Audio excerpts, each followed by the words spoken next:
check. Check.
Check 1 2 check.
Ladies and gentlemen, may I request all of you please be seated.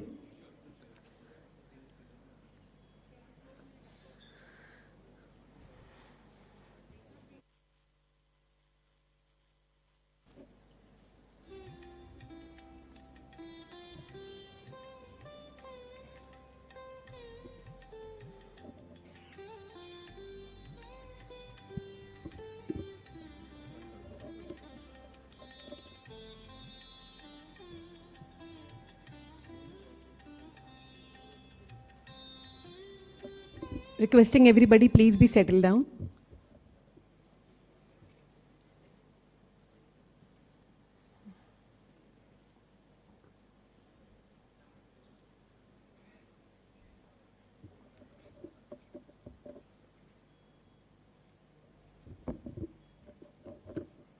Good morning everybody and a very warm welcome. Respected Professor Nirmal Kumar Ganguly, President Gut Microbiota and Probiotic Science Foundation India and former Director General, Indian Council of Medical Research. Professor V. Mohan, Chairman, Dr. Mohan Diabetes Specialty Center, Chennai. Guest of honor, Professor Vineet Ahuja, Professor Gastroenterology, All India Institute of Medical Sciences, New Delhi. Special guest, Dr. Osamu Chonan, Executive Officer, Yakult Honsha Company Limited, Tokyo, Japan. Dr. Neerja Hajela, Secretary General, Gut Microbiota and Probiotic Science Foundation, India. Senior international colleagues, esteemed chairpersons, speakers, delegates, and our young investigators. We would really like to thank you for making the time for participating in 16th India Probiotics Symposium titled Gut Microbiome and Probiotics Impact from Cradle to Centenarians, an initiative of All India Institute of Medical Sciences, Delhi, and the Gut Microbiota and Probiotic Science Foundation, India. So over the next 2 days, we'll be deliberating on gut microbiota and probiotic science with national and international experts. So get ready for a dynamic lineup of back-to-back sessions designed to stimulate ideas, spark discussion, and deepen your understanding. Truly an academic feast for the curious minds. So beyond the engaging lectures, Day 2 will feature and highlight a thought-provoking symposium with a panel discussion on microbiota and probiotic science. So this interactive session promises fresh insights and lively exchange, making it a must attend for all participants. So now, we start with our first session, Gut Microbiome, a Primer. I invite the chairpersons, Dr. Suman Kanungo, Director, Dibrugarh Institute, Assam, India, and Dr. Souvik Mehti, Director, Institute of Genomics and Integrative Biology, New Delhi, on the stage. Everybody please put your hands together. Dr. Suman research interest and area of work is public health epidemiology and randomized controlled trials with special reference to bacterial infections and resistance. Dr. Souvik is Director and Chief Scientist at CSIR, Institute of Genomics and Integrative Biology in New Delhi, specializing in chemical biology and biophysics. So over to you, sir. Can I have a big round of applause for our... Thank you. Over to you, sir.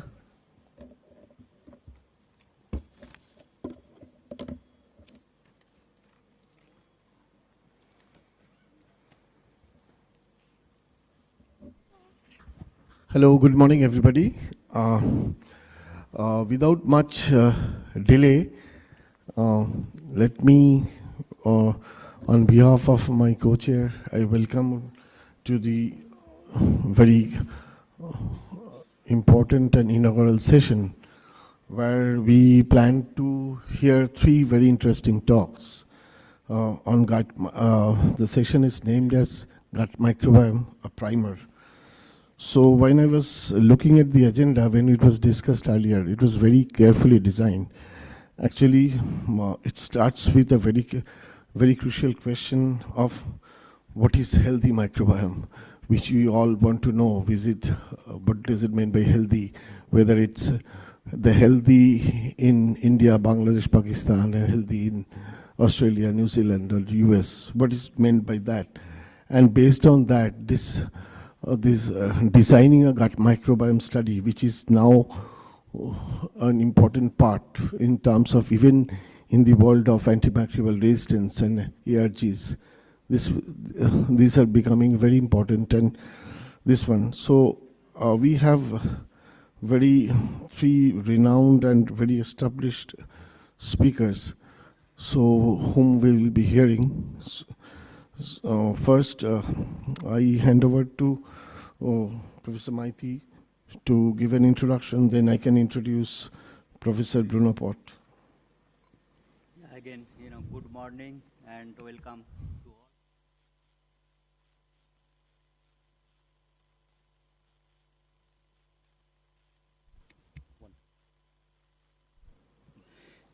Few exciting talks as well as discussion, and most of us, those who are in this auditorium, we understand at this moment, mainly microbiome community and their impact in our health. So that is the main theme of the symposium. I hope all of us will enjoy next 2 days, and I'm looking forward to it. I will request my co-chair to introduce the first speaker of this session. So now may I welcome Professor Bruno Pott to be on the stage. You're already there. So he's the science director, Yakult Europe, the Netherlands, and Professor Food Microbiology, VG University, Brussels. I hope I've pronounced rightly, Belgium, Europe. He graduated at the University Ghent, Belgium. In subsequent postdocs, he performed research on lactic acid bacteria. In 1997, sir, you joined Yakult as science manager Benelux. Between 2001 and 2016, he worked as research director at the Institut Pasteur de Lille and as director business development at the Bioinformatics company Applied Maths. Since 2016, Bruno is back with Yakult as science director Europe. He's member of the Taxonomic subcommittee for Lactobacillus and Bifidobacterium, vice president of the Pharmacobiotic Research Institute, and treasurer ILSI Europe. Professor at the Vrije University, Brussels since 2001 for courses in food microbiology. You can find his research profile. And now the stage is all yours. And your time, hopefully you'll stick to the time, 30 minutes. Sir, please. Thank you, Mr. Chairman, for the very nice introduction. Thank you also to the organizer of this symposium for this opportunity to talk again here in India. I love the country, and I love also the series of symposia. This is not my first time here, and I love really to be to see the big interest in India in the field of probiotics in microbiome, which is really very special, and specifically also the young students, which in the past I have the opportunity to discuss with around their posters. I appreciate the knowledge that they have very, very much. So, well, maybe first my conflicts of interest, which were already introduced. I work for Yakult, obviously, and I also teach food microbiology at University in Brussels. Now, the title I was given is quite a challenging one, I would dare to say. What is a healthy microbiome? I could be simple and say, well, we don't know. So, in fact, we have not been able, through all the research that was done, to identify a single set of core species, which we could say these are really essential to define a healthy microbiome. But, of course, I could walk out and say, well, this is it. But, of course, I want to use this half an hour in order to at least present what we know about a healthy microbiome. And actually, this is quite a lot. So even if we cannot define on a species level what a microbiome, a healthy microbiome is, we do know when it goes wrong. When it is dysbiotic, what happens? So from there, we can deduce what really is essential in terms of the quality of a healthy microbiome. And so through this half an hour, I will try to explore some of the knowledge that we do have accumulated over the years, which shows what a healthy microbiome should do and what it should be composed of. And I'm not going to focus at all on the species, because they really cannot be defined as part of a healthy microbiome exclusively. We need a big diversity of microorganisms with resilience. And even the word diversity is now being put at question marks, I will show. So let's start with the first part. A healthy microbiome should be ecologically stable and should also be resilient. Now, we expect a microbiome, a healthy microbiome, to be stable even in difficult terms. So we know that we will have all kinds of modifiable factors in our life, like changes in diet, traveling, stress, lifestyle changes, that may impact negatively on our microbiome. But there's also non-modifiable factors like age, like genetics, like the intake of antibiotics occasionally, which actually may have an impact on our microbiome. And a healthy microbiome will be able to cope with that. It will be stable. It will have a certain resilience, meaning that it can resist or recover more quickly from one of those challenges. Interesting here, or maybe important here, is that stability is not the same as diversity. I will come back on the diversity issue in a couple of slides from now. What is also important in this slide is the ecological factor. Now, the ecology of the gut microbiome is really complex because we know that in different parts of the gut we have different ecosystems. If we think about the stomach versus the small intestine versus the colon, this is quite different. And we actually published about this about 2 years ago under the umbrella of the ILSE Europe organization, in which we show that there is really big differences between, in this case, the small intestine and the large intestines in terms of physiology, in terms of microbiology, in terms of health impact also. And that was with a focus on probiotics, but the health aspect is equally important in that paper. And that seems to be a really complicated slide, but be assured I will not go into details for it. But why I've chosen to show this one is because it shows very clearly that there is different ecosystems at play. So if you go from the stomach till the colon, you will see there is gradients in terms of mucus composition, mucus quantities. There is difference in terms of bile, difference in terms of nutrients, differences in pH, differences in number of microorganisms in all of these places. Meaning that if we want to describe what is a healthy microbiome, it becomes really complex because we cannot really take into account all of these factors in a single definition. And it goes further than that, because if we look further, if we talk about a healthy microbiome, we also need to talk about how is this health impact being achieved. And then we can talk about immune functions, endocrine functions, neurological signaling, which also are different between the small intestine and the large intestine. And again, there's no time to go into detail, but this paper is really a nice representation of the difficulties that we encounter. But it goes ways further than that. Because if we do the research in trying to identify the factors, then it really matters whether we are looking into the ecosystem, into the microbiome of the mucus, the lumen, the biopsy, the feces, and that in all the different positions within the gut. We will find different microbes with different possible health effects. Again, if we want to define what is a healthy microbiome, this really matters also, and we should take that into account. And then finally, when we talk about a healthy microbiome, we should not forget that it is dynamic. And what you see here is that diet has a real impact on the healthy aspect of a microbiome. For instance, a Western-type diet has the tendency to lead into inflammation, which could be both in the small intestine as well as in the colon.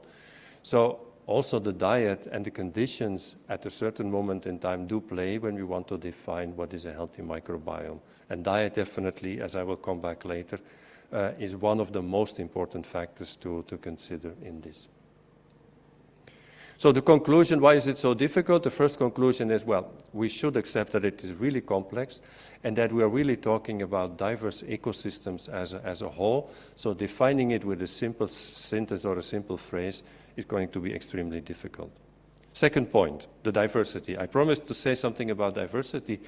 Well, 10 years ago, diversity was really the golden grail in terms of what is a healthy microbiome. The more diverse, the better.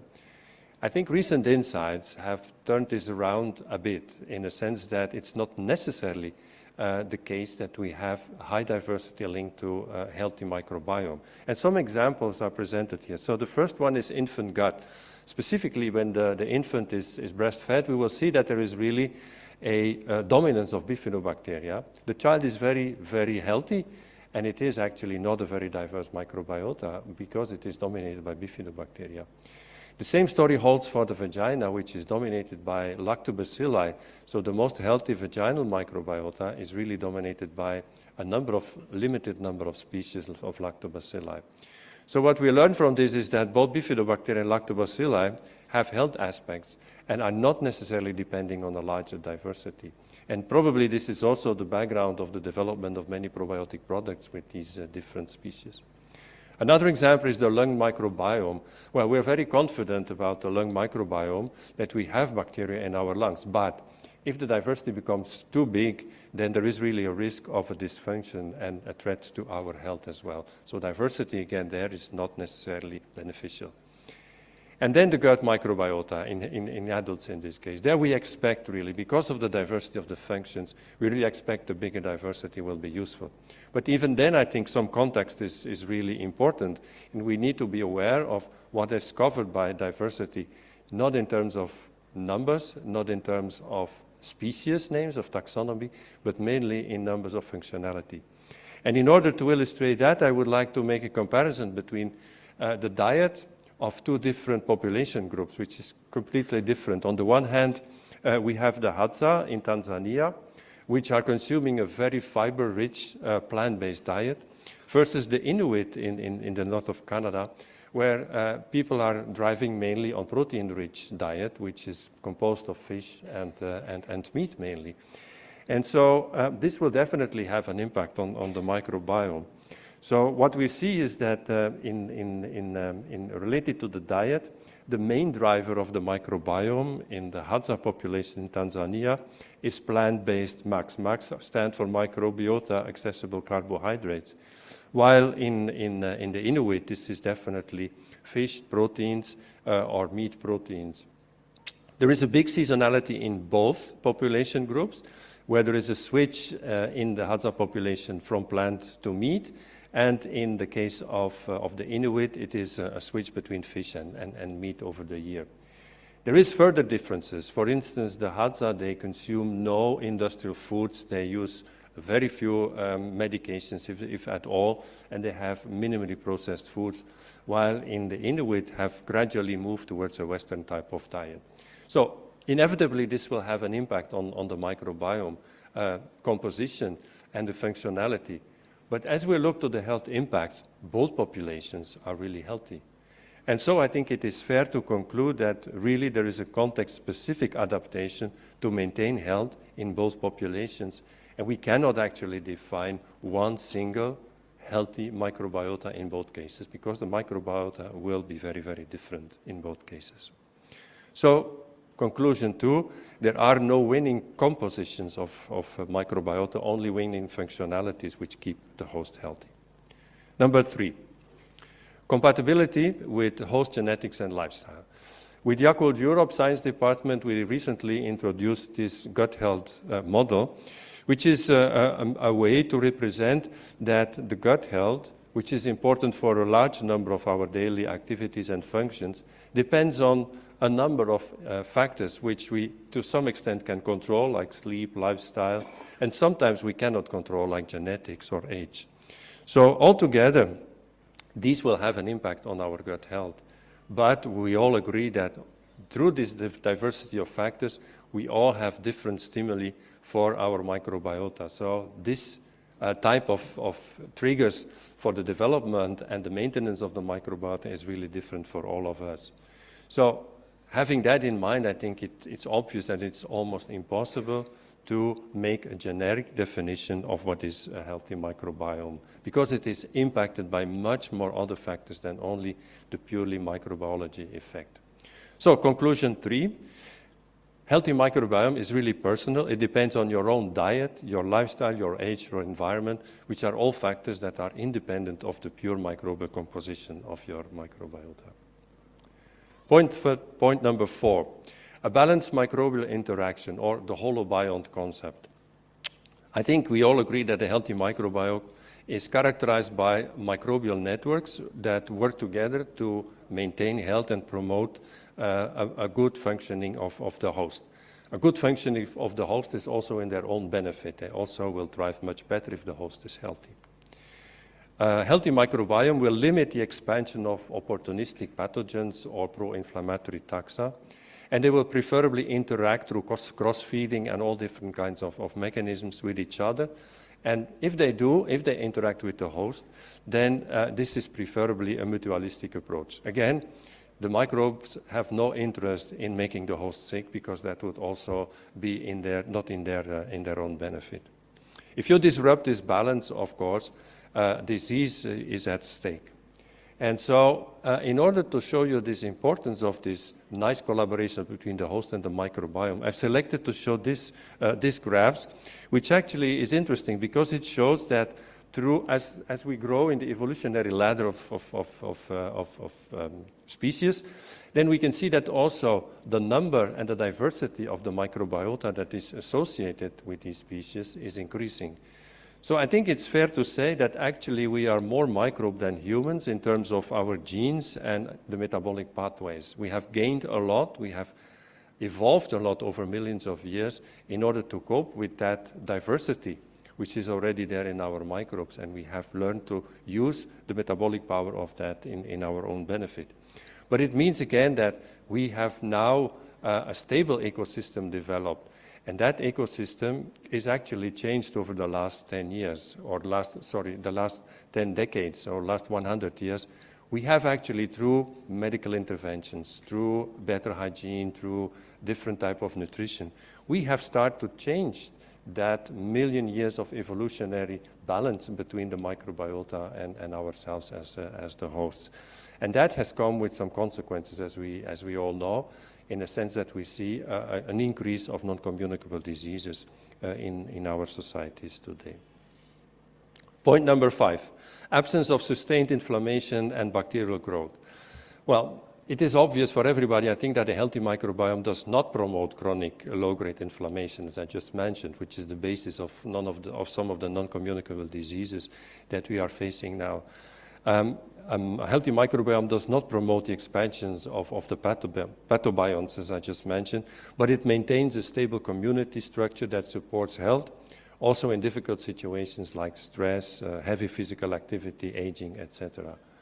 So in this, however, the microbiota is not alone, and there is really a very close relationship between the microbiota and the host in terms of immunity. And I've chosen this is a really old graph that we published in 2010, which is showing the importance of the immune system and how it interacts 7 days a week, 24 hours a day with the microbiota, and what factors are really also impacting this. So what you can see is that 70% in this paper, 70% of the immune system is actually located in and around the gut at any point of time. Immune cells which are being modified there will circulate through the body and have their effect also outside of the gut. This is how to explain many, many benefits of probiotics after they have been interacting with the immune system in the gut. But what we can also see here is again that the host is really important because it determines whether there will be an inflammation or whether there will be tolerance. And all of this can be influenced by antibiotics, by drugs, or by the way we feed ourselves, the use of prebiotics, GOS or FOS, or probiotics, also the microbes that we consume in the gut. So in the conclusion, we know that the microbes are there, but they are really controlled by the immune system. So if you want to define what is a healthy microbiome, can we really ignore the immune system, the impact of the immune system in defining what is a healthy microbe? Because if we don't have a healthy immune system that is controlling the development of some of the microorganisms, we may not even develop a healthy microbiome at all. Point number 6, the functional capacity aligned with the host health. So this brings us really to, I think, the core of this presentation, that we should not really rely on the species which are there and the number of species, but really on the the functionality. What is the microbiome able to do for us, and how can it keep us healthy? And that is probably what defines a really healthy microbiome. And if we then analyze some of the functions, then we know fermentation, digestion is one of the most important functions of our bacteria. They will degrade carbohydrates, lipids, and proteins, which we, as a host, by our own enzymes, likely cannot, at least not for all of these substrates, but with the help of the microorganisms we can.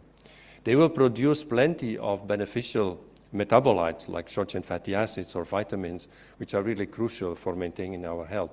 So they contribute directly to our health with these metabolites. And they modulate the immune system. They keep the immune system alert 24 hours a day, which is also important, as I just mentioned. They will also contribute to the integrity of the barrier, and they will help to maintain endocrinological balance or also take care of some neurological signaling. And then there will be other talks in this symposium that go much further into detail there. So the functional capacity is really important. And the good thing is that this functionality is dynamic. And I like to illustrate these dynamics with a recent paper, well, it was from early last year. But I mention it because it's really a very large cohort of more than 21,500 subjects, which have been monitored for the microbial richness and diversity in respect to their diet. And so 3 different diets have been compared. So we're talking about the PREDICT cohorts. 3 different diets have been compared: vegans, vegetarians, and omnivores. And maybe a little to, at least to my surprise, the results show that the diversity or the richness, better, of vegetarians and vegans was actually lower than the omnivores, which is kind of a surprise, because before we thought that a vegan diet would promote a healthy microbiome with a larger diversity. And that seems to be not the case. And this is an observation from really a very large cohort. So the take-home message there is that this is dynamic. The microbiome is dynamic. We can change it.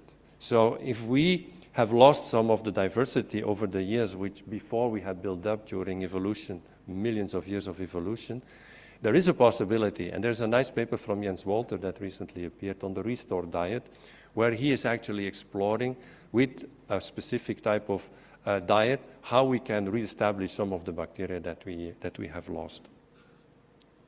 So in terms of definition of a healthy microbiome, this dynamics is also important, because if we are able to define it at a certain point in time, we may to change the way we look into it at a different point in time after some changes. And then my last point, the metabolites. I already mentioned some of them. The short-chain fatty acids, the vitamins are really important metabolites. And I think it's obvious that a lot of what is formed as metabolites in the gut, they have a health-promoting impact. But some of these metabolites could also be less health-promoting. And in order to illustrate that, I just chose this paper from 2018 already from Gentile, who shows that in the degradation of carbohydrates, we really have the formation of what we call the short-chain fatty acids, which are improving energy for the colon, providing energy for the colon, interacting with the immune system, overall reduce the pH in the gut, only positive effect. But there is also the metabolisms of bile salts, which potentially could lead to metabolites that cause inflammation. And maybe also mention that degradation of proteins, the putrefaction, as it's often called, is also not always delivering just amino acids, but also sometimes components like TMAO, which could be toxic or which could be causing on long term to the development of cancer. So less healthy components can also be formed. So in order to understand exactly what a healthy microbiome is, we cannot ignore the formation of some of the developments and the overall picture of fermentation versus putrefaction in the intestine. So this takes me to my last slide actually already. So, and I have 9 seconds left, which is really nice. So what is a healthy microbiome? Well, we cannot define it in terms of species composition. We can define it in terms of functionality. And I think why we cannot define it as a single way of promoting the development of a certain microbiome related to health, there are several reasons why this is difficult. So one of them is that there probably are billions of healthy combinations. Most of us, hopefully everybody in the room, is healthy and actually has a different composition in the gut that is promoting our health. We need to consider the ecosystem as a whole, and I have shown this is almost impossible in a complex ecosystem which is covering the mouth till the anus with different pH, with different microorganisms. So we have a vertical as well as a horizontal degree of development in our intestine. We need to consider also that the host has a unique impact on the composition of our microbiota, and we should not ignore the importance of modifiable and non-modifiable external factors. We do value also the importance of the functionality, which is probably more important to evaluate than only the composition of it. And as we still don't understand the causality, we do know, even if we don't understand the causality, we do know that through diet and through some other interventions, we can actually change the microbiota in a positive way. And finally, I would like to mention that while diet has already been identified as one of the most important parameters, I'm sure that future research on large cohorts and on large population groups for specific populations group might turn out to deliver additional key switches that will help us to actually modify and impact in the gut microbiome to make it even more healthy. And with this, I'd like to thank you for your attention, and I understood that questions will be at the end of this session.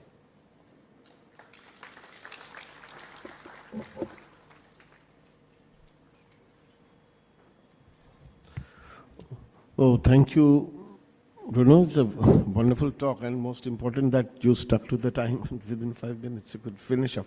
Can you please be on the stage, please? Yeah. So how we proceed? We have two more speakers, two very eminent speakers. So let them discuss and give the deliberation, then we'll have the discussion. We have a separate session for discussion. So may I request you to take over? Yeah, basically, yeah, next two, talk will be kind of concert effect, one after another. First speaker will be Tarini Shankar Ghosh, and second Professor Ahuja. So first talk will be focused on how to design microbiota experiment, and second talk will be focused on mainly if you get the data, what does it mean and how to interpret.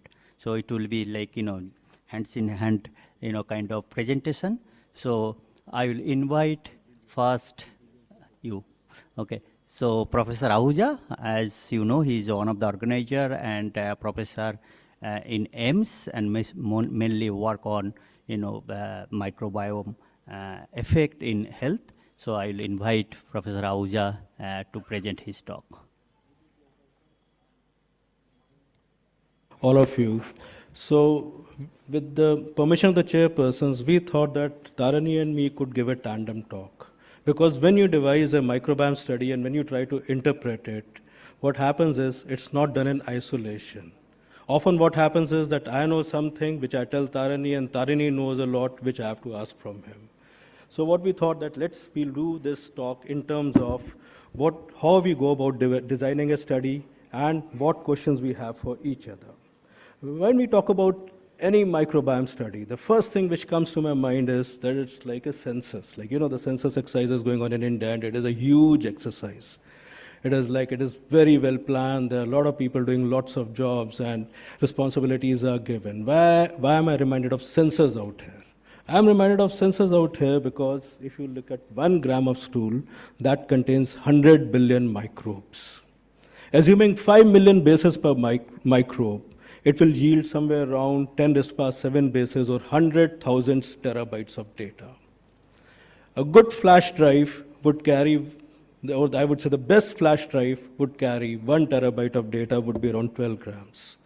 And if you were to put all the data out there, that would mean 1200 kgs, something similar to the weight of a young giraffe. And don't forget that this microbiome is dynamic. This is just cross-sectional data. You would like to have microbiome data, okay, today, then 3 months later or 6 months later. Second thing, when we talk about microbiome in terms of analyzing it, the thing which should come to your mind is gut microbiome. And on the left side is like a lush green equatorial forest. Lot of flora, lot of fauna out here, and you need to analyze and enumerate and account for each one of them. And on the right-hand side is when there's dysbiosis, when there's a disease. That is the time that the forest gets ravaged, like in a forest fire. Similarly, microbiome gets ravaged, and that is a kind of comparison you would like to make in a study. That is a kind of the things which would emerge at the end of your study. Okay, that is a difference whether you're able to see. Now, what is this? This is gut microbiome on a laptop. So when this is what it is on a laptop, your target is to make sense out of the sequence, and that is what we are going to discuss. How to get that gut microbiome on the laptop like this, and then how do you make sense out of it? So they're going to be very basic questions, because we realize that there are clinicians sitting out there, there are students who are just starting their gut microbiome work, there are obviously leaders in the field also out there, but they are going to be very, very simple questions, and that is because this is a topic of interest for people across many, many fields. It is no longer restricted only to gastroenterology or microbiology. It is very, very across many fields. So we have divided our journey through these 40 minutes into 2 stages, where we start with simply when you start planning a study, then what do you do? How do you go about it? And thereafter, right down to what is going to be the analysis. So Tarini, what is the first thing you would like to ask me when you start a study? So Professor Ahuja, like for any project, we need a team. We need a team of experts, we need a team of people, we need a team of resources. So what, according to you, is a typical team for any microbiome project in terms of their expertise and research interests? So the first thing is that you need to choose your team very carefully, choose your team in terms of the capacity, capability of members of the team. Your microbiome study could be a simple cohort study that you picked up, okay, 200 healthy individuals, 1,000 healthy individuals, 200 patients of a disease, and just looked at their microbiome. Or it could be an interventional study. Interventional study means you decided that you want to change the microbiome with the help of probiotics or antibiotics, and then look at what is the effect. So the team you require is essentially, first is a person who will collect the clinical data. A person who should be, if you're working in a disease, a person should be an expert in that disease, who should know what are the variables of the disease which are going to affect the microbiome. Second thing we often forget is diet. Diet is very important when you're doing a microbiome study. Most of the people start a microbiome study, then 3 months down the line they realize, oh, we don't even have a dietitian in the team who is going to look at the diet for the people who are all going to be included in this study. A microbiologist, a molecular biologist is very necessary, because whatever samples you're going to get, you're going to subsequently go for DNA extraction, etc. Third is thereafter making sense out of the data, as I said, and you need a bioinformatician and a statistician. Since you have diverse members in the team, that is why some of the questions may be basic for some of you, because we are going to straddle across many specialities out here. So, and that brings us to the next question, like, microbiome is basically study of human samples. So in a gut microbiome, as we know, we have different kinds of samples that we can collect. So what is the kind of samples that we generally go for or aim for in a typical gut microbiome study? So Tarini wants to ask me that we're doing a gut microbiome study, should I collect just a fecal sample, or should I do a colonoscopy and get the biopsy sample? Will that be more helpful, or even something more than that? Well, if you look at niches or habitats of the microbiome, you find that it is not only the fecal microbiome or the luminal microbiota that is the only niche. The second important niche is mucosal associated microbiome which is very closely associated with mucosa. Then comes across a novel niche, that is microbiome which is very close to the crypt, where the stem cells are there. The thing is that microbiome different? Are these 3 microbiome different? Well, it seems so. This is one of the first papers in IBD on crypt-specific core microbiome, and it shows that crypt-specific core microbiome is very much different. There is abundance of aerobic bacteria out there. In fecal or luminal samples, you expect obligate anaerobes, facultative anaerobes.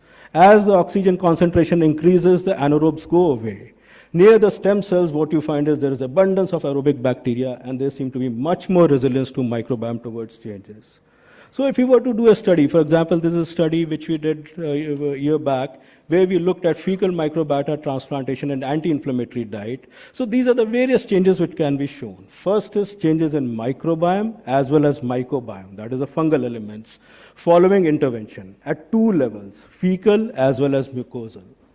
Changes in microbiota-derived metabolites following intervention, again at two levels, fecal level and mucosal level. Change in crypt-specific microbiome following intervention. And at both the levels, fecal level, mucosal level, you find that the microbiome and the metabolites are totally different. They are not the same. They may be overlap out there, but they are very much different. So if at the end of it, I would ask the audience, the students out here, that if you were to devise a study, how many of you would go for fecal microbiome samples? You would collect a fecal sample and would like to go for fecal sample. Please raise your hands. Okay, lot many. How many of you would like to do mucosal, would prefer to do a mucosal? That is, yeah. So some of you are adventurous enough and would like to do mucosal. So essentially, if you want fecal luminal microbiota is ease of purpose, ease of collecting a sample. You do not have to do a procedure. So it is much easier, and most of the studies you would find that the people end up doing fecal microbiome study only. Whereas if you are doing an intervention which requires a colonoscopy, then at that time people would like to get another data point, that is mucosal microbiome, so as to see the differences between fecal and mucosal and see which one of them would be more important for that intervention.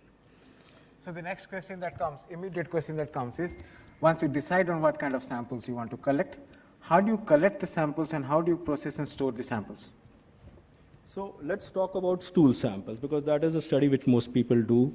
So fresh sample is fine till up to 4 hours. You can subsample it and thereafter store it at minus 80 degrees centigrade. Or you can immediately store it at 4 degrees centigrade, keep it for 24 to 48 hours, and thereafter store it at minus 80. Suppose you are in the field. You want to collect microbiome samples. I know people who went to Ladakh on a trek and collected microbiome samples out there and carried them back. How would they do that? Like, how are they going to preserve the integrity of the microbiome? So if you collect the sample in a DNA stabilizer, then you can keep it at room temperature for 3 to 4 days and thereafter come back and put it in minus 80 degrees centigrade. This step is very important.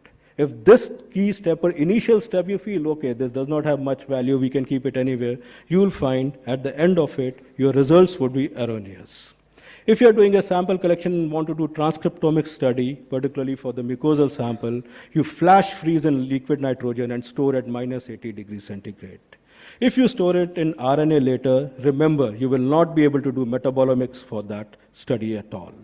So the pipeline would be sample collection, which is the microbial environment, look for storage, preparation, thereafter DNA extraction, library construction, library cleaning, sequencing, and then you go to the bioinformatics part, which is sample preprocessing and descriptive analysis and further machine learning analysis.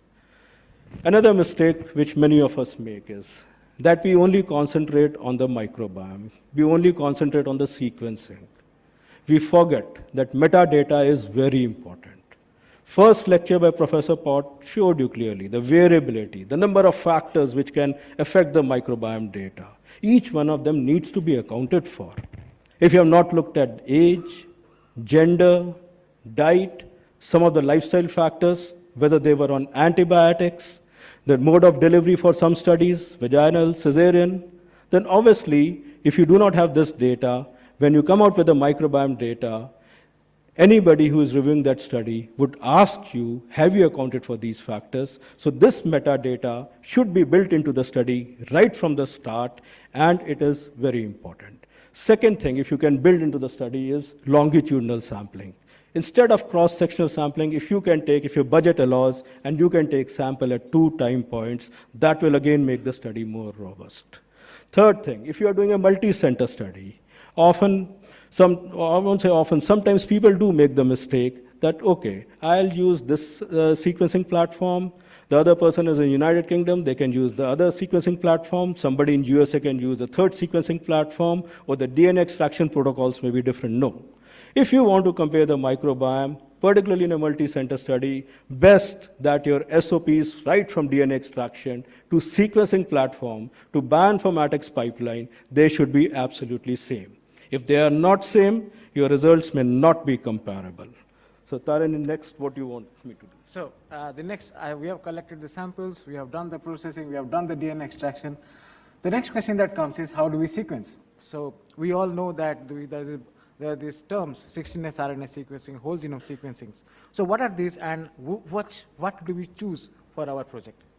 So this is a question which every the PI struggles with. Should I get 16S or should I do a shotgun sequencing? Many of you know what is 16S, but since many of the students are also here, so let's talk a little bit about 16S sequencing. We all thought that the sequencing platforms are the ones which revolutionized the course of microbiome, and we feel they are the ones which have set up the microbiome revolution. No. There was a gentleman way back in 1977. His name is Carl Lewis. He unfortunately didn't get the Nobel. But he was the person who found out 16S ribosomal RNA. And he divided a new classification system for life. He proposed that there were 3 domains, bacteria, archaea, and eukaryotes, and that was on the basis of 16S ribosomal RNA. 16S ribosomal RNA gene is essentially what you call as marker gene sequencing, targeted amplicon sequencing, and it is ubiquitous. This gene is ubiquitously present in all bacteria, so it becomes a universal primer for all bacteria. So the 16S gene has a constant region, and it is flanked by multiple variable regions. So if you have a primer which can sequence not only the variable region, but also the constant region, then you'll pick up all the bacteria. All the bacteria will have 16S RNA. That will be a universal symbol, this thing for them. You'll pick up all the bacteria, and thereafter, with the help of variable regions, the sequencing out there, you will be able to find out what are the phylotypes, what are the genotypes. Not more than that, but just definitely the phylotypes and genotypes. So when we talk about amplicon sequencing, that is 16S rRNA sequencing, multiple copies of fragment from one target gene, whereas when we talk about shotgun sequencing, the metagenomics, that is short sequence fragments from all DNA. So if we talk about bacterial coverage, actually the bacterial coverage is high for 16S sequencing. But if we talk about cross-domain coverage, then it only takes care of bacteria, viruses, microbiome, that cannot be elicited by the 16S. Shotgun is required for that. False positive, there's a lower risk with 16S. Taxonomy resolution can go up to species level or even strain level at shotgun sequencing, which is an amazing positive point for shotgun sequencing. Host DNA interference does not occur with 16S RNA. This is an important point. I'll tell you the implication of this. Functional profiling can be done with shotgun sequencing, but not with 16S sequencing.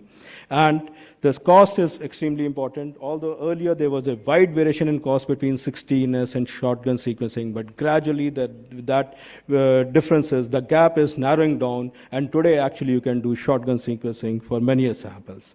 Now talking about the host DNA interference, if you have a mucosal biopsy and if you want to look at microbiome, perhaps if you want to look at the bacteria, then 16S sequencing may be better because there will be no host contamination out there. So many thanks for the enlightening part. So now, once we decide on what we are going to sequence, the next question is, how do we sequence it? Or what machine we use to sequence it? Or the sequencing platforms? So there are a number of platforms available out there. You have Illumina, you have Oxford Nanopore, you have PacBio. Which one you're going to select and how you're going to select?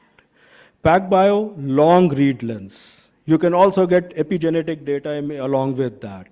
Oxford Nanopore, ultra long read lengths. Again, you have a low degree of bias and you can do epigenetic sequencing simultaneously along with that. With Illumina, high throughput and speed, that is the point, positive point. Accuracy is there, it is scalable, and there is low cost. Obviously, you cannot do epigenetics along with that. So if I were to do, let us say, only amplicon sequencing, or what I mean by amplicon sequencing is 16S rRNA sequencing, then probably Illumina may be better because the error rate is lowest, cost is lowered, but at the same time, yes, the disadvantage is that the read length will also be lowest in the case of Illumina. This is like, these 3 platforms have thrown up so much data that it is like having a mine of data out here. And that is what we recently thought, that it was very much similar to the miner's curve or the Lassonde curve. Like when there was a gold rush in California, or whenever there is a diamond rush out there in South Africa, so there's a lot of speculation, a lot of activity. Everybody would rush to that. And as a result, there'll be a lot of interest in that field.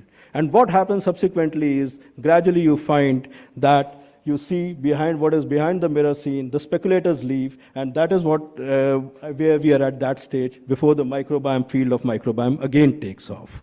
Now, we have talked about how to set up a basic study. What about an interventional study? So, Tarini. So yeah, so our next question then will be like, so we have talked about the methods, we have talked about the steps. Now Professor Ahuja mentioned in his first slide when you're talking about the team that there are different kinds of studies.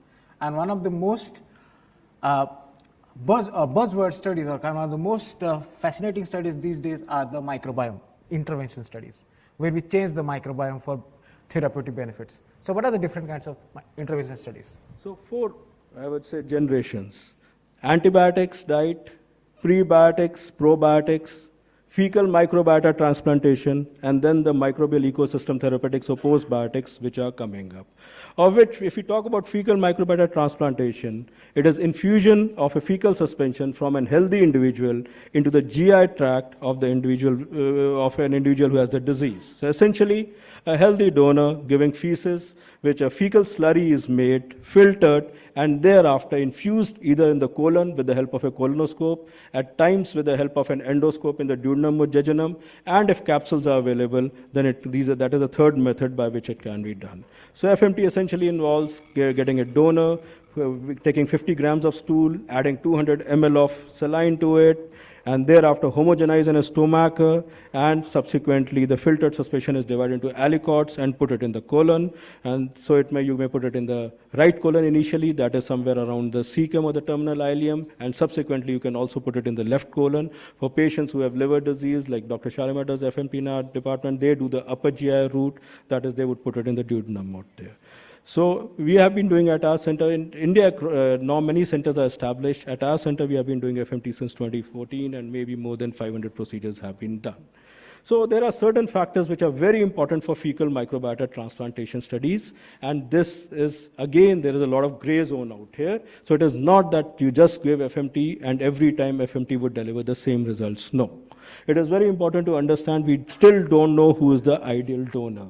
What is the optimum session schedule? One session, multiple session. What is the storage technique? Is fresh FMT as good as frozen FMT? Route of administration, oral capsules, nasogastric, colonoscopic, and finally, whether you need to prime with antibiotics prior to the procedure. Do you need to give a ball lavage? Should it be anaerobically prepared? So these are some of the open-ended questions which are out here. Now, Tarini, what do you feel? Now, as we know, as Professor Ahuja mentioned, so the key to any FMT study is finding the ideal donor. So in typical settings, how do we currently screen the donors? So we screen the donor very stringently. And I'll show you the results, and Professor Bruno Pott would also like to see the results subsequently in terms of what is a healthy microbiome. So all of us are healthy. Majority of us sitting in this auditorium would be healthy. But if they were to go through this rigorous protocol, you'll find that out of 10, only 1 would be classified as a healthy donor or fit enough for the donation. So first is obviously a screening in terms of whether you have had any infection, antibiotics on proton pump inhibitors, etc. Then you do a lot of tests like stool tests and the blood tests so as to rule out various kinds of infections which may be out there and not manifested out there. So we have what I would say 4-step right now. First is donor identification based on pre-screening platform. Do the blood or your stool steps. Third, then we do biofire so as to look for any kind of infection out there which is not being picked up by stool culture because you want the healthiest of the healthy. Thereafter, you would do AMR gene testing, antimicrobial resistance gene testing, so that you do not end up transferring any kind of antimicrobial resistance gene. And then you do a microbiome analysis.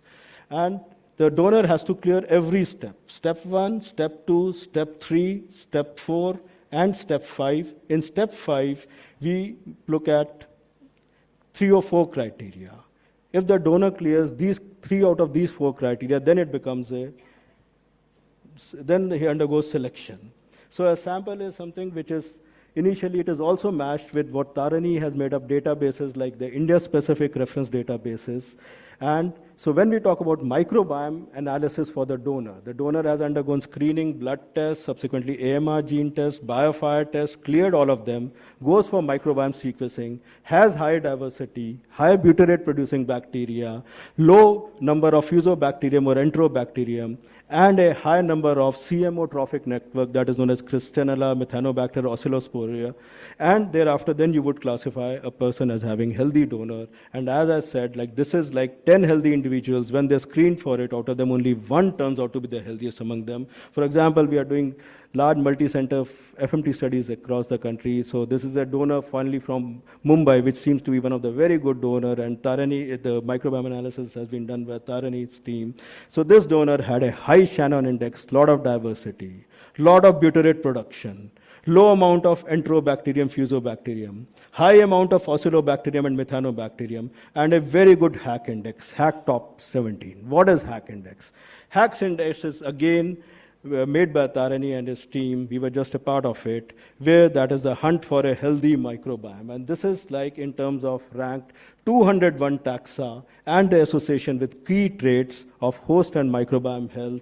And thereafter, based on this is based again on data across the world as well as Indian data, so that for an Indian microbiome, if you map it across this index, you will be able to figure out, yes, is it a very healthy microbiome or not?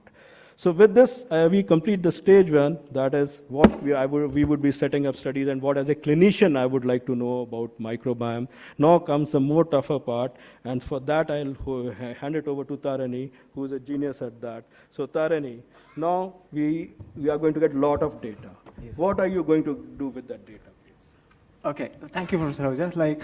Okay, so when we get the data, so the data that comes from the sequencer is to a large extent not fully perfect.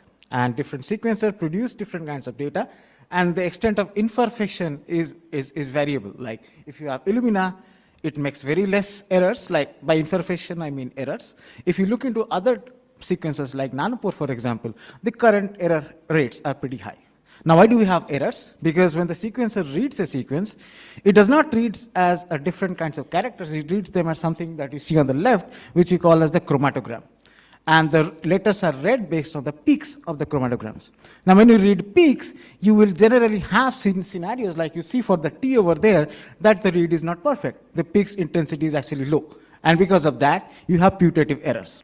So what we need to do in this kind of a scenario is, when we get data from the sequencer, and we know that these sequencers can have errors, then what we need to do is the sequencer needs to also output another thing, right? It does not simply output the sequence of the DNA fragment, but it also outputs another thing that gives us how confident are we on this particular DNA read or this alphabet that we read at this position in the DNA sequence. So each letter that we get from the sequencer is also associated with something called as quality score. And that quality score is incorporated in a format of file that we call as the FASTQ format. Now, every sequencing run generates multiple files. Each files are a combination of files. They pertain to different samples. And each sample contains millions and millions of entries that you see on the right, like this 4-line entries. And as you can see, the top part, it gives the DNA sequence. The bottom part, it gives the quality string. And as you can see over there, they're random characters, right? It makes it very confusing to see what are these random characters. But these random characters basically are encoded values of how much error or what is the probability of this error that we expect at this particular position. And this encoding is typically done using a scheme called as a FRED33. So what is the FRED33? Now, as you can see those table, you can see you can see different characters on the right-hand side of each of these different columns that you see over there, right? And for each of these characters, for example, if you see in that box that I have highlighted, if you get a question mark on the string, so that corresponds to an ASCII value of 63. And that ASCII value is then converted to something called as the Q value, that is 63 minus 33, because it's FRED33, to get a Q value of 30. And the Q value of 30, then you can see the formula over there, P equals to 10 raised to the power minus Q by 10, that is 10 raised to the power minus 3 or 0.001, and that is an error rate of 99.9%. So the character sequences in FASTA are thus utilizing the steps of our data analysis for subsequent quality filtering. So, and there are different methods. There are n number of methods for that, but some of the routine methods that we use are these two. For example, the method FastQC, which basically gives us a visual idea about how good or bad the sequences are, which sequences are good, which sequences are bad, which regions of different sequences are good or bad. And then we actually use a method. And once you know how our data looks, we can then utilize a method that filters the data, right? And that method, there are again multiple methods. One of the methods that we use is Probiotic. So it not only filters the bad sequences, it also removes the bad regions of otherwise good sequences. And at the same time, we can also use it to remove certain sequences that are artificial, that were added during the sequencing process. Now, another thing that we typically do when we are looking into data from host samples, and especially in scenario where we are doing whole genome sequencing analysis, like the shotgun sequencing analysis, because we tend to have contamination from host reads. So we have to remove them. So we typically, again, there are multiple methods, but all methods typically use intuitively, like we can guess, mapping the filtered high quality sequences onto the human genome and filtering out sequences that map to the genome. So now what we have is, once we do the quality filtering of this data using these two steps, then our avenues open for all kinds of downstream analysis. And what are these downstream analysis? These downstream analysis basically deal with three different questions: who are there, what can they do, or what are they doing, and why are they there, or why are they doing whatever are they doing. So the next question that you can answer all these questions using single pipelines that have been developed, pipelines like Chyme, Muthur, and things like that have been developed that do all these analysis for you, or you can use this using specialized tools that have been built for each of these tasks. Now the next question. So Tarini, if I were to use you were to use one pipeline, I would use another pipeline, would the results be different for them? Yes, the results might be different, and like Professor Pott mentioned, the results are typically different when we are looking into different kinds of hierarchies, so the species level. But as you go up, generally the results, they become much more resilient, and they become much more stable across different pipelines. So I think the first thing now you'll have to decide who they are and what would be the best method for that. Yes. So for the different kinds of data, like Professor Ahuja mentioned, the different kinds of data that are there, the first that we discussed was the shotgun sequence, the amplicon sequence data, or the 16S RNA data. Now again, amplicon, different kinds of data sets, they require different kinds of methods because the data is inherently different. So first, let's come to the amplicon data first. So amplicon data, there are two ways you can classify amplicon data. One is using the read-based approach, where you take every sequence and then you classify them. Or the alternative approach is, rather than taking all the sequences, you first cluster the sequences using different kinds of approaches, where you have OTUs or ASVs, and then you take representative sequences from this cluster and you classify them. So there are two different ways for that. And there are multiple methods also available. Some of the popular ones I've listed out here. And all these methods, they utilize different kinds of approaches, and they classify data or sequences at different taxonomic levels. Now, the thing is, when I say clustering-based approaches or clustering, there are different ways you can cluster the different sequences. And clustering is mostly utilized for 16S-based sequences, because then you are actually trying to work with a single category of genes. You cannot do that using WGS-based approaches. So when you do clustering of 16S sequences or amplicon data, there are two different ways you can do it. One is using the operational taxonomic unit. The other is using something called as amplicon sequence variant. So both the methods, they utilize different ways to cluster 16S and amplicon sequences, but they vary in how they do it. For example, the operational taxonomic unit is by clustering sequences that have identity greater than a certain threshold, typically like 97%. Whereas the ASV approach is different. So it starts from treating the OTU method starts from treating every sequence as unique and then clustering them, building the clusters. Here, the ASV approach starts from treating every sequence as part of a single partition and then splitting it. So the directionality, as you can see, is very different in the way they partition. But each of these clustering techniques, there are certain ways they will do it. Like for example, there are some differences, like OTUs rely on a hard threshold of 97%, which may not be pertinent for all lineages. It resolves mostly sequences at genus or at the maximum species level. ASVs, on the other hand, are dynamic. They resolve sequences that are putatively of the same biological origin, and they take into account evolutionary variations as well. And the interesting part of the ASVs is they can achieve subspecies level resolution when you are looking into the 16S sequences. Now, whereas 16S cannot do function, it only does taxa.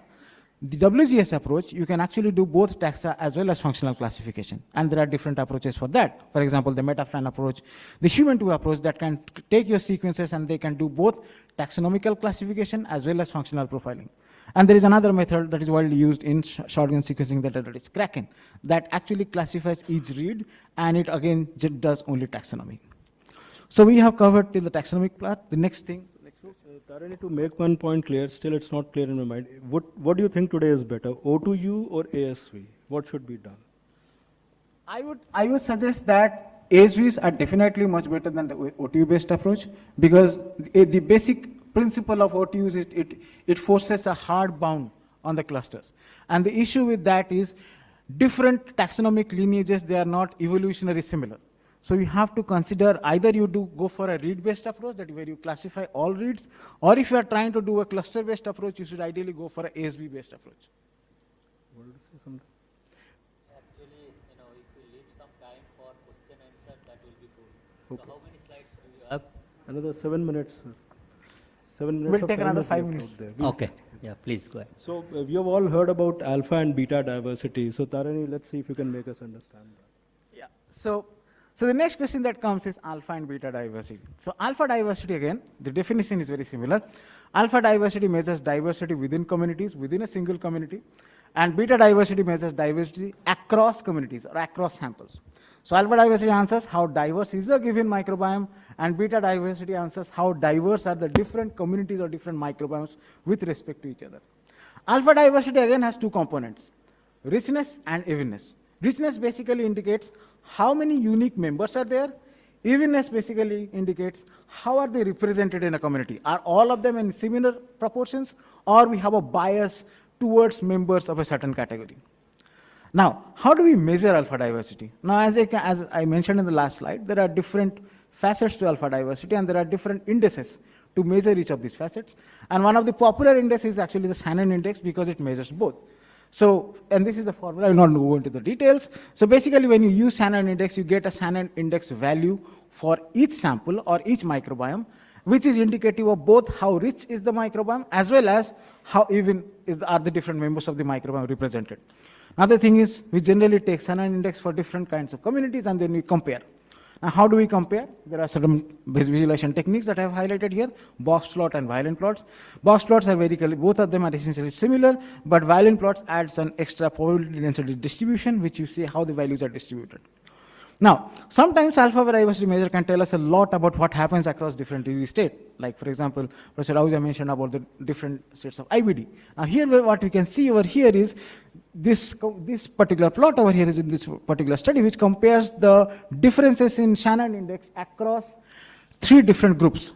And as you can see over here, as the disease becomes much more severe in terms of the inflammation, you see a drastic drop in the alpha diversity. That is, as the disease becomes severe, like in the acute severe ulcerative colitis, the diversity of the microbiome completely goes for a toss, and it reduces in terms of both richness as well as evenness. So progressive loss of gut microbiome diversity is associated with increased inflammation.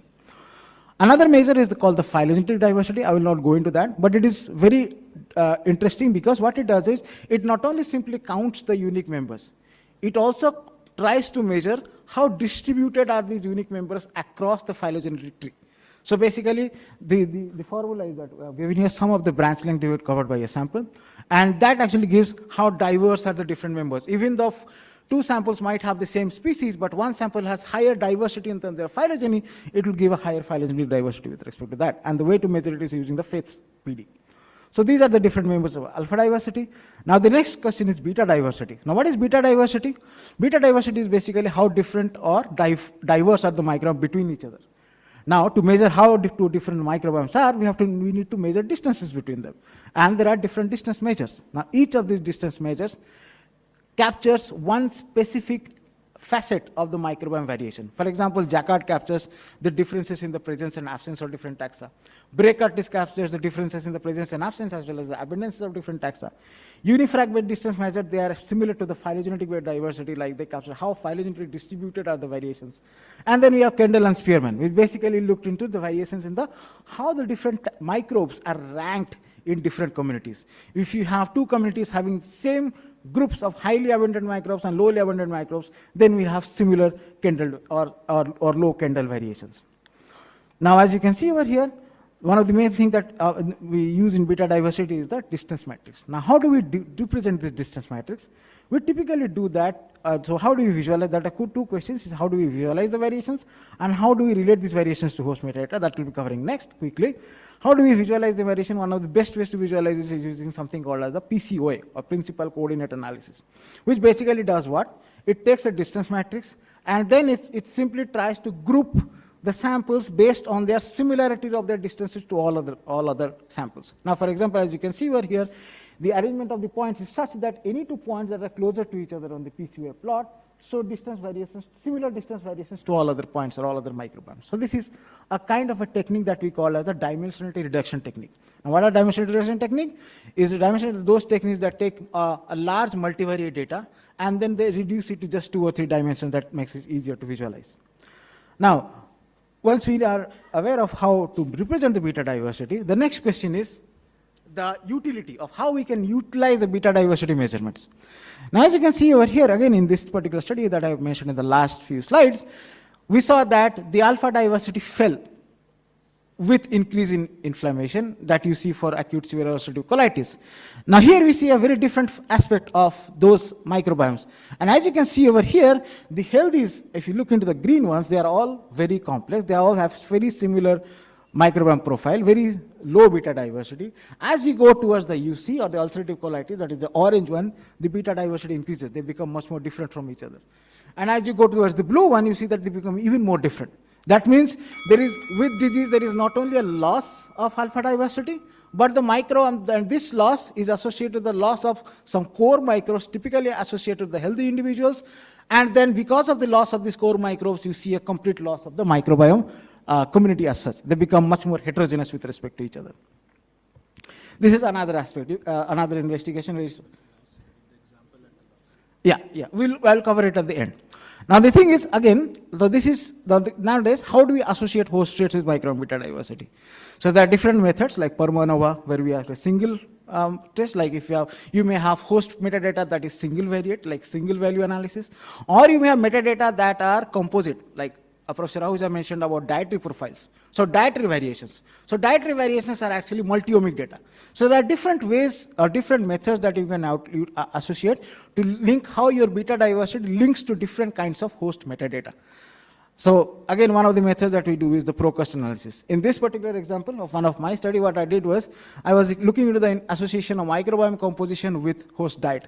And as you can see over here, there's a very nice concordance. Like the Italians, they are separate. The Poland and the Netherlands, they are separate. And the UK and the France, they are very separate. So there is a concordance. And how do we do this? You can see this measure. The significant, how I measured this is using the PROCUST analysis. So the second question is, this is with respect to overall different kinds of overall microbiome diversity with host traits. How do we identify specific microbiome biomarkers, function as well as taxonomy? So again, there are different kinds of methods. There are statistical approaches or statistical tests that you can use. There are customized model-based approaches or regression model-based approaches, both univariate as well as multivariate. And at the same time, there are machine learning-based approaches that together they give you not only how strongly the different microbes are linked to each other, not only are the overall microbiome composition linked to different metadata, but also identify the different microbial traits linked to this metadata. So these are the different statistical tests, or depending on the kind of data that you have, kind of metadata, the kind of sample comparisons that you are trying to make, your sample size, and the distribution of values in your data, you have different kinds of tests. Again, you have also tests like LEFC, which is based on effect size or basically based on regression model. Yeah. So again, so what does this try to understand? This basically we are trying to do biomarker discovery. Again, machine learning based approach, like, yeah. and then we will, so this is like a machine learning based approaches like the random forest which are there. So like as you can see over here, random forest based approaches, they not only try to highlight, identify markers, but also try to say how good is the how good is the association, but also try to identify the different kinds of biomarkers.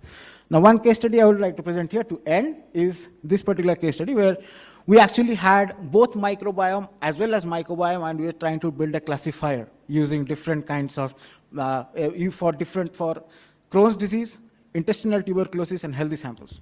So this is a typical case scenario where we did a random forest-based classification for pair-wise classification using both the microbiome and the microbiome, and then using a set of methodologies where we select taxa based on their feature importance or predictive scores. We came up with a panel of taxa that not only distinguish healthy from Crohn's disease, but also Crohn's disease from ITB, and this is the panel that we finally utilize. So these are some of the examples, some of the approaches. The time was short, so we have tried to cover some of them, giving a brief overview, especially to the students, as well as to the clinicians who work in this area, and we'll have questions during the question session. Thank you, and apologies for the delay.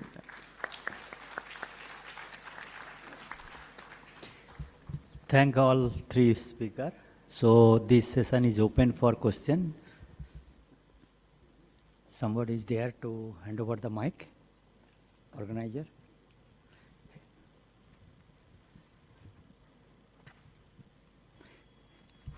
Please mention whom you are asking the question. Yeah, I'm asking to both maybe Dr. Bruno Pod, Dr. Ahuja, and Dr. Tanishankar.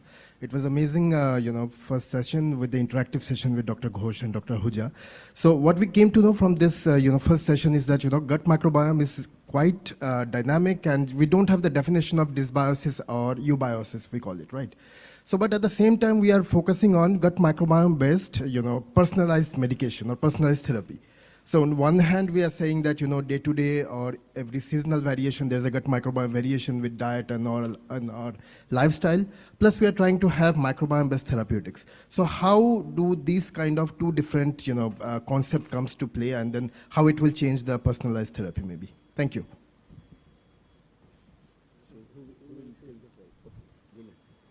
Thank you very much for the question. This is really a situation where I think it's a bit early. We are working towards personalized interventions. The complexity, as I've shown or tried to show, is really not only on compensating for specific species, but actually in understanding the complete ecosystem. And as there is a lot of progress in the methodologies that we currently use to look into the microbiome, from purely the taxonomic point of view to metabolome, to proteome, to expressed genes, I think we start to understand the complexity, but also maybe generate tools with artificial intelligence. And I think this is a part that could be answered also by the colleagues here. With artificial intelligence, I think we are trying to build up the possibility to actually predict if we would do this or that intervention, either with an antibiotic or a supplementation of some bugs, what could be the consequences in terms not only of changes in composition, but also in changes of metabolites, proteins, or desired changes. And I think that's where the key will be. And we are approaching this, but currently I don't think we're there yet, but maybe people can comment on this. So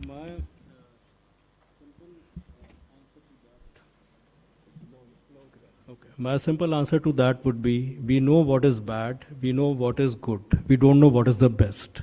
Hopefully we should move towards best within a few years. That will answer your question. Professor Ganguly. So, continuing on what Professor Ahuja mentioned and Professor Pot mentioned. So the thing is, there is a lot of variation in terms of the what we call as a healthy microbiome. If you look into the community as a whole. But but what we typically see, like we have done analysis of close to like 50,000 microbiomes across the globe. But what we see is there is a hierarchy, that there are some microbes which are very country specific, very population specific, but there are some microbes which are retained or they are conserved as the normal microbiome associated microbes across the globe. And that actually was the basis of our HACK index study, where we identified 17 microbes that are actually conserved across the globes and are mostly overrepresented in the normal individuals, as well as they're linked to the stability. And these, like, if you imagine it, you can imagine it's like a protein, like a protease, for example. Now, different proteases or different proteins, they have different functions that are typically tuned for the environment or what functions they are doing. But all proteases, they have certain this catalytic triad, which is very conserved. So they had certain microbes that belong to those categories. Now, another thing that I would like to highlight is what Professor Pott mentioned, that there, more than the microbes, it is the functions. So microbe A can exist in location 1, microbe B can exist in location 2, but both may be doing the same functions, or they may be having the same profile. And there is also what we see in our study where we identify specific functions or functional metabolic activities that are linked to these health-associated microbes like short chain fatty acid production, tryptophan production of EPS, for example. It's a very new, but that is what we observed, and that is what we see over here. But like Vinny sir mentioned, like it is very hard to define the best if you look into the whole. Okay, so I have questions for both the speakers. I'll ask them together. So my question to Professor Pott is, you said that healthy microbiome is a very complex thing and it depends on a variety of factors. So in the light of that, what is your take on different microbiome-based health indices that are developed and that are promoted? That is my question to Professor Pott. And my question to Dr. Ahuja are two small questions. One is the criteria which you mentioned about selecting the donor, one of the criteria was piercing and tattoos. So what is that correlation with microbiome? And secondly, you also screen for AMR genes. So everybody would have some, certain amount of AMR genes in their gut microbes. So do you have any cutoff value? Are you looking for genes for some particular set of antibiotics? That is my question to Dr. Ahuja. Thank you. So thank you for your question. If I understand very well, your question is about the importance of different health index or the differences between different health indexes? Since there are so many factors determining the healthy microbiome, and which it means is that it is for everybody, definition of what is healthy microbiome is different. Then how do you see those generalized health indices based on microbiome that are proposed, that if you have certain value, you are healthy. If you have a value lower than that, you are not healthy. But then what you say is the microbiome is, healthy microbiome definition is individual specific. Yeah. So how do you generalize this to a population? Yeah, well, it's an interesting question. And I would say the answer is that what with the health index you want to discover is dysbiosis, most likely. So where is it going wrong? And I think this is much more easy. So you will feel and you can measure when things go wrong on the microbiome level. And some of the indexes there will tell you as a diagnostic tool what could be wrong. And in that case, I think the purpose is really to decide where a treatment can start. A health index to define what is a healthy microbiome, in my point, is much more difficult because there's so many different combinations that are really healthy. So I think the main reason for maintaining health indexes is just to point to things that go wrong, and they are less suitable in a sense to define what is going well, because in many cases there's many things going well. Dr. Shauche, in response to your AMR question, so if you would remember in 2020, and the following FMT, AMR gene was transmitted and there was mortality in USA. So after that, it became sort of mandatory as a quality measure for best FMT centers to have AMR gene to be tested. That is, you do a culture, and following culture, if you find any AMR gene being present, you would not take up that patient. Just to take it a little bit forward, a step forward, we recently published a randomized control trial on patients who have AMR, and their FMT was done to see whether AFMT reduces the AMR resistance gene carriage or does multi-drug resistant carriage goes down. That trial was negative in the sense that MDRO did not go down with FMT. The second question I couldn't get at, that what criteria you were talking about for the donor? And one of your the criteria which was mentioned in your presentation, that slide was you look also for piercing and tattoos on the donor. So that is hepatitis C virus, okay. Because high risk behavior related to hepatitis C. Fine. Thank you. So I have also very short questions to both of you. So Dr. Ahuja, Is it? Yeah. So, Dr. Ahuja, will you also recommend 18S sequencing because the fungomes, because if the metabolites and the interaction is so important, so if you do that, then you get the fungomes also, and you could really interconnect with the intricate Tarini-like analysis. And Dr. Pott, I have a question to you that after we do this sequencing and the community, when we culture them both in anaerobic culture, aerobic culture and others, and identify culture some of these guys, and try to make a community-based preparation so it could be given to rather than FMT and others. Normally I fail. I'm not able to do that. So some of them grow, some of them don't grow, some of them don't grow together. So how do we solve this problem? Do we have any solution to this? 18S, sir, we tried to establish a few years back, and especially for fungal ITR sequencing and parasites, the 18S, but it was very difficult to establish. Subsequently, now that shotgun has come up and is much cheaper, so it would be better to straight away go for shotgun, sir.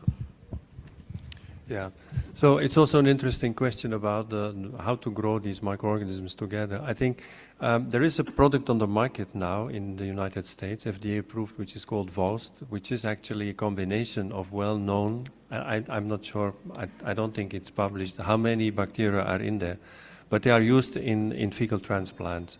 So this is the second second product that has been approved in the United States in FDA. And I'm not sure about how they manufacture. I think they grow them separately and then make the mixture. But they have the possibility at least to transfer through pills a large community of microorganisms in an approved way currently. And I'm pretty sure this will be outside of the US available soon. So this was approved like 2 years ago. And this is a different solution than what was developed first. So the first product that was approved was really fecal transfer through the colonoscopic way, and that was a purified product of a donor. So there's two approaches which are currently being evolving, and I agree with you that being able to actually compose very specific mixtures in a controlled way is probably a safer and probably a more efficacious way also to achieve what could be achieved with fecal transplant. Yeah, Sorry. Thank you. Actually, we are running out of time. We are 20 minutes back, and the next session, I know this is a fantastic session, and it started with such a high level of discussion. So can we do it offline? Because, it is not a break. It's another session is coming. So thank you very much to all these speakers.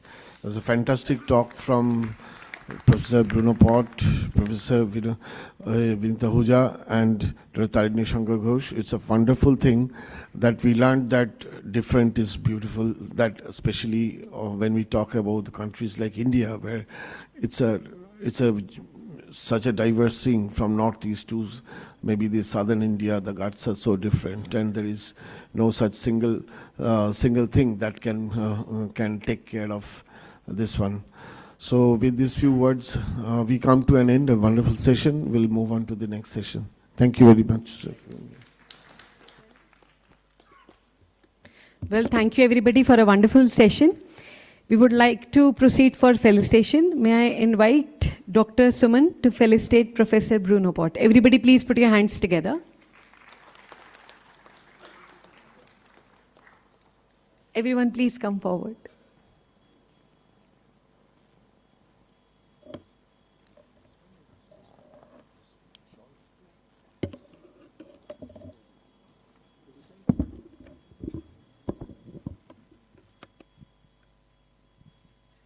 Everyone please put your hands together.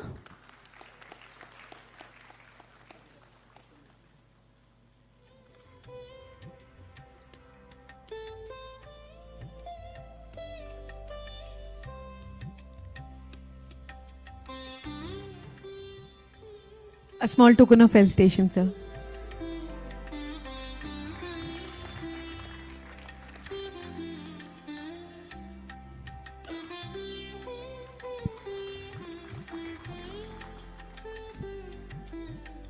Thank you. And now may I request Dr. Souvik to felicitate Dr. Tarini Shankar Ghosh. Everybody please put your hands together.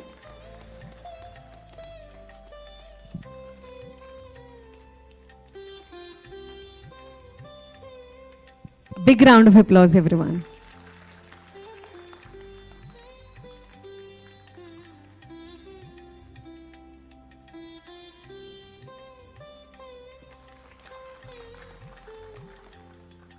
Thank you. And now may I request Dr. Suman to felicitate Professor Vineet Ahuja. Everyone please put your hands together.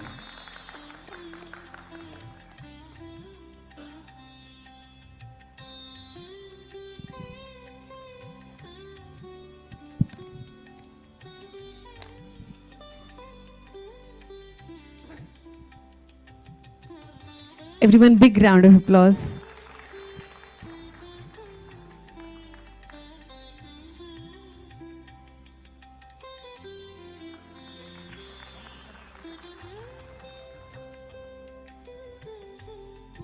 And now may I request Mr. Takeshi Yoshimoto to felicitate Dr. Suman. Everyone please put your hands together for Mr. Takeshi Yoshimoto.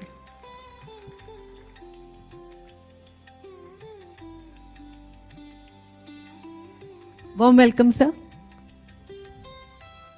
Everyone please put your hands together.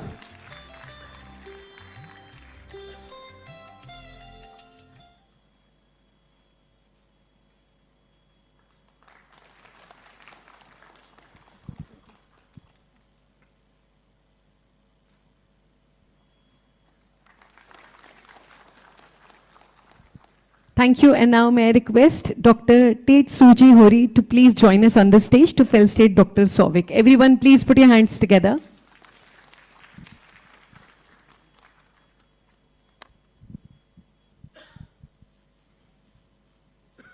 Once again, a very warm welcome, sir.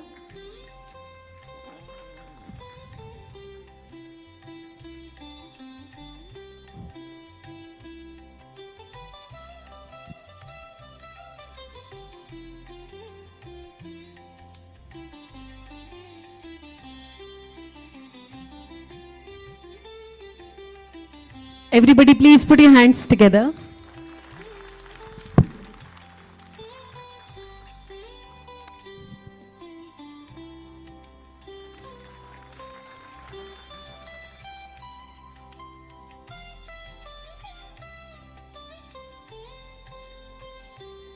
Thank you everyone for this wonderful session.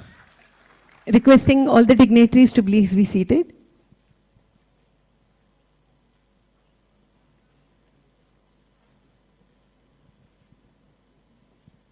Thank you everyone. Now proceeding further, it's my privilege to invite Professor N.K. Ganguly, Professor V. Mohan, Dr. Osamo Chonan, Professor Vineet Ahuja, and Dr. Neerja for the inaugural session. Everybody please put your hands together.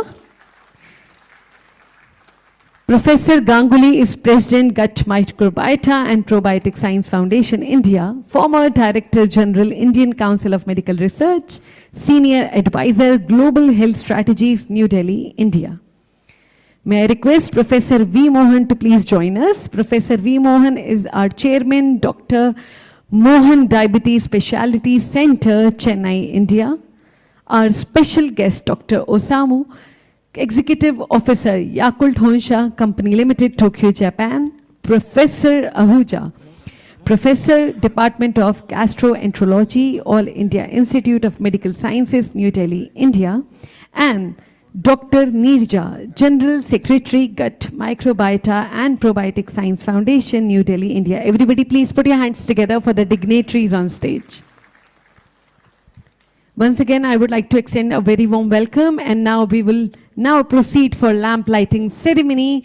Lamp lighting is a typical tradition in India and marks the commencement of any important event, taking blessing of the divine. Let's proceed it with lamp lighting. Everybody please put your hands together.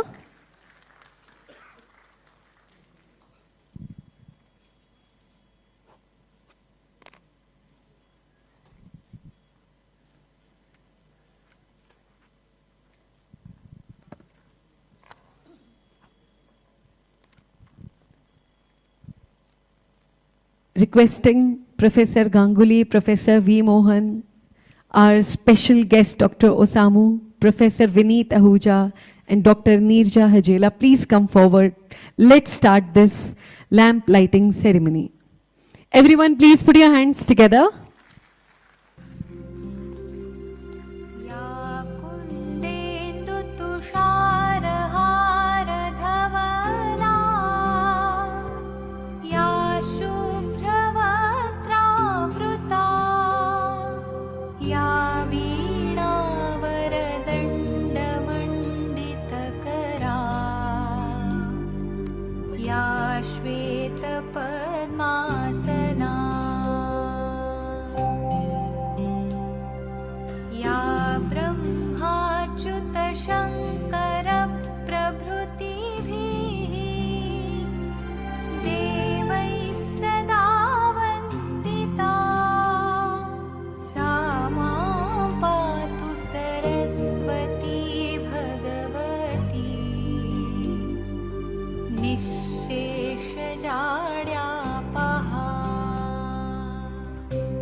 This marks the beginning of this important event. Thank you, everyone. And now may I request Professor N.K. Ganguly to start the felicitation.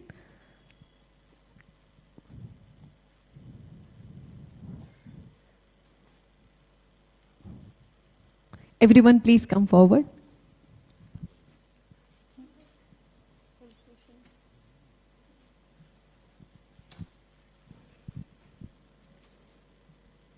May I request Professor Ganguly to felicitate Professor V. Mohan. Everyone, please put your hands together.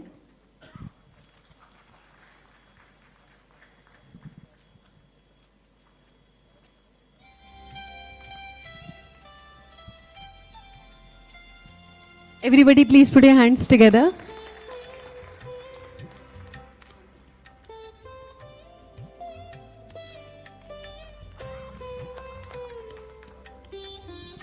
Requesting Professor Ganguly to now felicitate our special guest, Dr. Osamu Chonan. Everybody, please put your hands together.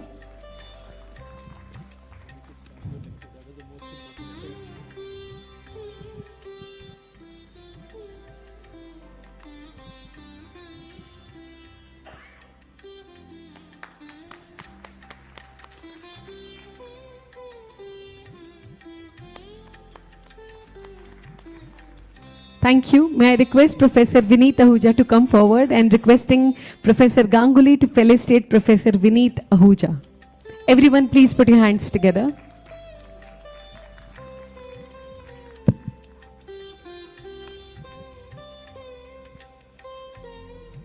Everyone, please put your hands together.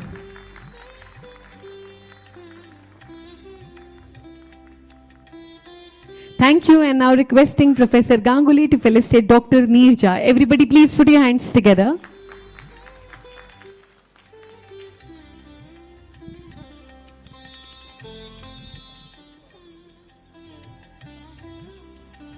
Everyone, please put your hands together.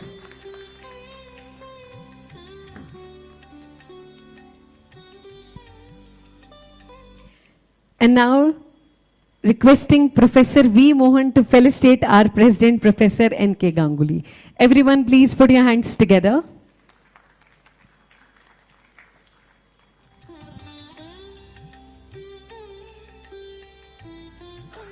Everyone, please put your hands together.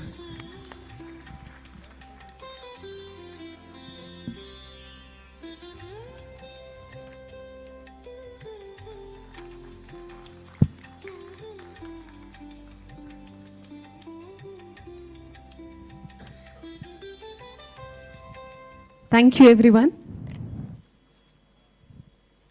May I request all the dignitaries to please be seated, and requesting Professor Vineet Ahuja to please join us on dais to give the welcome address. Everyone, please put your hands together for Professor Vineet Ahuja. So welcome all of you on behalf of the Department of Gastroenterology. It's a great privilege to welcome the dignitaries on the dais, speakers, national and international, all, I would say, excellent speakers, a very vibrant crowd out here. I'm not going to say much because we're all waiting to hear Professor Ganguly and Professor V. Mohan. All I would say that this is a meeting which is held year after year, spearheaded by Professor N.K. Ganguly and Dr. Nijay Hajela. Last time it was held in PGI Chandigarh and was extremely successful, and we are honored, I would say, that this meeting has been brought to AIMS New Delhi, and I hope that all of you really enjoy this academic feast today and tomorrow. Thank you so much. Thank you, sir, for the welcome address. And now, I request Professor N.K. Ganguly to give the President address. Everyone, please put your hands together for Professor N.K. Ganguly. Professor V. Mohan, Dr. Chonan, Dr. Ahuja, Professor Ahuja, Dr. Hajela, and very many distinguished guests here, our governing body members, our scientific advisory board members. It will take a lot of time to take everybody's name, but two names I will take Dr. Sauvik Maiti and Dr. Sengupta from the IGIB and many other major organizations from which people have done. We have NDTL director here. Someone has been already introduced, but they're all around. We have had Dr. Sachesh Shukla and Dr. Kunal Rai from MD Anderson. We have actually a galaxy of people over here today, either speaking or chairing the sessions. And I'm very happy to see so many people attending this hall. It is very difficult to fill. There's always very small number of people over here. So actually, although this as a foundation, this is the 16th meeting, we have been holding this meeting for nearly 22 years. I remember the first meeting was done with Dr. Yoshifumi Takeda at the helm in NICET, Calcutta. Suman was coming from there, so this meeting was first held there. And we have Dr. Shashikaran also. One meeting we held at the NIN in Hyderabad. So the tradition is going on, and we are holding it in Elite Institute. And this time we have got an offer. I will talk about it in our governing body, because without acceptance I cannot announce. But again, this is a very, very prestigious institute in our country. So, when I remember our first few meetings, it always ended in a very big chaos, that really whether microbiome could be really linked to a disease or really could benefit in any way, in real sense. Since then, the whole thing has now got absolutely crazy, because this is one of the most published area. If you take up any topic, you find the maximum number is being published over here with squeezy feeling that these guys are controlling everything we do. Whatever we do, whatever the organ of our body is, they are controlling us. And whether they are controlling us in a bad way or a good way, it depends on what we eat, what we breathe, and where we live. This was, the beginning was a tremendous beginning. Dr. Pot shows that the previous, our interpretations were not very nice interpretation, firmicutes and the nice ones, but they didn't tell anything. So metabolomic studies have become very, very important, and also how in the various organs they inhabit, they have a particular role. Somewhere they may be harmful, and many places they are beneficial. And how with the diet and the living and with the different, the Hasda one and the Inuit one was a beautiful example of how what we eat actually takes us wherever we are going. But the most fascinating thing, actually I was not understanding when Dr. Vineet was designing this particular program. he was saying that that people should know about microbiome better. And if they know what we are talking about in there, they will perhaps benefit. So this was a master class. I had never seen two people teaching the thing right from the zero base to the most advanced analysis.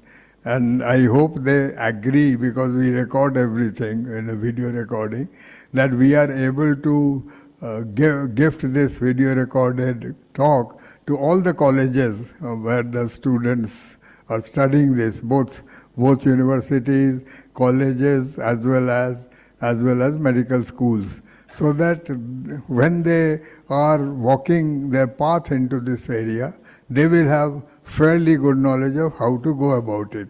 So this was very good, and I really enjoyed it, and I hope you provide this free of cost to people who will benefit out of this.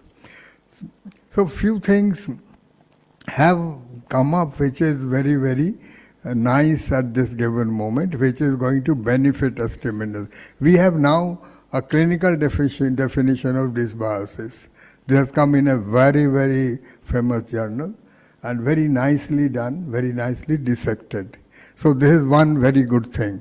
The other thing, in a Lancet paper, we have, because the trials with the microbiome are very, very challenging to design. So in the Lancet paper, the random RCTs have been defined for microbiome, and in the Nature paper, the complete design for doing a microbiome trial has been described. So this is going to benefit all of us. In our newsletter, you will find some of these mentions, and it has become so popular that there is a book by Emran Mayer, which is known as Mind Gut. This is only 117 rupees book, but really catches them as actually several books, not only one book, which have come up and are catching the imagination of people. So we have here Dr. Sachet and Kunal, I mentioned them. So they have two things they have done, which will benefit, because this was from the first session, that there was a mention of when you are going about it, when you are choosing the people and you are saying it, the donors, you need to do a biofire to really find out the communities. But there was no Indian community biofire, which was very, very expensive. So what they have done, they have created an Indian consortium measurement through the biofire, which is much cheaper, and which will provide a standard for the people to go about it. So this is I think is a huge thing. Nobody has ever attempted that, and they have. When they speak, I will request them to say a few words about that. The other thing which have done, that we have been doing FMT, we have been preparing the FMT sample in a different way, but they have prepared a GMP preparation of this particular preparation, which is again huge. At least when the FMTs are done in the future, at least we will have a GMP standard product to do. I don't know whether a standard product is possible or not, but there will be a standard product which perhaps we will be able to use.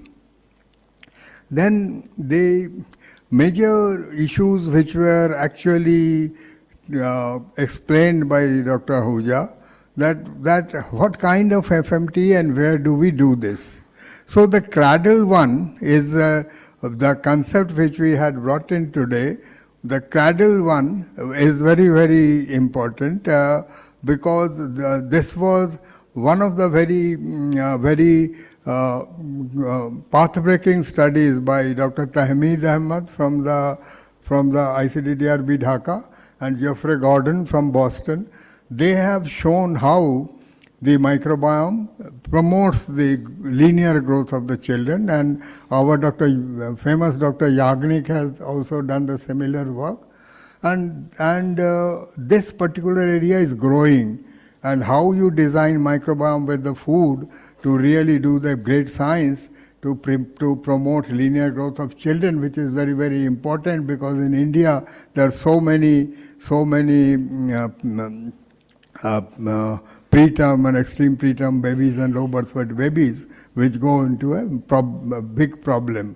And in the same way, in the Imperial College London, now as Dr.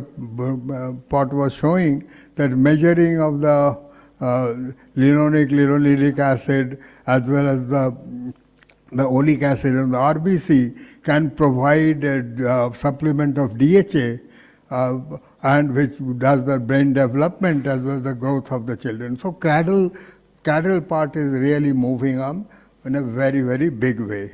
The other part, which Dr. Mohan will be talking about, we have a really double whammy at this important point, and we have growing aging population. I am one of them.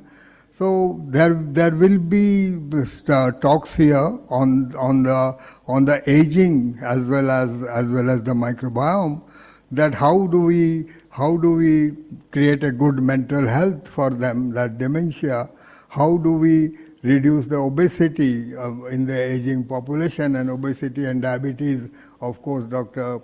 Mohan will be covering that. And how do we create a diversity of them so they don't have a gut diversity, so that the neural network of their gut actually doesn't prevents constipation, and at least they have a better motion. So then again, there is a paper now that and some of which were mentioned in the first talk, that how the checkpoint inhibitors could be made to function better. And recently I was told that there is another paper in the Cell which shows that the CAR T cells perform better when you give microbiome. The cancer drug much better. The glucuronide cascade, which is in our gut, where there are 64 cascades, they actually break down the cancer drugs.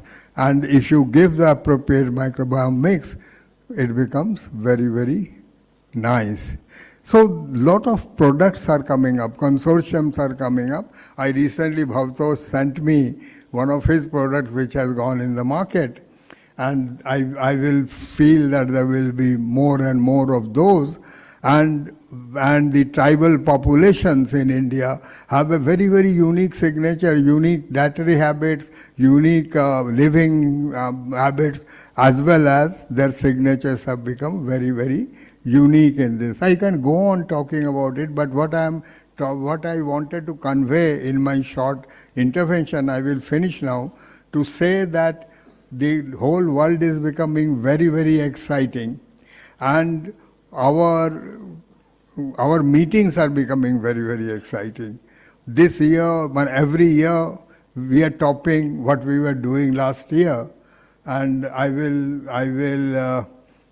thank Dr. Ahuja this time immensely, that he took very, very keen interest in the designing of this particular talk. And what we have done now, that most of the talks are the original work, and many of the talks will be original work done in India. And this community is expanding. It will be very, very difficult in future to really choose the speakers, because there is so many speakers. Each one of them deserve a spot. And our youngsters who have come here with the posters, I wish them best. We should anticipate that all of you are recognized, and everyone who has come here reads your poster. We have done a new thing this time, that 20 posters who were selected and 18 more posters, all are displayed. All will be evaluated by different groups of juries, and all will be recognized. Thank you very much for coming and making this a successful program. Thank you, Professor N.K. Ganguly, for the wonderful address. Everybody, please put your hands together. And now, I would like to invite Professor V. Mohan for the keynote address. Everyone, please put your hands together for Professor V. Mohan.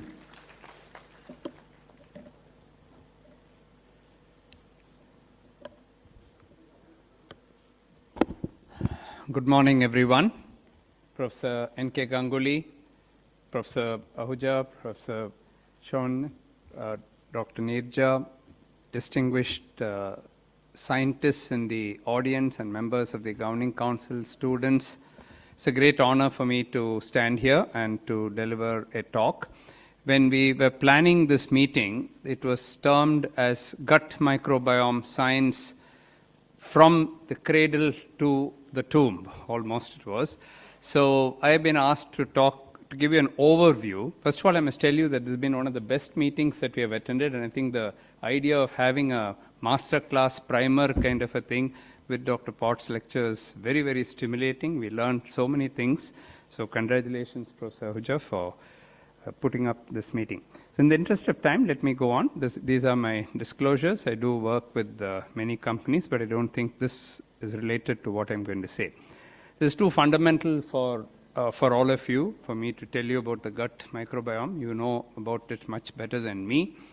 But there was a statement whether we are really human or we are more microbe than human, because probably the number of cells that are there in a body due to the microbe is probably more than our own cells.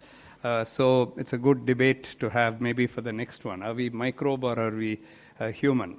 And what has been shown is that, and Professor Ganguly already mentioned about the cradle and old age. So from infancy to adulthood to old age, this gut microbiota does change. And I'll try to briefly take you through that. I'm aware that there are two talks this afternoon. My good friend and collaborator, Professor of Endocrinology here, Professor Nikhil Tandon, is going to talk about diabetes and metabolic diseases. So he rang me up and said, don't talk all about diabetes, leave something for me. So I'm only going to a little bit talk about the work that we did. And we also have Professor Shalimar here who's going to talk about MASLD, another aspect of the liver. So I'll be careful not to talk much about those. So we have heard already this morning that homeostasis, when you have pathobionts and symbionts, and commensals in between. And when they're beautifully balanced, then you have homeostasis in the body. But if one becomes more, the pathobionts becomes more, then you have dysbiosis. And Professor Ganguly was just saying that we have a beautiful definition for dysbiosis. And we heard from Dr. Potts also that dysbiosis is probably easier to define than a healthy gut microbiome. And that's what one takeaway point so far. So when you look across the life course, microbiota are constantly evolving throughout life, and early life exposure shapes the long-term health, and there are links to metabolic, immune, and neurological diseases, some of which you already mentioned this morning. And this is a schematic illustration of how right from pregnancy it starts, or probably even before pregnancy it starts. And then through the pregnancy, there are changes. We already heard about the type of delivery and how that affects. And then through infancy, from toddler stage to young adolescence, and then adulthood, then later life, and to old age, there are continuous changes which are occurring. And you can see at the bottom how the gut microbiota are changing. And we already talked about the stability of the gut microbiota and the complexity today. And as I will talk later on also, there are so many factors which are influencing this. It's very difficult to talk about one particular thing. It's not just diet alone. It's not so many things. Even your sleep affects your gut microbiota. So it's a very complex subject. And that's why I think the kind of masterclass that we had this morning, so that everybody is on the same page, is very important, especially as the knowledge keeps developing. But you can see that through life, there are so many factors which change. Now, before birth, we have the microbiome influences the fetal development, obviously. Maternal diet, obesity, antibiotics, already mentioned this morning, do affect microbial signals. So, for example, if the pregnant lady has an infection, she's going to take an antibiotic. And during that antibiotic ingestion, the gut microbiome is going to change. And how much that is going to affect the fetus, these are all studies which need to be done. Early immune programming begins even during the pregnancy. Dr. Yajnik's name was mentioned, even with the development, the DOHAD, the development origins of disease. Right from intrauterine programming, obesity, diabetes, everything seems to be programmed. And how much of that is actually due to the gut microbiome is worth looking at. Now, this has been already mentioned that the mode of delivery obviously shapes the microbiota. So the vaginal delivery, which is what God meant to happen, if that is there, then you have lactobacillus and bacteria, the good microbes already coming in. If you skip that and do a cesarean section, you've already diverted one group of microbiota from affecting the fetus, and then the skin microbiomes then become important. So you can see how every activity in life, right from delivery, pregnancy, they all seem to be shaping your microbiota. And then you come to breastfeeding. Now, why do we talk about exclusive breastfeeding for the first 6 months? For two things. One is that the breast contains human milk oligosaccharides, which are obviously the best. If you take cow's milk, we have Dr. Prajapati here, and we have this debate whether exposing children before 6 months to cow's milk or any other milk actually triggers type 1 diabetes and other diseases. There are a lot of debates regarding that. But obviously, giving the mother's milk is best because it promotes bifidobacteria and supports immune maturation. And there are enough studies for that. So one of the things that are constantly put forth in public health forums is that exclusive mother's milk for the first 6 months.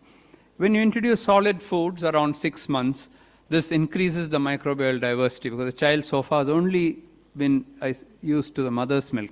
Suddenly now exposure from outside has come. So that food has a lot of variants there, environmental variants, the type of food, the carbs, the protein, the fat, everything changes. And therefore, slowly the shift towards the adult type microbiota is occurring.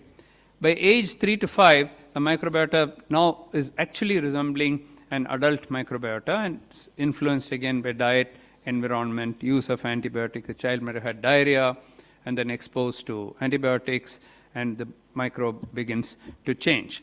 Now, this is a nice paper I'd like you to read, published last year, where it talks about the height growth and how use of Bifidobacterium animalis subspecies can actually influence the height of the child.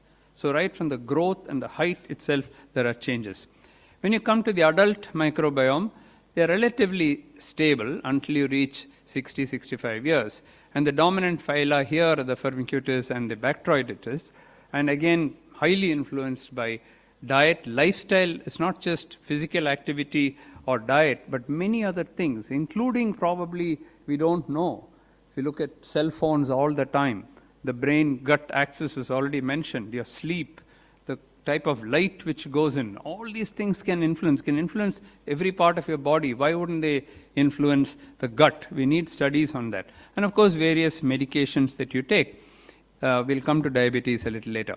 Now, as you grow older, around 60, 65, the gut microbiota changes. First of all, there's reduced diversity. That is why I personally believe that all old people should take prebiotics and probiotics, because I think you can't go wrong if you just take a supplement of prebiotics and probiotics after, say, 60 years of age. I've seen them do really well when they do that. There's an increase in the pathogenic microbes, and it's also linked to frailty and inflammation. There are enough studies to show that if your gut microbiota is not good, then you have more of frailty and so on. This is a beautiful article which, if you want the subject of aging and gut microbiome, I would encourage you to read this article, which completely explains what happens in aging and gut microbiome. And this is actually shown here. I won't go into it in detail, but it clearly lists out the healthy aging microbiome features, where you have high diversity and high Akkermansia and other high SFCA producing organisms. Whereas when you go to the age-related disease microbiota, you have low diversity, high abundance of pathogenic microorganisms and so on and so forth. So they're able to actually distinguish now why some people are healthy despite, like Dr. Ganguly, who can remember every study, every author, from Boston to India to every study published even yesterday, he keeps track of. Whereas others at age 55, 60, they're not able to remember anything. And so there is obviously some connection between lifestyle and microbiota. Now, if you take longevity, on the other side, you take people who are centenarians and people who live really long. They have studied them as well. And you can see definite patterns in the gut microbiome of people who live very long, especially for the short chain fatty acid production. Now, when you look at pathology and human physiology, it's very well known. I don't have to tell this audience that right from cardiovascular disease to oncology, including colorectal cancers, immune-related disorders, metabolic disease, about which I have to talk something. So I'll talk about obesity and diabetes, and then gastrointestinal disorders, neurological disorders, autism, and many other disorders have been linked. The field is just growing and growing. The number of papers are just increasing. Now, this is the link to inflammation and to diabetes. Now, when you have very unhealthy diets, either ultra-processed foods or even high-fat, low-fiber foods, what happens is the gut microbiota gets modulated, and then you have the bifidobacterium being released, and then you have the lipoprotein, the lipopolysaccharides being released, and this leads to inflammation. So this can lead to fatty liver, it can lead to inflammation in the adipocytes, in the muscle, and everywhere else. And it has been shown that you can actually measure this. And if you look at this endotoxemia, it is associated with an increased risk of incident diabetes. So you can measure this LPS level, which is something which we did. We looked at the LPS levels some time ago of control patients without diabetes and matched groups of individuals with type 2 diabetes, and we found that the LPS level was elevated in those who had type 2 diabetes compared to those who did not have. And we calculated the LPS by HDL ratio, which is an index of LPS activity, and this is also increased in patients with type 2 diabetes. A couple of symposiums earlier, a nice book was brought out where my colleague Dr. Balasubramaniam and I wrote a chapter on the role of gut microbiota in diabetes, and those of you who want to read that, you can talk about all the studies which have been done in type 2 diabetes and what are the findings from various groups are summarized in this particular chapter, which I'm sure Neerja will be able to give you. Now, this is a very major study which we did thanks to my cousin and good friend, Dr. Balkrishna, who was introduced to us through him, because of course Dr. Ganguly's disciple, and through him we were able to, and with Dr. Sharmila Mande and working with the THSTI and TCS, the Novo Nordisk Foundation, Copenhagen, University of Copenhagen, with Olaf Pedersen, Torben Hansen, and our colleagues at MDRF, we took up this Indo-Danish study, which was supported by DBT.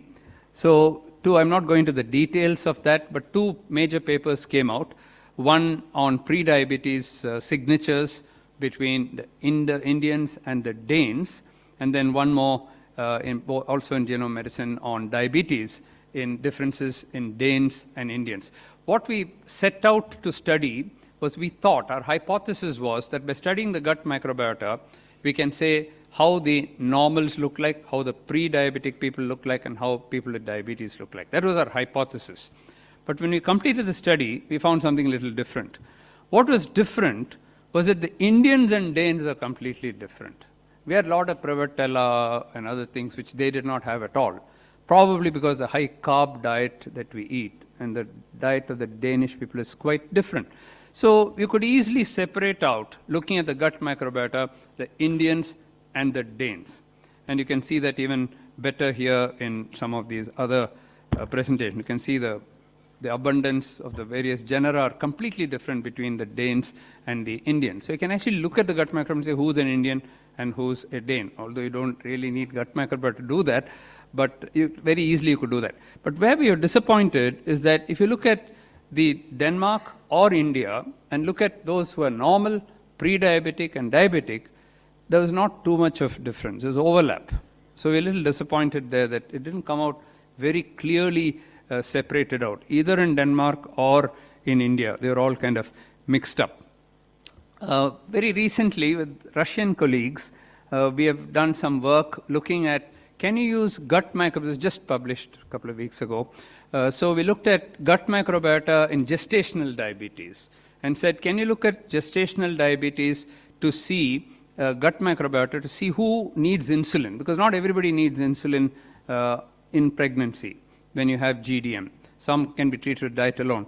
It looked at if you have certain gut microbiota profile, they were the ones who needed insulin. So this came out quite clearly. There was another article which I wrote with a student from IIT Chennai last year in the proceedings of the Indian National Science Academy, where we looked at the complete lens of the gut microbiome in relation to diabetes. What all has been published in the world in gut microbiome and diabetes.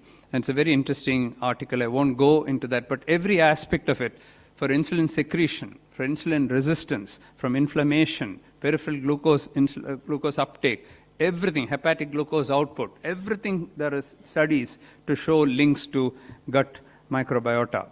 Now, going on to what do you do if you have this is, you can use probiotics and prebiotics, and I'm not going to go in the definitions of this, you know this better than me, but there is a role for this. And I must thank Dr. Nirja for sending me this very interesting article, which is a complete review of probiotics and prebiotics published recently on gut health. And I encourage you to read this very interesting article.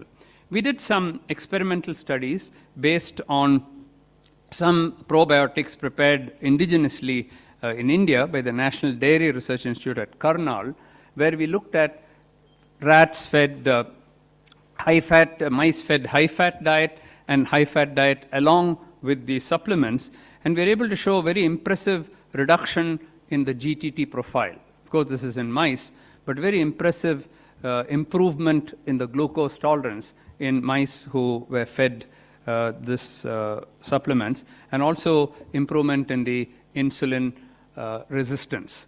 The insulin secretion, the insulin resistance actually improved, insulin action actually improved in mice who were given these supplements. Already we had some talk this morning about diet, and probably diet is one of the most influential of all the lifestyle factors as far as probiotics are concerned. And we know that in the Mediterranean diet, which is considered to be one of the best diets, we have diets which are very rich in plant-based foods. And more evidence is coming that plant-based foods are very, very healthy. It's not that all animal foods are bad, but certainly the red meat is, whichever field of medicine you study, red meat seems to be coming out as a red flag. But there are healthier lean meats as well. But plant-based foods really stand out because they augment the short-chain fatty acid production, microbial diversity they improve, and they have a prebiotic effect. Whereas if you use the junk foods and the ultra-processed foods, the exact opposite occurs. You have dysbiosis, pro-inflammatory effect, and reduced short-chain fatty acid production. Of course, it's very complex. It's not just diet alone, because you have genetics, and you have diet, and you have environmental factors, and that's where it becomes very complex to tease it out. But if you look at any organ, whether it's a liver or the pancreas and so on, every one of them seems to have a effect of healthy lifestyle. Now, going to the future of probiotics, if you were to have this, not the 16th meeting, but the, let's say, 26th meeting, India Probiotic Symposium, what will we be discussing? We'll be discussing many new things. We'll be talking about the proposed next generation of probiotics candidates, which we are not even having today. They are under development. We also have techniques for enhancing the probiotic viability, and I'm sure Yakult is already working on all of this: spray drying, extrusion, emulsification, electrospraying, freeze drying, and so on. Now, all this, the main attempt is that there are studies coming in now that giving the proper probiotic supplements are helping to control diabetes better, prevent diabetes, and even reverse pre-diabetes to become normal. There are studies which are coming. Many of them are small studies, but the evidence is slowly coming. Similarly, in the field of oncology, tumor prevention, or as a supplement to the chemotherapy that we are giving, or other cancer therapy, this is probably going to become a thing in the future, where you add probiotics as well. And also inflammatory bowel disease, we already heard Professor Ahuja's work already. Dyslipidemia, chronic inflammation, certainly there's going to be work showing that in inflammation this will be useful. So my take-home messages are, I'll probably give you back a few minutes because you're running late. So microbiota evolves across the lifespan. Early life influences lifelong health, so you must start very early. Don't wait until you're 65 years old to do that. Diet is obviously a major modulator, and all of us to start eating healthier, especially plant-based foods. Targeting microbiota offers new therapies which are going to come. In the Indian cohort, diabetes associated with certain families of these gut microbiomes. An association gut microbiome seen also with pre-diabetes, but not so strong. We need more research.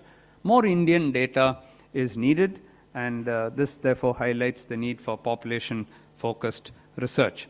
And if we think that only in this century we have known all about it, 460 BC to 370 BC, Hippocrates already said that all disease begins in the gut. Heal the gut, prevent disease. That's what he said. I don't know how he said it more than 2,000 years ago, but anything that you think is new, you'll find either Hippocrates or Aristotle have already said it 2,000 years ago. So it's very humbling that all that we're talking today, people already knew about long ago. And with that, I'd like to thank the organizers. Thank you very much.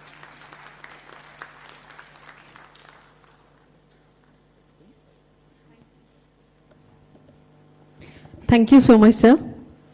And now, proceeding further, I would like to invite our special guest, Dr. Osamu Chonan, for his opening remarks. Everyone, please put your hands together.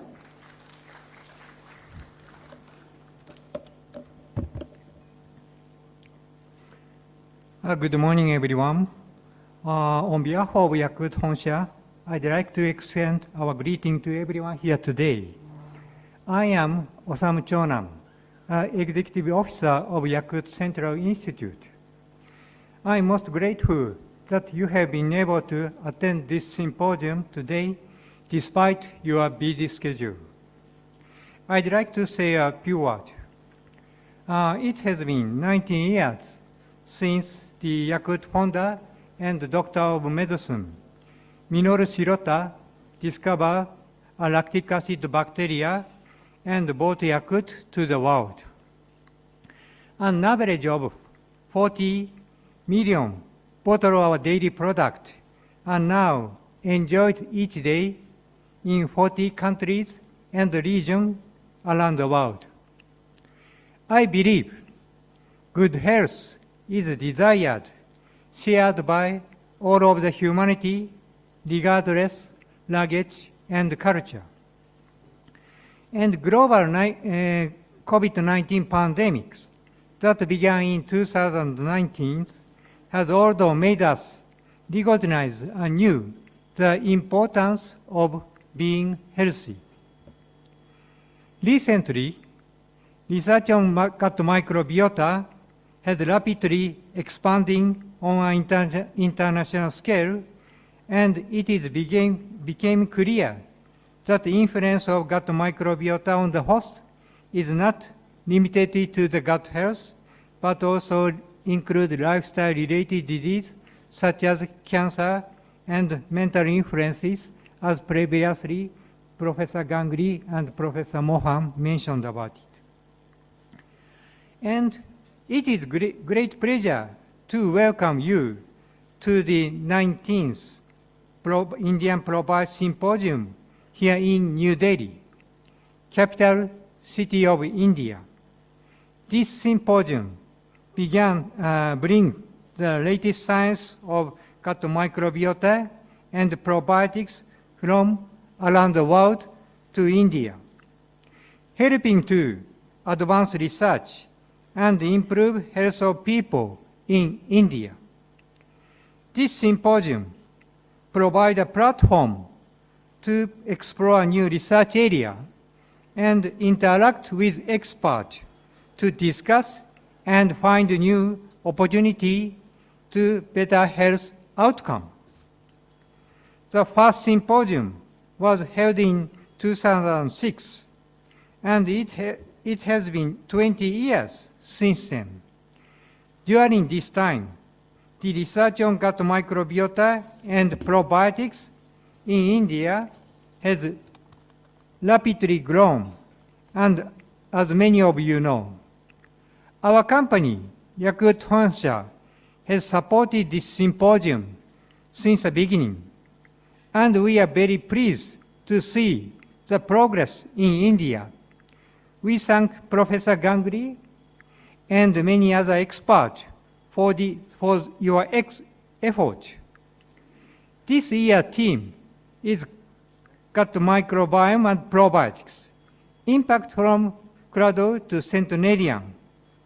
We thank Professor V. Mohan for chairing this symposium despite your busy schedule. Thank you very much.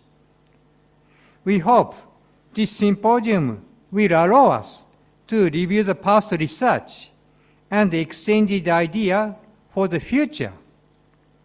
Finally, I hope today's symposium will be a fruitful one for everyone. I'd like to express my gratitude to Professor Ganguly and all the distinguished professors present here for providing me this opportunity to speak. Thank you very much for your attention. Thank you so much, sir. And now I would like to invite Dr. Neerja Hajela for vote of thanks. Everyone, please put your hands together for Dr. Neerja.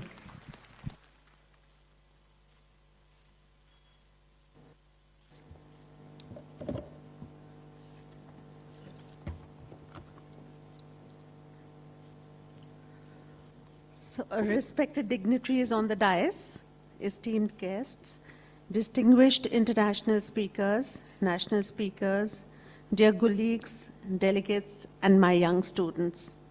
It is both an honor and a privilege for me, Dr. Neerja Hajela, to stand before you today and propose the vote of thanks on this very momentous occasion, the inauguration of the 16th India Probiotics Symposium.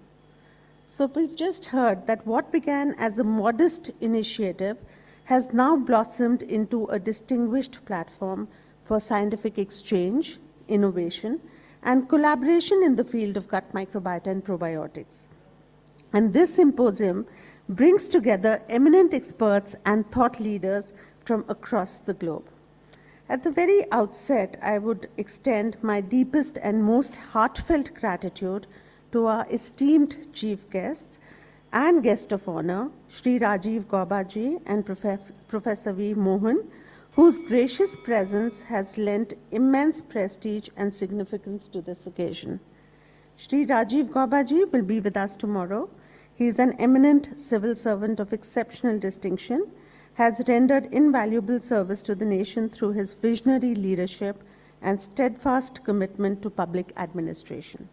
Professor V. Mohan, we've just heard him. He is a globally renowned diabetologist and a Padma Shri awardee and has made pioneering contributions in the field of diabetes research. Not only research, but also healthcare in India. Through his work, he has not only transformed countless lives, but has also strengthened India's standing in the global medical community. Thank you so much, Professor Mohan. I would also like to extend a very warm and sincere gratitude to our esteemed international and national speakers. Your presence here today reflects the global significance of research, and we are immensely grateful for the knowledge, perspectives, and experience you bring to this forum. Your participation enriches this symposium beyond measure. A deep, heartfelt gratitude to Professor Ganguly, the guiding force and the true torchbearer of this foundation. Your exceptional wisdom, profound insights, and steadfast dedication to advancing scientific excellence have not only shaped our path, but continue to inspire and will leave an enduring legacy. Thank you so much, Professor Ganguly. I would also like to place on record our deep appreciation for our foundation members. I would really request our foundation members to just stand up so that everyone knows who they are. Their unwavering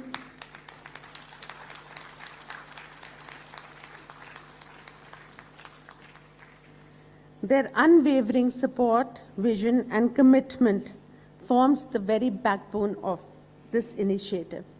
Their steadfast belief in the importance of advancing scientific knowledge and fostering meaningful dialogue has enabled this symposium to grow from strength to strength over the years.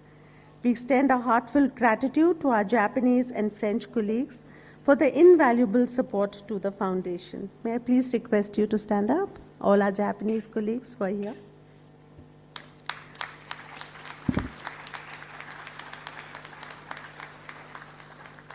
Your unwavering commitment, generosity, and spirit of collaboration have meant a great deal to us. We are deeply and very deeply appreciative of your continued partnership, which has strengthened our efforts and enriched our journey in countless ways. No words are enough to thank Professor Vinita Ahuja for the immense effort, and I can really say immense effort and dedication put into their 16th India Probiotics Symposium at this very prestigious All India Institute of Medical Sciences. Professor Ahuja, your exceptional leadership, meticulous planning has transformed the symposium into a truly enriching and memorable academic experience. Bringing together experts, researchers, learners from diverse backgrounds is no small feat. And yet you ensured, like the very first talk, that your every session is insightful, well-structured, and impactful. It has been such a pleasure working with you, honestly. I would like to extend my heartfelt thanks to Dr. Himanshu Narak, wherever he is. It'd be nice if he can just stand up.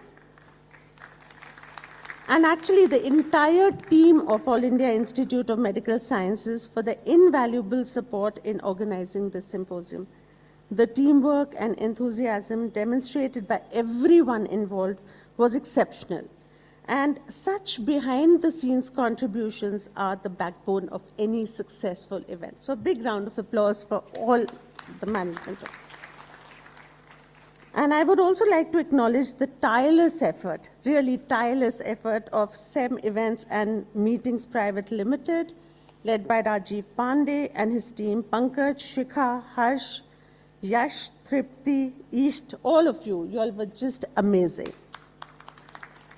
And all of those who have worked behind the scenes, your forever support has made this event possible, and we are deeply grateful for your hard work. A special shout out to Spriti Jain. To all our delegates, researchers, thank you for your enthusiastic participation and commitment to advancing science and innovation. Your engagement is what really breathes life into gatherings like this and ensures meaningful progress in our very shared mission. A very special mention and a big thank you to our students, the future torchbearers of our country.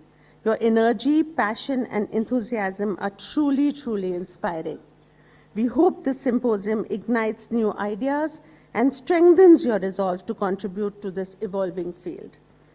As we formally inaugurate the symposium, let us carry the spirit of collaboration and of innovation. May the discussions over the coming sessions lead to meaningful breakthroughs and stronger partnerships. Once again, I extend my sincere gratitude to each one of you for being a part of this significant event. Your presence has truly made this inauguration very, very special. Thank you, and I wish everyone a highly enriching and successful symposium ahead. Now we stand for the national anthem. Thank you, everybody. Thank you for the wonderful vote of thanks. And now proceeding further, everyone, let's all rise for national anthem. जनगण मन अधिनायक जय हे भारत भाग्य विधाता पंजाब सिंध गुजरात मराठा द्राविड उत्कल वंग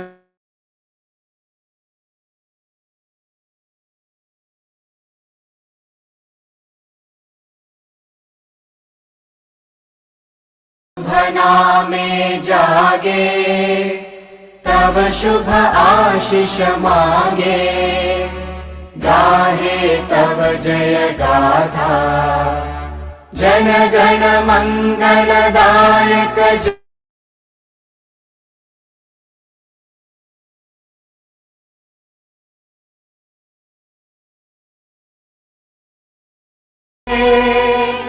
जय जय जय जय हे.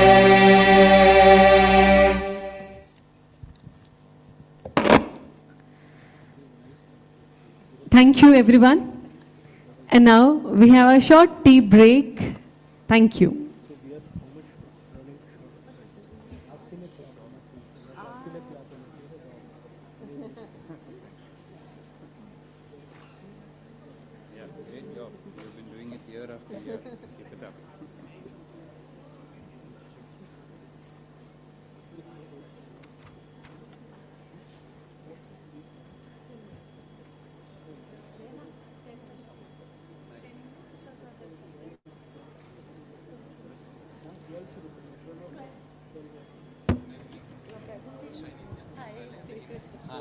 We have tea break for only 10 minutes.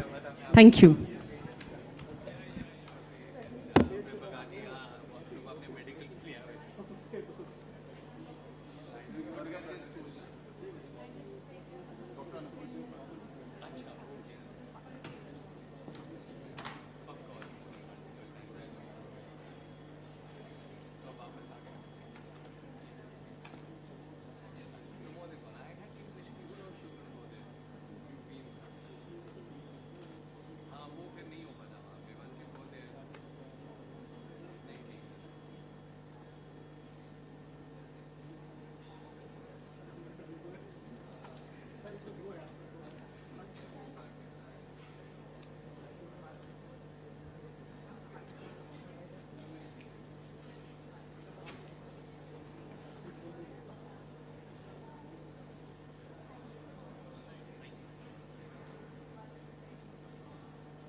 क्या चीज़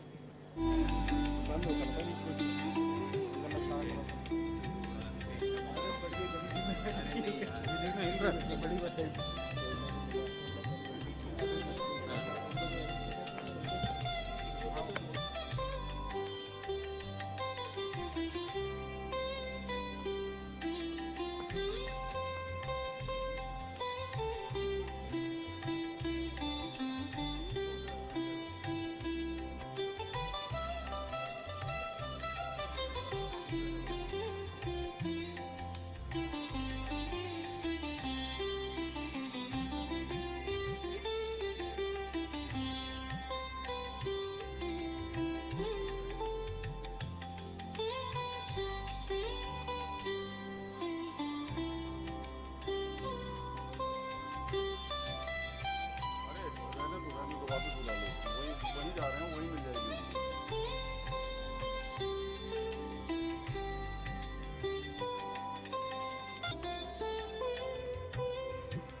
May I request everyone to please be seated?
We are about to begin. May I request everyone please be seated.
Everyone, please be seated.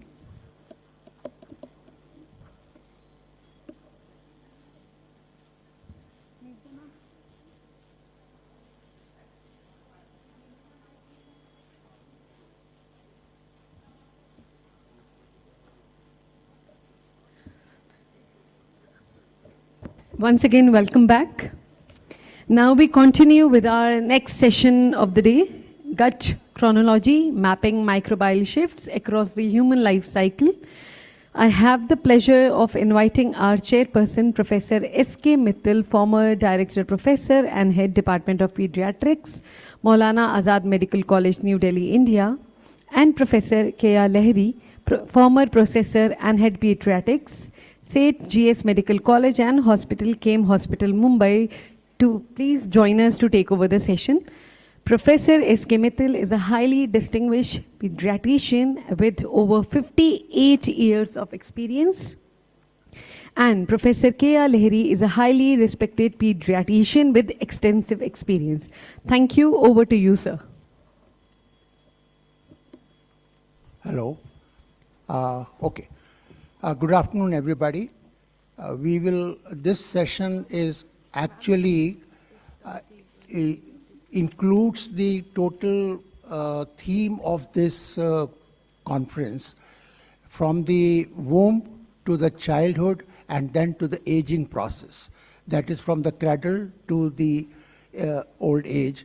So for this, we have three speakers, very eminent speakers. I'll request Dr. K.R. Lahiri to first tell about the first speaker who was to join us from Israel, but unfortunately because of the prevailing circumstances, he has not been able to make it, and nor will he be able to join us on online mode. Dr. K.R. Lahiri. Good afternoon. Can you hear me?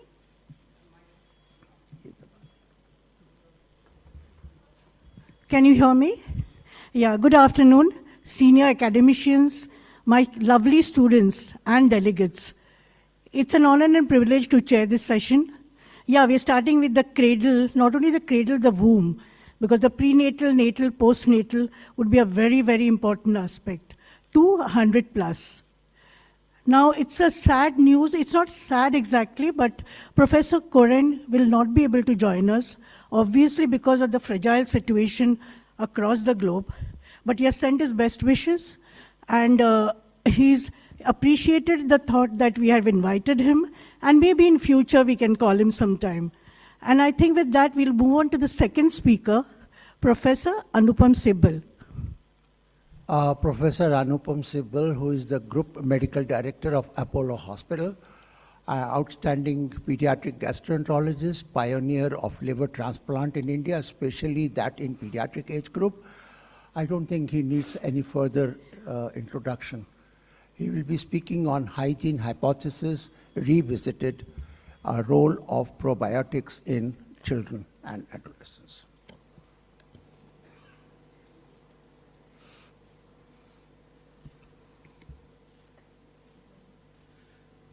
Professor Mittal, it's a privilege to be in a session that's chaired by your teacher, Professor Lahiri, Professor Ganguly, distinguished faculty from across the world, Neerja, and the team that organizes the probiotic symposium year on year, Vineet.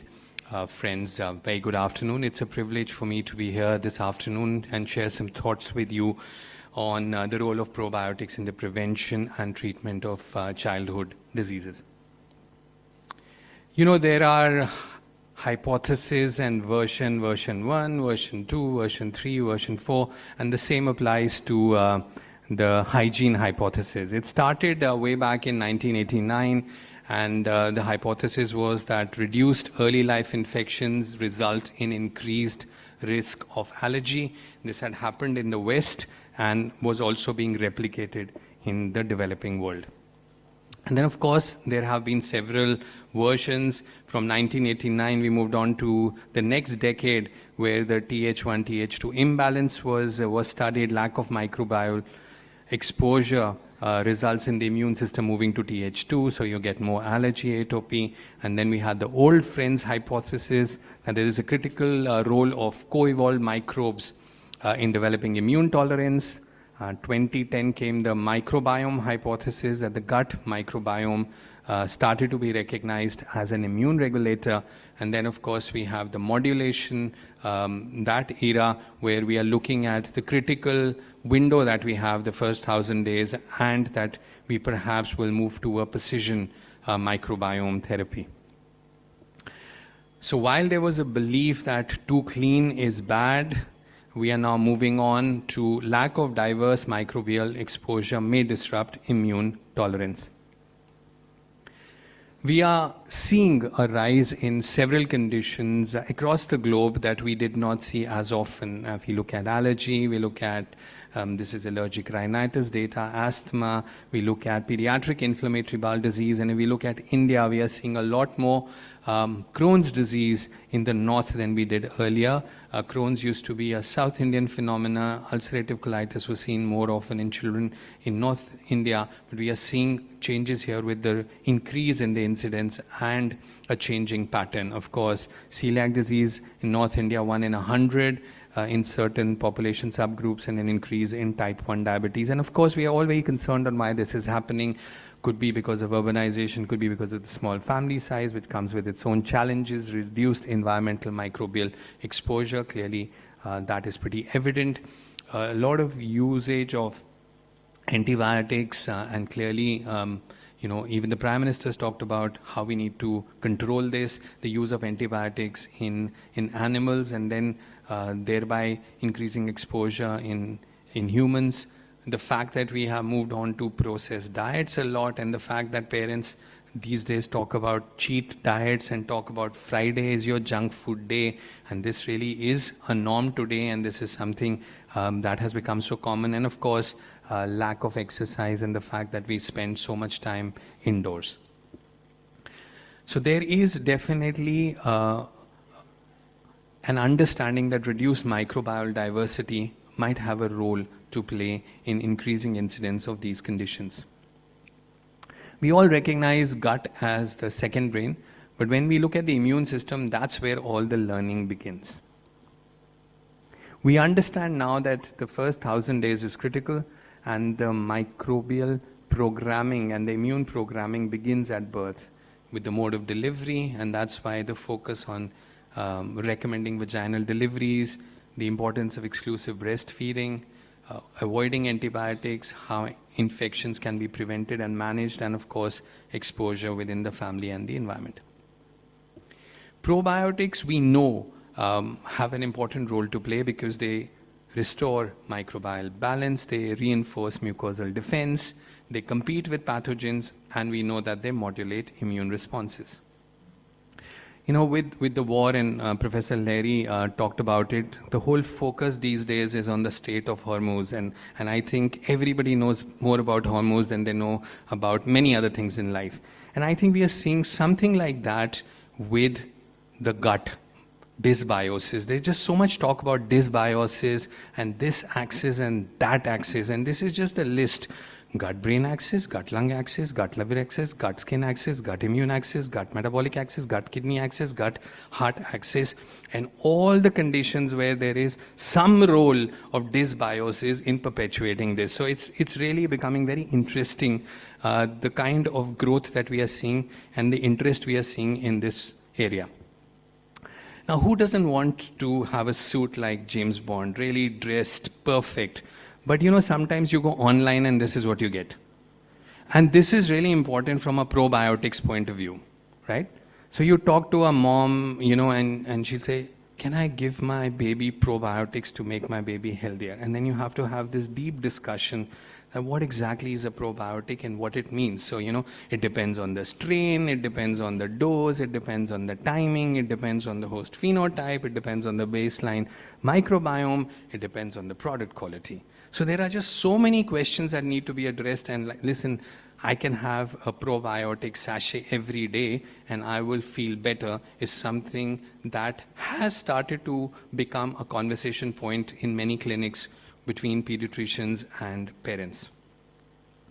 You know, in 2019, there was a very interesting event that happened. Jeff Bezos got divorced. And this was the largest settlement ever, $38.3 billion each. And Mackenzie Scott became the richest woman in the world. Now, why am I talking about Mackenzie Scott in a probiotic symposium? Because that very day, I was preparing for a talk on probiotics, and I remember distinctly that the size of the probiotics market was equivalent to the net worth of Mackenzie Scott. It was $40 billion was the market size of probiotics the day they got divorced. Now let's see what's happened in the last 6 years.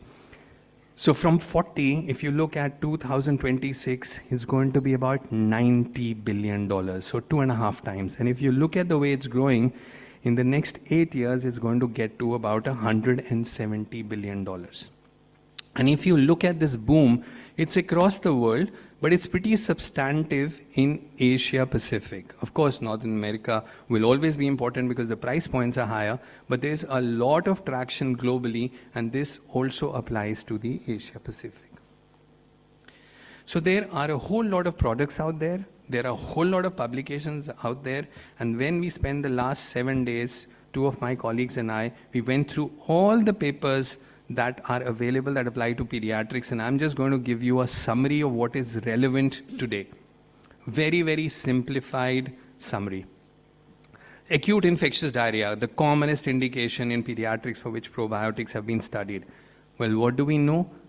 Probiotics shorten the duration of diarrhea 1.8 days shorter. Now you might turn around and say at the community level, at the national level, does 1.8 days matter? Well, to a mother it matters. It definitely reduces stool frequency, though the effect is small. Of course, it depends on the etiology, it depends on the type of probiotic strain. If you look at all the data, there is just so much heterogeneity, and this is a limitation. This particular paper just published last year in JPGN that looked at 25 RCTs. But if you look at, although the RCTs are several, if you look at the patient numbers, it's not very huge. Reduced duration of diarrhea, 7.8 hours, which is statistically significant. Reduced stool frequency on day 2 and day 5, and reduced duration of vomiting. If we look at antibiotic-associated diarrhea, again an area that has been studied extensively because we all know that antibiotics disrupt the gut microbial balance and that probiotics can help prevent antibiotic-associated diarrhea. Most of the studies have involved Lactobacillus rhamnosus GG and Saccharomyces boulardii, but again, lots of variables there. Lactobacillus reuteri has also been studied, and they found a significant reduction of AAD during the first 14 days of antibiotics, and this moved on even in the follow-up. A few other papers, by and large, there is enough evidence to suggest that probiotics do help reduce antibiotic-associated risk. Constipation, this is really becoming an epidemic. You know, when Professor Mittal started pediatric gastroenterology in Maulana Azad, what he was confronted with every day was diarrhea. When I started my pediatric gastroenterology practice, it was a lot of diarrhea, and then liver diseases had become very important. But I have to say that about 25% of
I think it's too early to comment.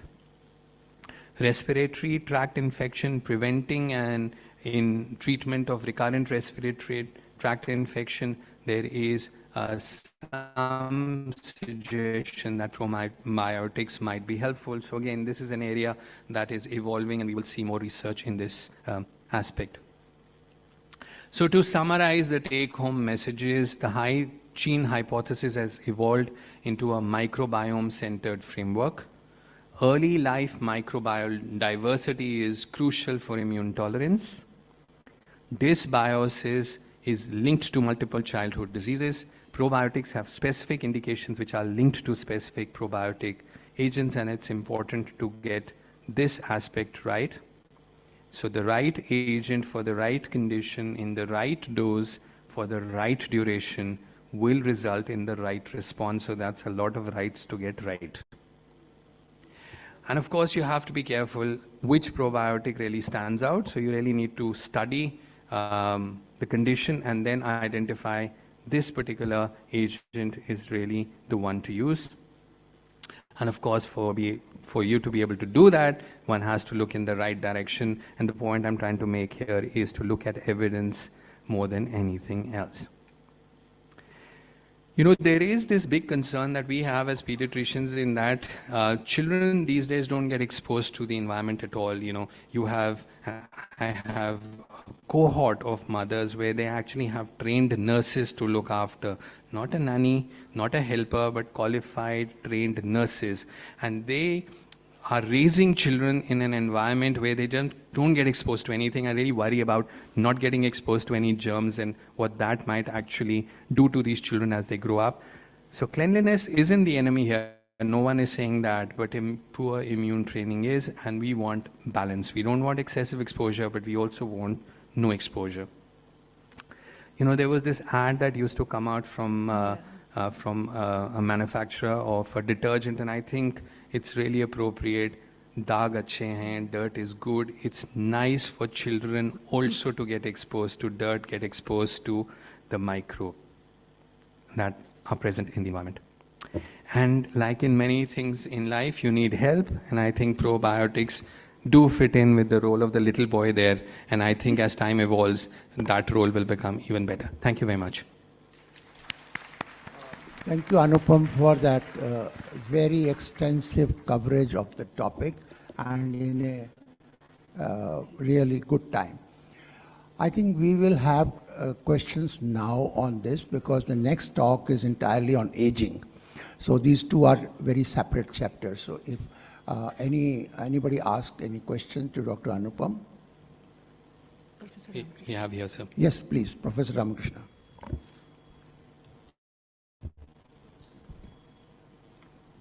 Thank you, Dr. Anupam. That was a very balanced view that you gave, and I really liked that. And my comment is about your critical window of 1,000 days. It's just the first week of life. And a lot of pediatricians, I understand, around the world believe that. For instance, there is a very nice experiment that was reported by Masbanian from the University of Washington in St. Louis about 20 years ago in Cell, where he infected notabiotic mice, monocontaminated them with a specific strain of Bacteroides, and showed that initial exposure to that would change from your TH1 to TH2, or now you might think of TH3. But beyond that window, it didn't happen. I just wanted your comment on that. Thank you so much, and it's great to have you comment on this. Clearly, the first few days or a week, if as you put it, are critical. But I think what we are also seeing is something that we need to emphasize to families is that quite often you meet families and they say, okay, I breastfed my baby for a month and now I really need to get back to work. And you really have to have this detailed conversation with them that, listen, the longer you breastfeed, the better it is. And, you know, there are tools available today. You can express and go and so on and so forth. So my concern is that while there might be a hypercritical phase, which might be a week, I think as our understanding evolves, we might discover that if we continue with those good practices for an extended period of time, we actually might benefit the baby, the family, and of course, the community as we go along. Great point about that research, sir.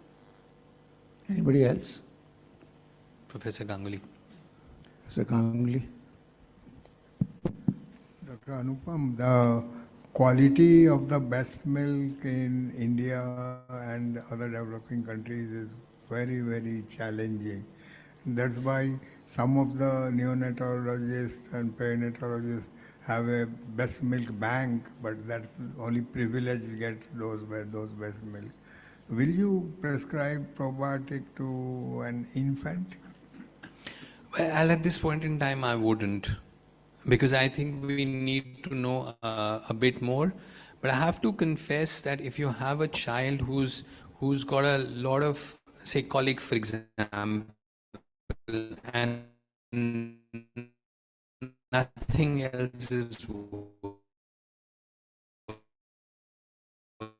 working,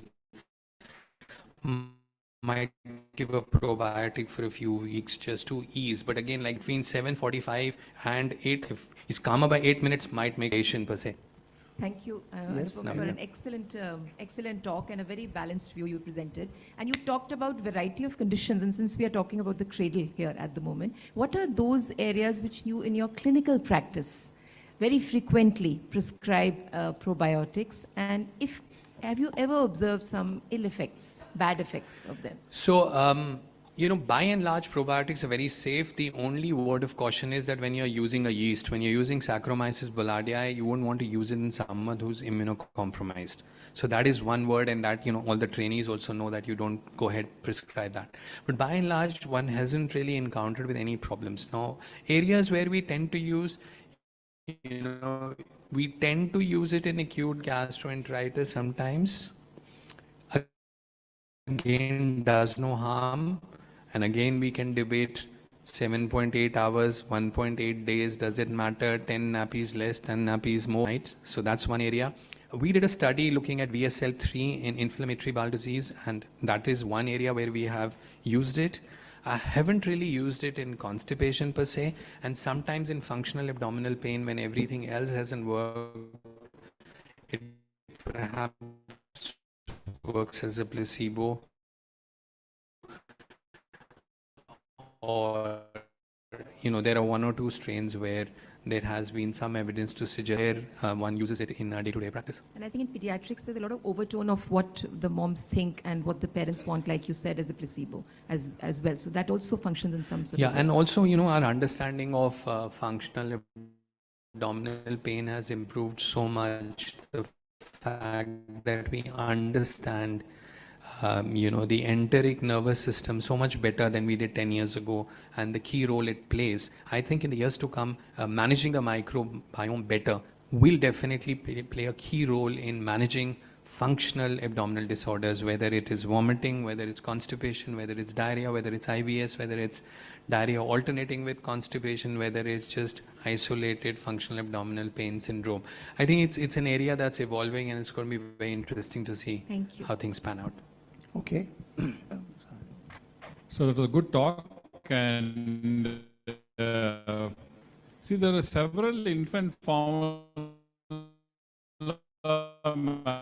manufacturers claim that they have human milk oligosaccharides incorporated into that. But if you technically see, HMOs are too complex. No one has synthesized a HMO tool which are incorporated.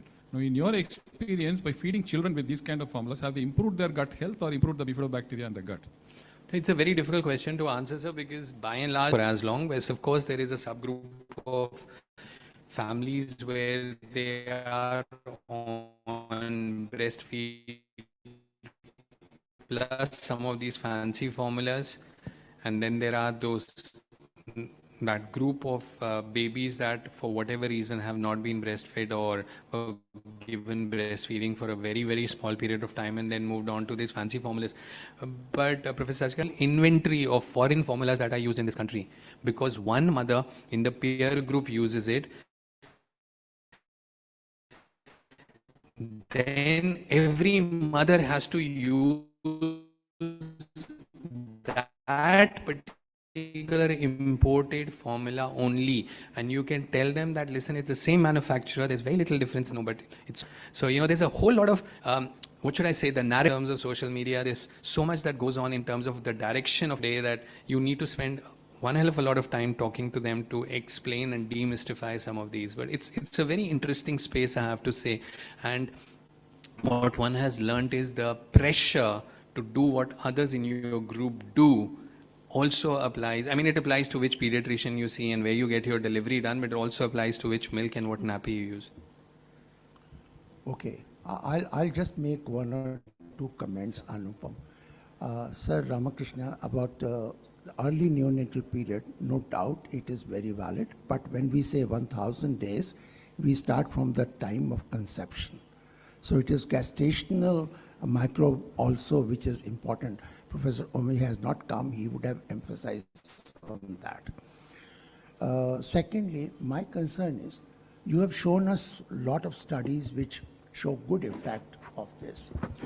What more evidence will be required to really get these recommendations incorporated in routine management by, say, whenever expert body says you manage acute diarrhea, nobody has put lactobacillus DD, or same thing for functional abdominal pain. So what more evidence will be required, and so what is the hesitation? It's a great question, and I know you played an instrumental role from the time that ORS became a part of the policy. So I think, sir, to my mind, it becomes economic.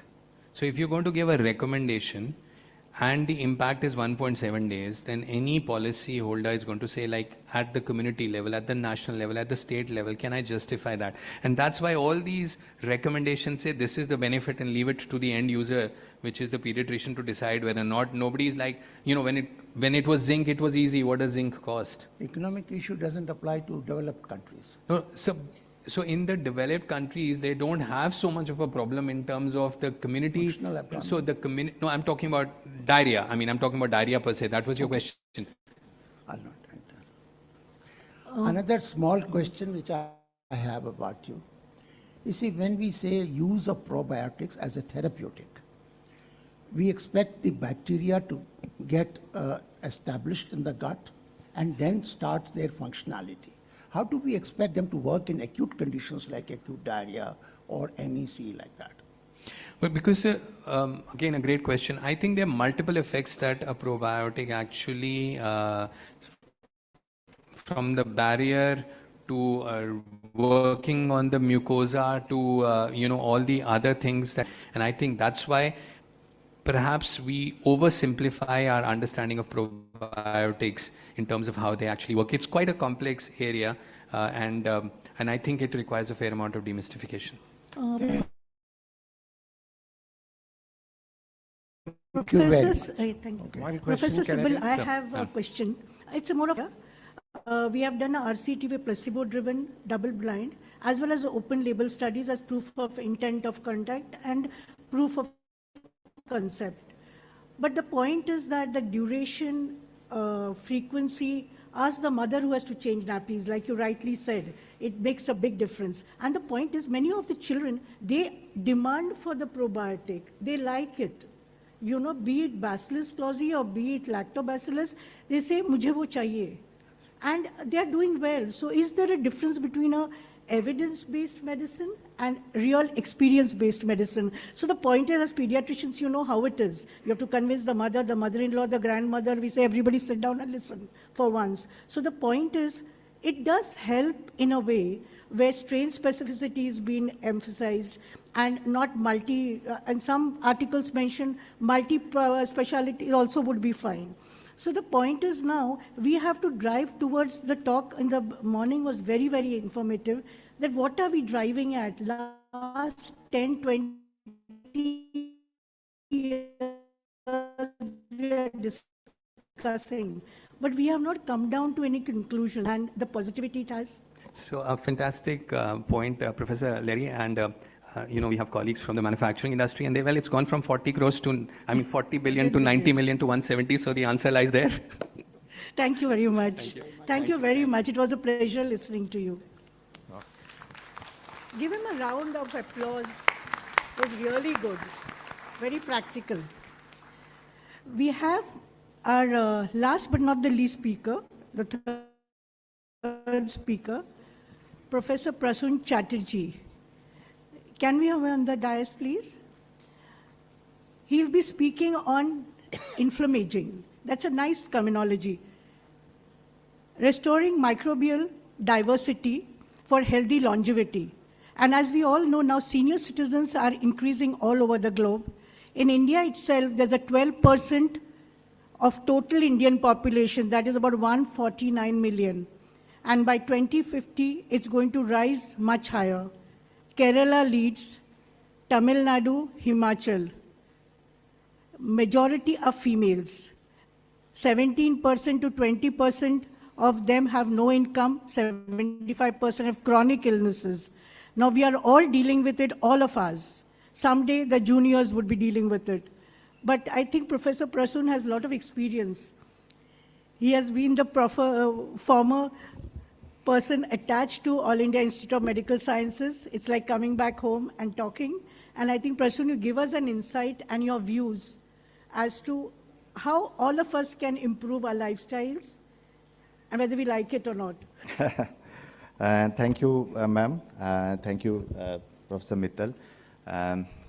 My sincere thanks to Professor N.K. Ganguly, Nirja, and the whole team of who have organized this conference so well. And my colleague from Japan, I visited Japan, and they are doing great job in this area.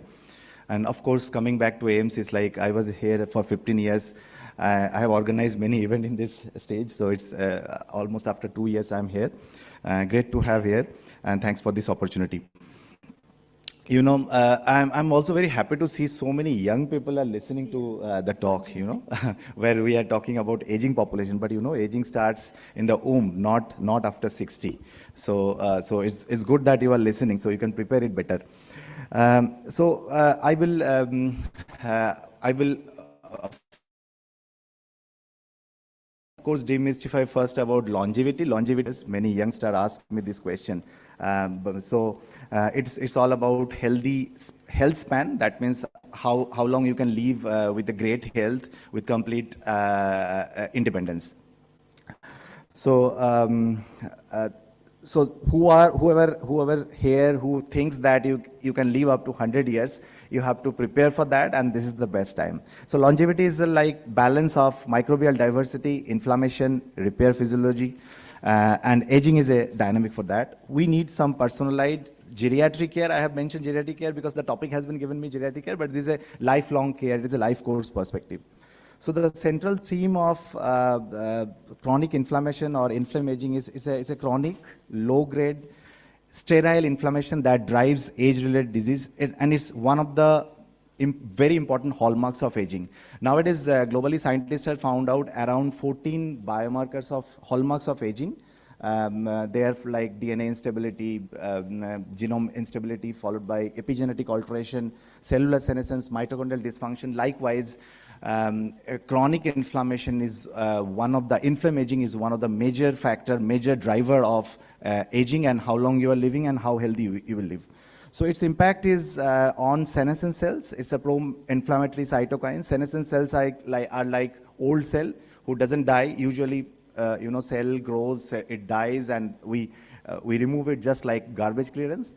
But senescent cells, they don't die. They don't clean the space. They release a lot of inflammatory things, and that causes a lot of problem to most of the organ. So this is a complex picture, but it highlights how inflammation, which is very, very silent, which is going through all of our body and mind, and it is impacting most of the organ. So there are some peripheral inflammatory features, which I mentioned about cellular senescence, which is damaging your DNA. Then some senescence-related secretory peptide, which is reducing your immune system. Then there are some specific again, some scientific terminology I have to use, N-kappa beta, which is primary activator of pro-inflammatory pathway. Then adipaging, which is related to your obesity, which is again very, very common. Then some central inflammation, which is affecting your brain and creating a lot of neurodegenerative disorder, including Parkinsonism and Alzheimer's disease. So protein aggregation is also one of the major factors, along with oxidative stress, which we discussed long time. This study has been published in 2025 by Garcia. So its consequences is you can just name an organ which doesn't affect through this. It affects almost all organs, ranging from your brain to vessels to heart to lung to kidney to your bone to cancer to osteoporosis, insulin resistance, that is more of metabolic involvement. So I think all of us has this wish list. We should be centenarian from Veda time we used to say Satayu Bhavo. So all of us, I'm sure all of us wants to live 100, but of course with great health. So if we talk about aging, I think the most practical approach is to look at the centenarian, their character, their biomarker, their gut microbiome. I think that would be the best option than speaking a lot of theory. So they are the most successful model of biological aging, characterized by low prevalence of chronic disease, and they mostly maintain their functionality. They have very less disease, less non-communicable disease they suffered, including dementia, cancer. They suffer very less from that. So their gut microbiota is something which we need to look for. So I'm sure from morning there are a lot of discussion have happened on this gut microbiota, but I will say the most important thing is it's a malleable meta-organism. That is very, very important. You have always scope to improve it. It is never too late to improve your gut microbiome. That regulates your metabolism, immunity, endocrine function. So centenarian exhibit a distinct gut microbial composition compared to other age group, which may be determined of their extreme longevity and healthy phenotype. So as a result, if we explain longevity, seeing the centenarian, they have reduced inflammation. It has helped to create low-grade inflammation, which is again hallmark of aging, as I mentioned.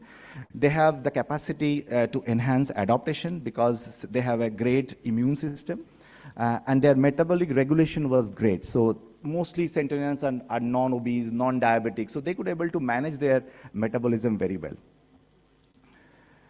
So what scientists found out in the microbiota of centenarian are they have a beneficial taxa we called as Akkermansia, which is a link to better metabolic and immunological performance. So they have that plenty. Their gut microbiome composition shift towards a profile that supports immune regulation, reinforces intestinal barrier integrity. So the review also highlights a significant lack of robust long-term clinical studies. So we cannot conclude and immediately jump to a conclusion, yes, this is the only things, but of course, this is much, much indicative to say that they have a great lifestyle which has impacted their gut microbiome. So usually with aging, what happened? We have around 40 trillion organisms in our gut in only 1 kg. And with aging, there are some changes which are not so good. So that only we age, and that is these are the few factors which are important. Like there is decrease in short chain fatty acid producing. There are some positive, some negative things get increased, which increases your inflammation. There are a lot of studies on that. It increases again, as I mentioned, Akkermansia decreases in inflammation, thereby improves your metabolic capacity, and then most important thing is the diversity of the population of the gut microbiome get reduced, and thereby the balance, which we call as dysbiosis, is one of the major things which happens with aging and with many of the disease. So this is the same slide. I'll not spend time. I have three study to present. All of the three has been conducted in AIIMS when I was here with my team. So we tried to find out sarcopenia is loss of muscle mass and strength with aging.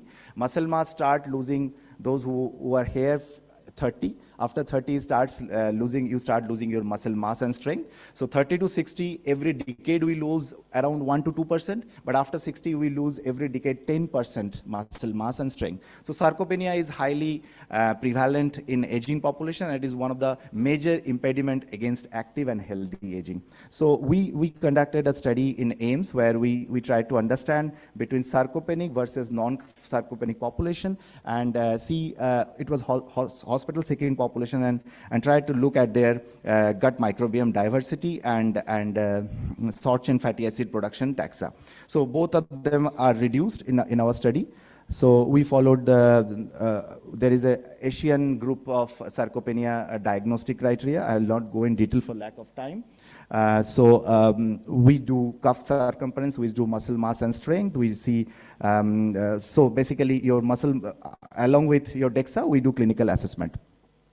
So this heat map is showing there is relative abundance trend, and it's not, although it was not statistically significant because we have 30 samples, 15 non-sarcopenia, 15 sarcopenic, but we could definitely found out the bacteria, the organism which are not so good for muscle was abundant in sarcopenic individual as compared to non-sarcopenic participant. We also did a RCT, which was a pilot RCT. It was multicentric in AIMS, New Delhi, in NIMHANS, and Kolkata, Kolani Medical College, AIMS, Kolani AIMS. So there we gave so randomly we gave adjunct probiotics for patient with moderate depression. Again, hospital seeking population. We tried to see if there was any improvement in the overall outcome. So it was a study for like 24 weeks follow-up study. So here you can see the probiotics significantly increase serum BDNF level, which is again good for patients with depression, and gut colonization of target strain, and supporting gut-brain axis mechanism, which is again indirect evidence you can say. There was significant improvement in depressive symptom and anxiety score, along with antidepressant, usual antidepressant, whatever psychiatrists prescribe, that is mostly SSRI and benzodiazepine. So probiotics improved overall outcome of the patient. Similar, but on quality of life, there was not much difference between cases and the control group. Both the group had improvement in overall quality of life, because anyway, antidepressants always improve quality of life in a depressed patient. So this is one more study which I'm still continuing with ICMR. This is one of the landmark study from India, where we are following 0 to 100 years, and I'm looking for around 500 plus biomarkers as hallmarks of aging. As I mentioned, around 14 hallmarks are there. We have taken surrogate hallmarks from most of the surrogate marker from most of the hallmark, including gut microbiome. There, along with the clinical profile, we have done epigenetic assessment, genomic analysis, telomere length, and all other parameters. So here we have, this is a protocol which we have published. The paper is under publication.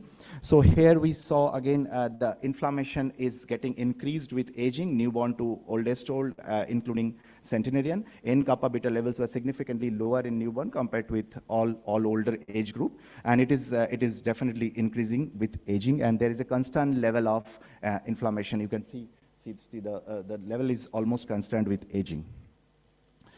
There is also, from the gut microbiome of the same population of the AIM study, as I mentioned, we found out there is a progressive decline in beneficial bacteria, that is Akkermansia, and short chain fatty acid producing taxa with aging, with concomitant increase in proteobacteria across the aging cohort. So we are in sync with whatever the study has been shown globally, especially in centenarian population. We have around 7 centenarian in our population. So I know most of us probably it has been discussed, or it will be discussed throughout conference. But as Madam mentioned, I must highlight this, that your diet is very, very crucial, which I'm strictly following. Many of my patients are strictly following, and it is really, really doing miracle. Be it sarcopenia, be it Parkinsonism, be it Alzheimer's. I give customized diet for my patient. And of course, as high fiber diet has a great role, especially to the young generation. I understand there are plenty of food. I think the problem is plenty of ultra processed food which is available in the market. So that is really, really bad for you. So you have to understand that. Along with going for probiotics, you should primarily focus on prebiotics, that is your food. So prebiotics are non-starch polysaccharide and mostly high fiber diet in a layman term, if I explain you. So as per scientific evidence, you should consume at least 30 variant of high fiber diet in a week if you want to be like centenarian. As per most of the studies which suggest that. So diet has to be fiber rich. Probiotics, role of probiotics again, as my previous speaker, I will again say it should not be random prescription of probiotic, ye le lo, wo le lo, jo mil jaye le lo. Rather, I prefer to card than prescribing random probiotics, And also I prefer, which I learned from our Chinese colleague, that you should take cold pressed rice, you prepare in the night, have it in the morning, or prepare it in the morning, have it in the night. So that is really great thing. And also I have studied along with some previous study which has been published recently in 2024 that time restricted feeding helps in improving your gut microbiome. So along with that, sleep is very, very important, which is absolutely compromised in, we always say our ambition is more than sleep, but that is not true. Like from childhood, we have been taught that, your dream should be something which should not allow you to sleep. But that is not a great option for your gut microbiome, but because there are some good bug which helps in repairing your gut during night time. And preferably the food window should be 6 a.m. to 6 p.m., which I promote everywhere, and it has a lot of scientific merit. 6 a.m. to 6 p.m. food is the best option for your gut, along with managing your chronic inflammation. So there is circadian integrity, which is very, very important. There is a suprachiasmatic nucleus in brain, which is connected with sun. So that clock decides with sunset and sunrise, you know that. And there is another clock in our gut microbiome which get signal from our original circadian clock. So we have some daytime worker who are helping getting energy from our food and also delivering some good chemical to our body, including serotonin, happy hormone, melatonin, and many other immune system stimulating chemical. And there are some molecules who are night shift worker in the gut microbiome. They are helping in improving your gut microbiome to prevent you from leaky gut and various other food allergy, theoretical food allergy, and inflammatory condition of your bowel. Of course, stress reduction is very, very important. If you are stressed, you have to understand always that just like pregnant mother, we all are carrying a colony with us. If you take care of the colony, you will also be fine. There are some culprit like random antibiotic stewardship is again a major topic for discussion. A lot of NSAID, 60 to 70% PPI, pantoprazole, omeprazole, famotidine, ranitidine are wrongly prescribed. There are enough number of evidence on that. It reduces your quality of gut and thereby promote a lot of disease. So stabilize microbiome rhythm, reduce inflammation, support gut-brain. And there are nowadays, again, I didn't point it here because I'm sure many of the speakers has already discussed this. It is now absolutely known that there is a gut-brain axis, there is a gut-muscle axis. So your immune system, your metabolism, you are obese or not, that can also be decided your food and gut, your gut microbiome. So your metabolism, your inflammation, inflammatory stress, your overall stress, someone personality. So all the factors are related with your gut microbiome. So yeah, so this is the roadmap, I think, for fiber-rich diet. Again, we know many things, but we don't follow, but more and more you understand that how are you going to help you. So from today onwards, whenever you eat, you please think about your gut microbiome. There is a huge amount of colony who are carrying more than 150 times gene than your own body gene. So please be mindful on your eating. Do strengthening exercise, which helps support your brain emotionally as well as through learning new skill, and also your lifestyle rhythm, and that will definitely help you. So yeah, this is my last slide. This is Mr. Annamalai. He is 101. His age is now 101, and he's absolutely healthy. I'm looking after him for last 10 years from AIMS only, and I think many of the things I learned from him. Of course, I'm extremely sorry that I should have thanked Professor Vineet Ahuja sir, who was extremely helpful for me whenever I was in AIMS. Professor Ganguly, Professor Dr. Nirja, Dr. Saibal. Dr. Saibal was the principal investigator along with me for the RCT we have concluded. Dr. Sudeep is my senior resident in AIMS, the sarcopenic and non-sarcopenic project he has done. Dr. Rasi is my scientist, and all the patients who participated in my study, and of course AIMS, whatever am I.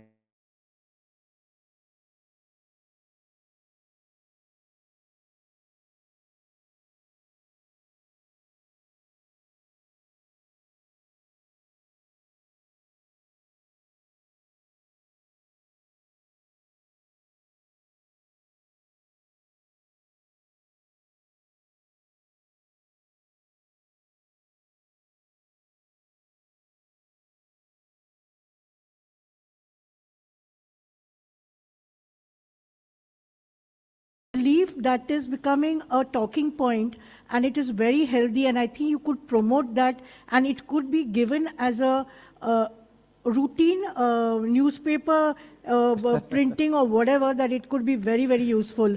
Would you like to comment on that a bit? Ma'am, of course, I do it for my patient. I always discuss this with my patient. And the theory is very simple. You have to be very, very natural. You go to the tribal population. There is comparative study between tribal centenarian versus urban centenarian. Gut microbiome of them is much better. And you'll be surprised to know few centenarian gut microbiome is as good as who are in 20s. So that is because they are still, because most of the centenarian in our country are either from farmer family or they are associated with farming. So that practice was there. Of course, I'm not a great proponent of carb, but if you have to take some carb, that should be rice, which should be cold pressed. Thank you. I think we could have some questions from the audience. Be precise and just identify yourself. Yes? This light. So many elderly. No questions? May I ask you one small question? Yes, sir. In your study, among the centenarians, did you find that their diet had significantly high fiber diet? Yes, sir. Comparatively? Most importantly, their diet is high fiber. They sleep very early. They take only 3 times, breakfast, lunch and dinner, no in between things. They're extremely disciplined. The same person I saw the picture, he even took 10,000 steps during COVID crisis in a 10 by 12 small room, because everybody told, don't go out, you will die. So he continued that, and you know, habits is like compounding. It's just like SIP. Someone, if you are walking, inspired by a talk or meeting a doctor, you started running for some time and then stop. So someone who is walking for, let's say, even 3,000 steps, I'll not go for step counting, because again, it is a compounding. 3,000 steps for 30 years and 5,000 steps for 10 years, which is again intermittently. Of course, the first one is better. So it's all compounding. Consistency is the key, especially for centenarian study. Yeah. And I think that 6 p.m. dinner is a very good point. Yes, ma'am. Who would like to? Yeah, please. Hello, Dr. President. Very nice talk. So I just had a small question on, there was a box plot graph that you showed about the inflammaging. Yeah. And so there were different age groups. And on the extreme right, I think the most elderly age group, there was a kind of like a bimodal distribution. There were some points which are very high and some points were very low. So were there a difference between these two? So yeah, I understood your point. Again, you know, as I told you, gut microbiome is a very malleable structure. So suppose you are under stress, someone's spouse died, they are under bereavement for 6 months, their microbiome will not be that good, which is usual thing. So suppose you are under stress, someone under stress for exam, for job, for 3 months, that will alter their gut microbiome. So that inflammaging, the difference is Yes, because of the stress yes, level. Okay. yes.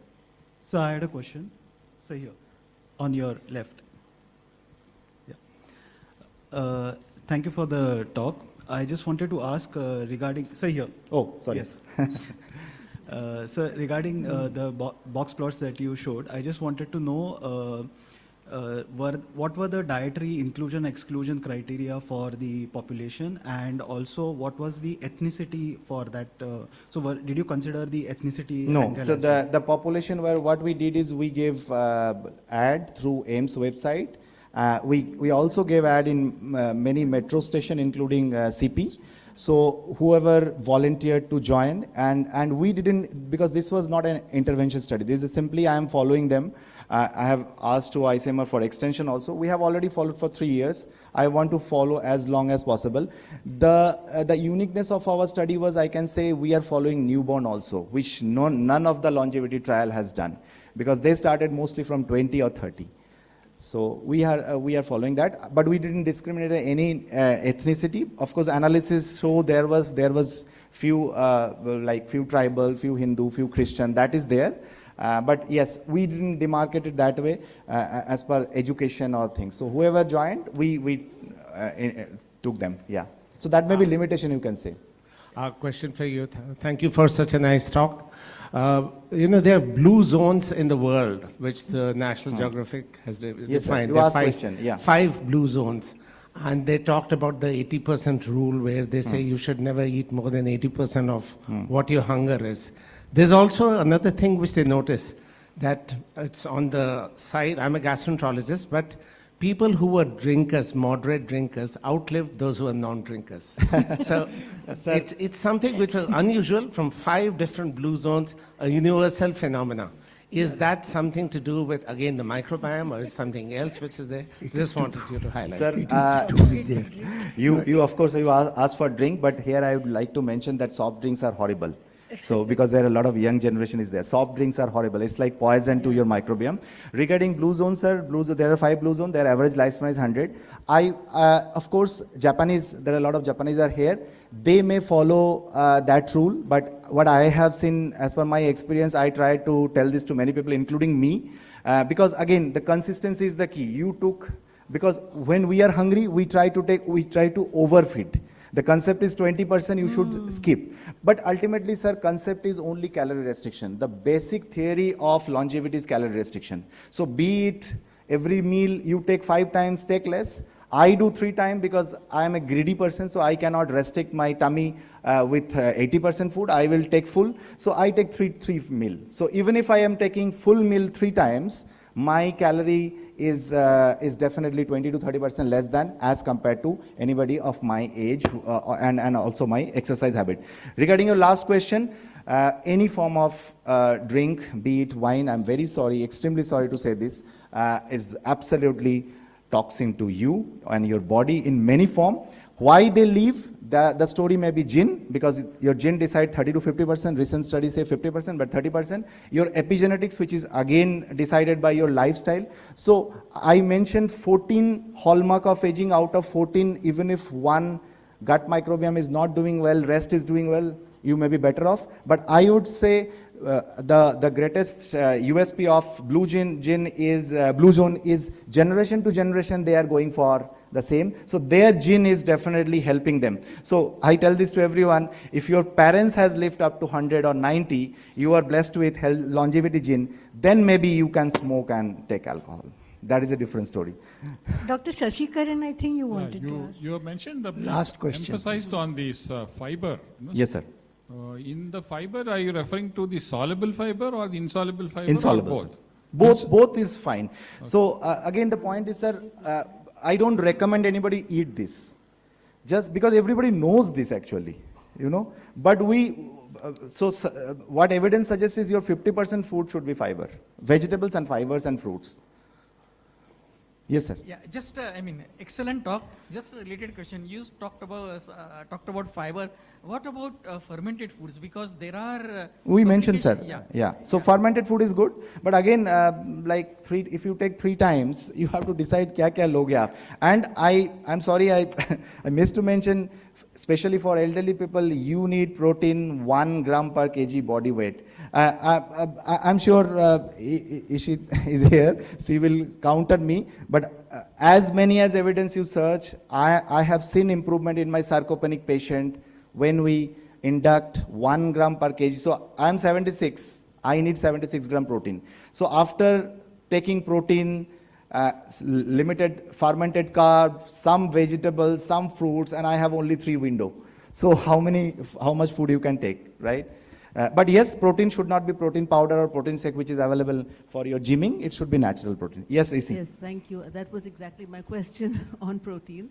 But so the centenarian you're treating, do you ensure that they make that kind of protein? Yes, yes. How does that happen? Because So simply are they vegetarian? The second they are question pure is, vegetarian.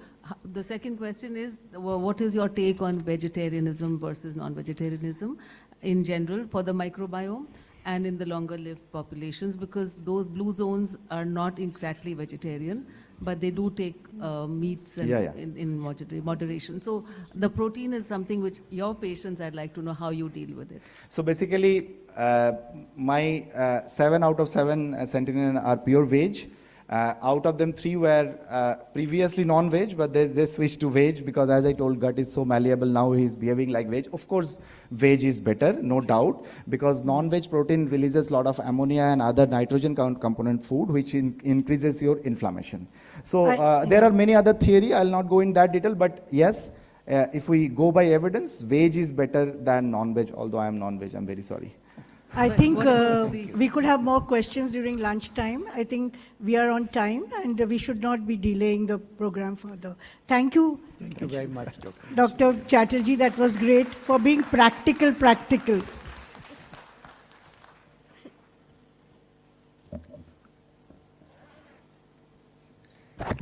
Thank you. Let's start the felicitation.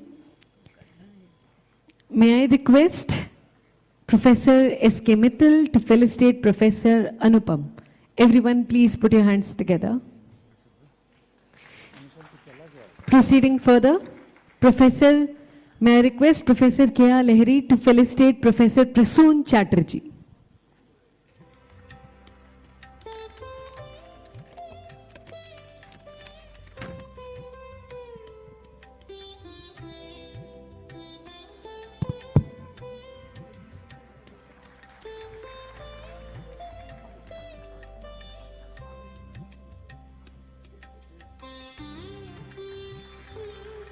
Thank you. And now may I request A.G. Amanu to please join us on stage to felicitate our chairperson, Professor.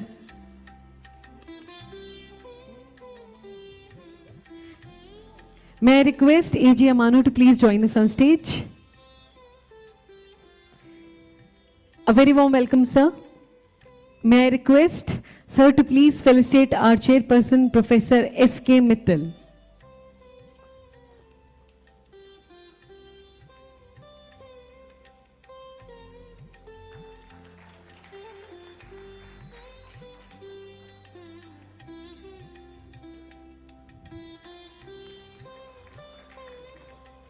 Thank you. And now may I request Mr. Tomoyuki Iwama, sir, to please join us on stage to felicitate our chairperson, Professor K.R. Lahiri. Everyone, please put your hands together.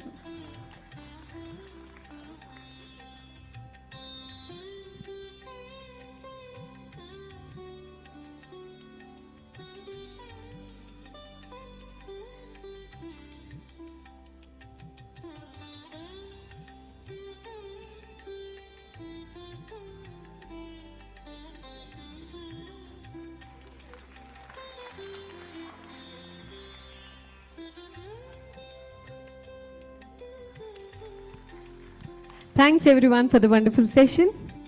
And now it's lunch break now. I request all of you to join us at sharp 2 p.m. for our next session. And I request you all to please fill up the pre-symposium survey form and hand them over to the girls at the registration counter. Thank you. See you at 2 p.m. Thank you.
All right, may I request everyone, please be seated.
All right.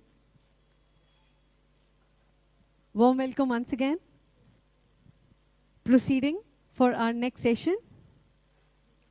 It's my pleasure to invite our esteemed chairpersons for the session titled The Microbial Toolkit, Strategic Modulation via Prebiotics, Probiotics and Transplants. And we have Professor B. Sesikaran, former Director, National Institute of Nutrition, Hyderabad, India. And we have Professor Ajay Bhalla, Senior Gastroenterologist and Director of Gastroenterologist, Medanta Hospital, Noida, NCR, to conduct this session.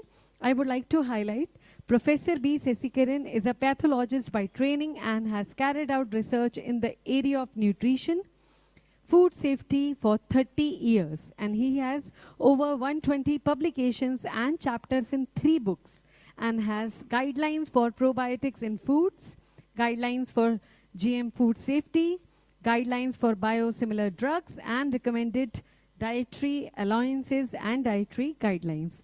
And Professor Ajay Bhalla is a distinguished gastroenterologist with extensive experience in clinical practice, academic teaching, and leadership. So with a strong background in digestive diseases, Professor Bhalla has contributed to the management of complex gastrointestinal disorders and endoscopic procedures. Over to you, sir. Good afternoon, everyone. I think post-lunch sessions are the most difficult to conduct and most difficult to attend. But I guess we have to go through this process. And what we have is today something very, very important.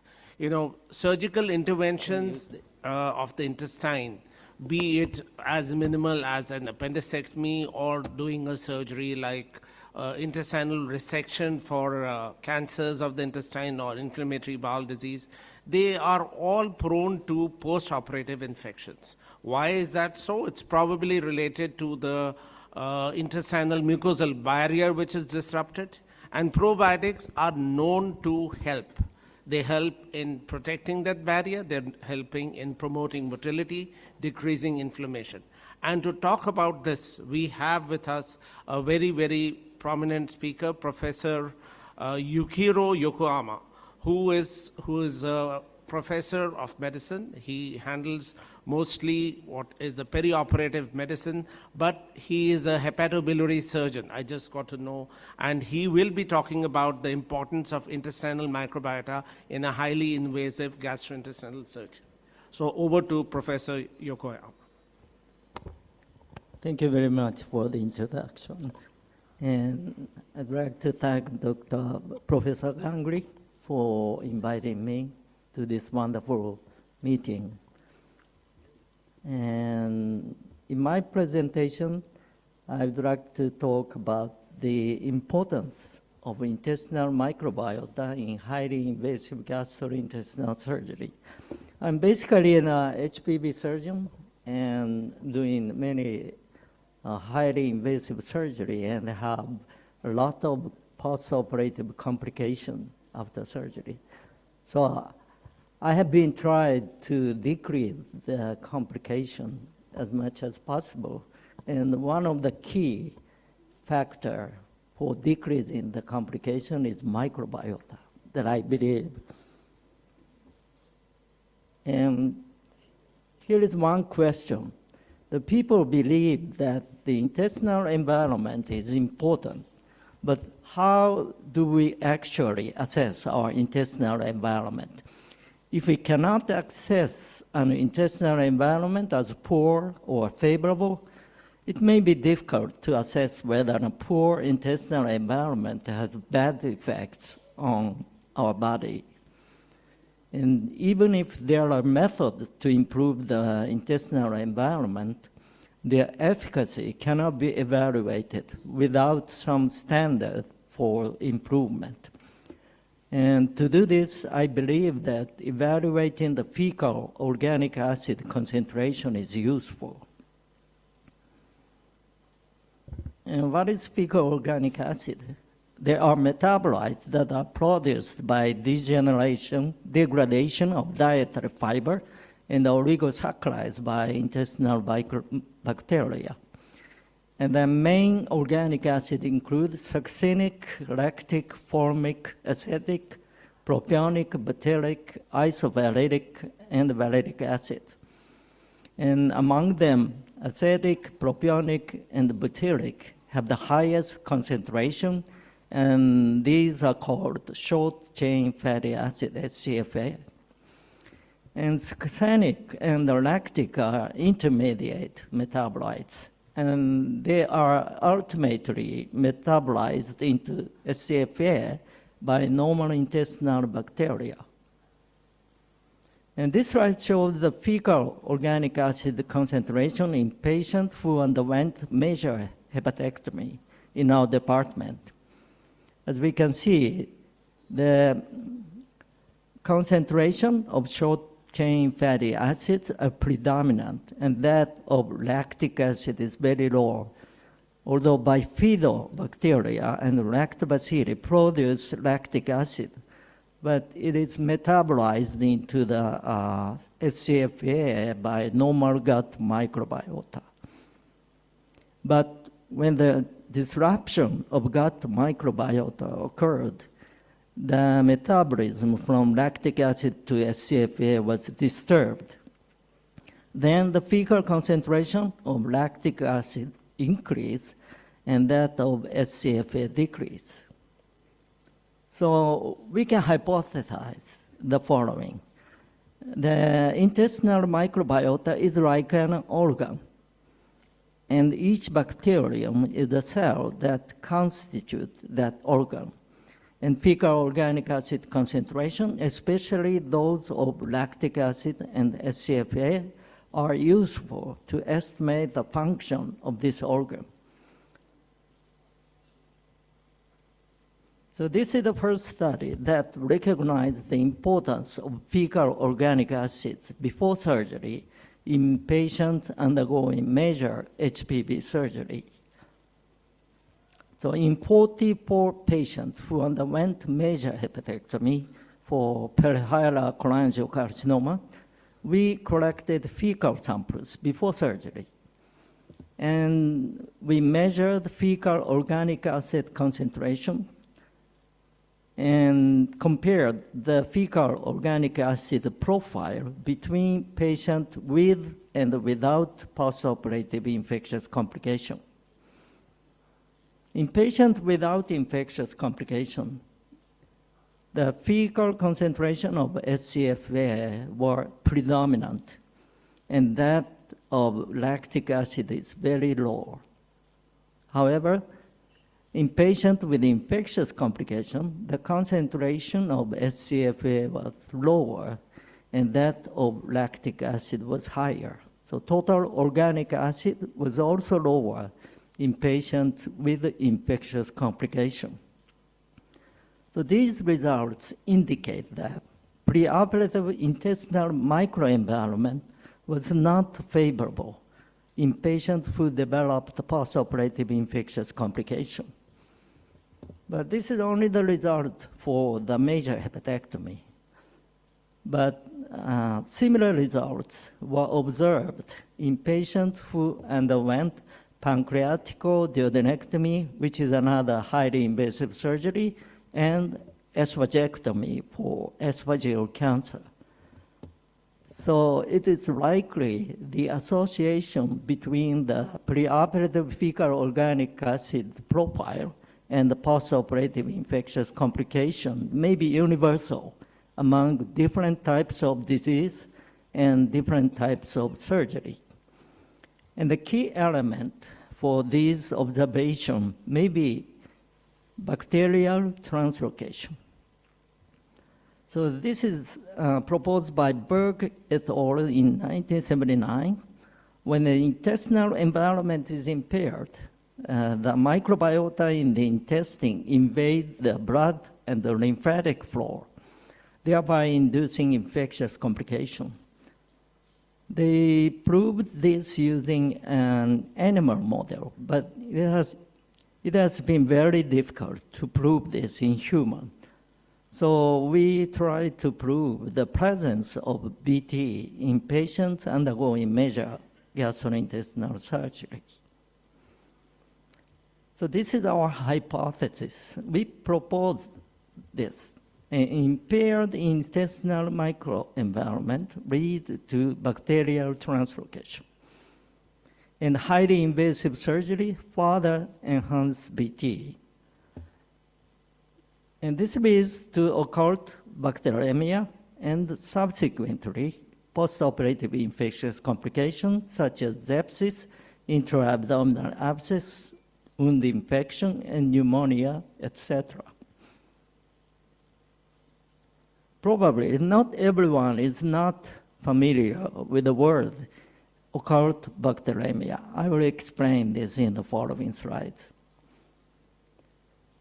So septic shock is a condition with hypotension and organ failure due to bacteremia. And septic shock is a subset of sepsis.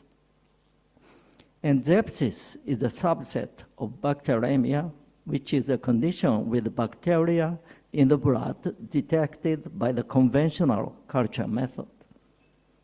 However, I believe that there is a condition called occult bacteremia, in which a small number of bacteria flow into the bloodstream. And this is only detectable by highly invasive bacterial detection system. And I think this occult bacteria is clinically very important. So the definition of occult bacteremia is the presence of bacteria in the blood that are only detectable by a highly sensitive bacterial detection system. And I think this is mainly induced by bacterial translocation, and I call this occult bacterial translocation, OBT. And for the highly sensitive bacterial detection system,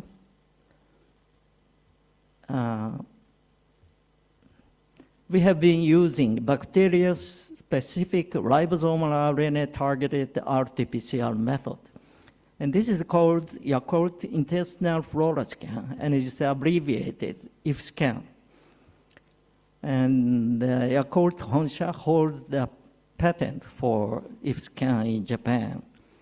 And this procedure targets bacterium-specific ribosomal RNA, which is very rich in bacteria, and perform RT-PCR.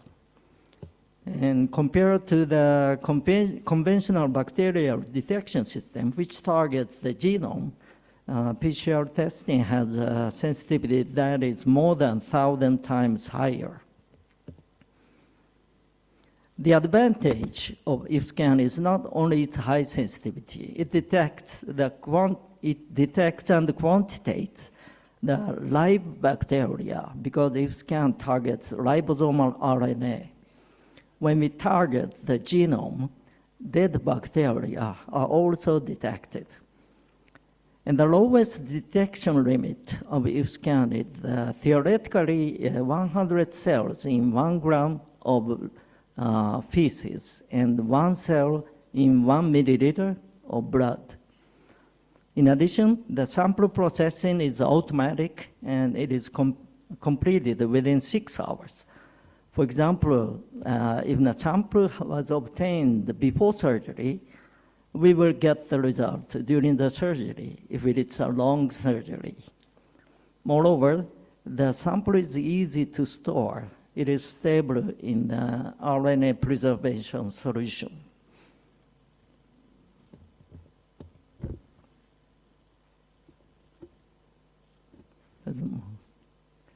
So I would like to present one clinical study that used the scan. The 18 patients who underwent subtotal esophagectomy were included in this study. And we sampled the mesenteric lymph node 2 times after laparotomy and after tumor resection. We also sampled the blood immediately after the introduction of anesthesia and post-operative day 1. And we checked the presence of bacteria in these samples using IFSCAN. And after laparotomy and after the introduction of anesthesia represent the condition before the surgical intervention. And after tumor resection and post-operative day 1 represent the condition after the surgical intervention.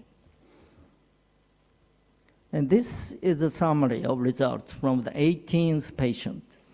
Any sample that was detected to have bacteria was colored with red. As we can see, the detection rate of bacteria was clearly higher after the surgical intervention, both in MLN and blood. And moreover, patients who had bacteria in the MLN mesenteric lymph node tend to have bacteria in the blood on POD1. So we selected 5 patients who had Enterobacteriaceae, which are representative infectious bacteria in both MLN and blood samples. And we found that the genomic sequence in the MLN and blood samples matched 80% of patients. That means the bacteria detected in the MLN flowed into the bloodstream on POD1, postoperative 1. So this is actually the first demonstration of bacterial translocation in humans, and probably could be proven by IFSCAN. Now, this is simply the result of the bacteria detection rate. But this slide shows the average bacterial detection in the blood samples of the 18th patient on POD1. As we can see, the detection of obligate anaerobes, which are predominant in the intestinal microbiota, was higher. However, we can observe the detection of facultative anaerobes, which are generally considered infectious bacteria. But the number of cells in the 1 milliliter of blood was less than 100. So we also check all of the samples by conventional culture method, but no samples show the positive result. So you probably may be wondering, is it significant to have such a small number of bacteria in the blood? But I think the answer is yes.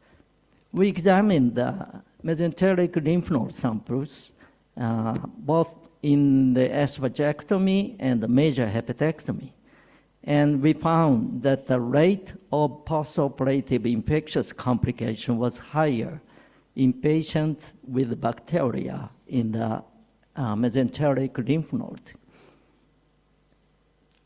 In other studies, we examined the preoperative blood samples using IFSCAN in pancreaticoduodenectomy and esophagectomy. And we found that the incidence of surgical site infection was higher in patients with occult bacteremia. So our observations may be universal, irrespective of the types of disease and types of surgery. So I don't think this hypothesis is wrong. It may be true. If so, how can we prevent this flaw? I think one of the key factors to prevent this flaw is the perioperative use of symbiotics. Symbiotics is a combination of probiotics and prebiotics. And probiotics are beneficial bacteria such as lactobacilli and bifidobacterium. And prebiotics are carbohydrates that are not absorbed in the upper gastrointestinal tract, but are utilized by probiotics. So this is food for probiotics. And for several clinical trials, we have been using probiotics, which contains 40 billion lactobacilli paracasei strain Shirota and 12 billion bifidobacterium brevis strain Yakult. And as prebiotics, we use the galacto-oligosaccharide, which is a component also found in breast milk. And using symbiotics, we have done so far 5 randomized controlled trials. And 2 of them were for major hepatectomy, and 1 was for subtotal esophagectomy, and 1 was for pancreatic duodenectomy, and the last one was for patients undergoing neoadjuvant chemotherapy for esophageal cancer. I'd like to show some of the data one by one. And this is the first RCT reported in 2005.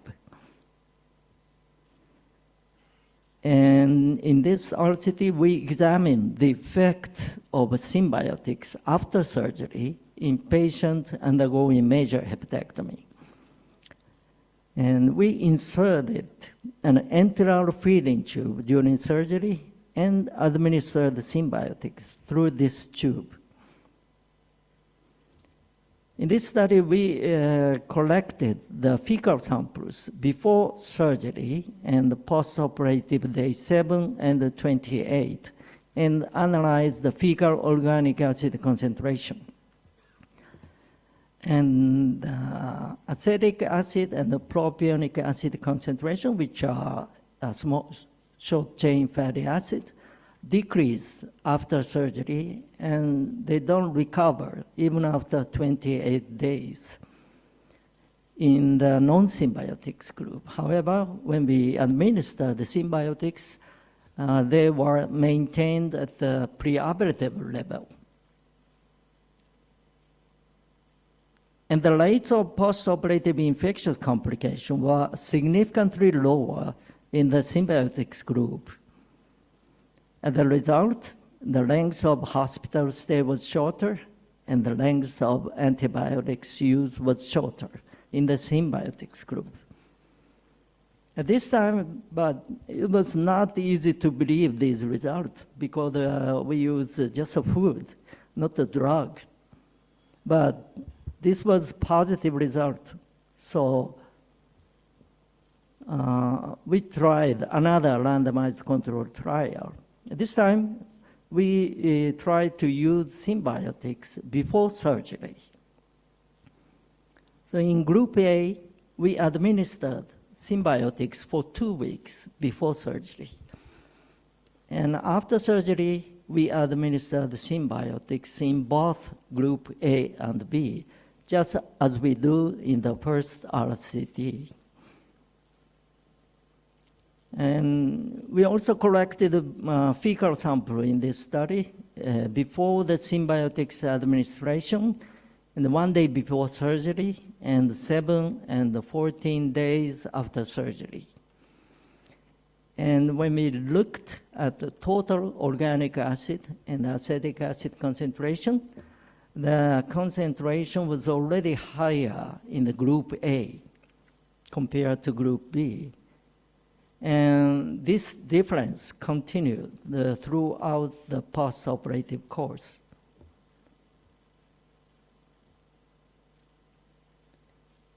And interestingly, the rate of post-operative infectious complications were lower in the group A, which administered symbiotics before surgery.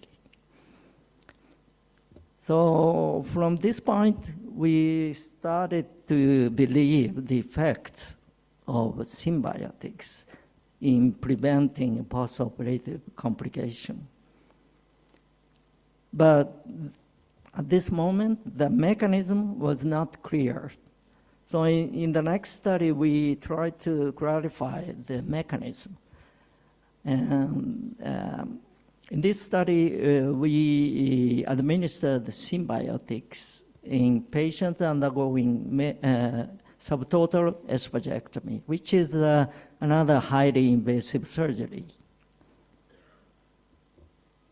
So in this study, we sampled the mesenteric lymph node after tumor resection and the blood on postoperative day 1, and we determined the presence of bacteria in these samples by IF scan. That is indication for bacterial translocation. So in both the MLN and the blood samples, the detection rate of bacteria was lower in the symbiotics group compared to the non-symbiotics group. And this was actually the first report that showed the effects of symbiotics in suppressing surgical stress-induced bacterial translocation. Now, these are simply the bacteria detection rate, but this slide shows the average number of bacterial detected in the mesenteric lymph node compared to the non-symbiotics group indicated by the red bar. The average number of bacteria detected in the mesenteric lymph node was much lower in the symbiotics group, which was indicated by the blue bar. And the same results were observed in the blood samples obtained on postoperative day 1. In the fifth RCT, it was for patients undergoing neoadjuvant chemotherapy for esophageal cancer. The blood and fecal samples were collected before and after the first and the second chemotherapy and before surgery. And the mesenteric lymph nodes were sampled at laparotomy and after tumor resection to detect the presence of bacteria in these samples using the IF scan. And this table summarizes the results of bacterial detection. And different bacteria are shown in different colors. The number of bacteria in each sample was shown in each cell. The black cells indicate dropout patient, either from chemotherapy or surgery. So as we can see, in the non-symbiotics group, bacteria were detected in some patients at some point. However, in the symbiotics group, the detection rate was very low. With regard to the mesenteric lymph node, we didn't find any detection of bacteria in the samples.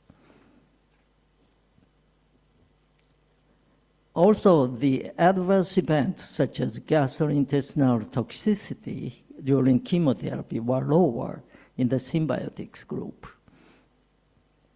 So why did we observe such a big difference between the two groups?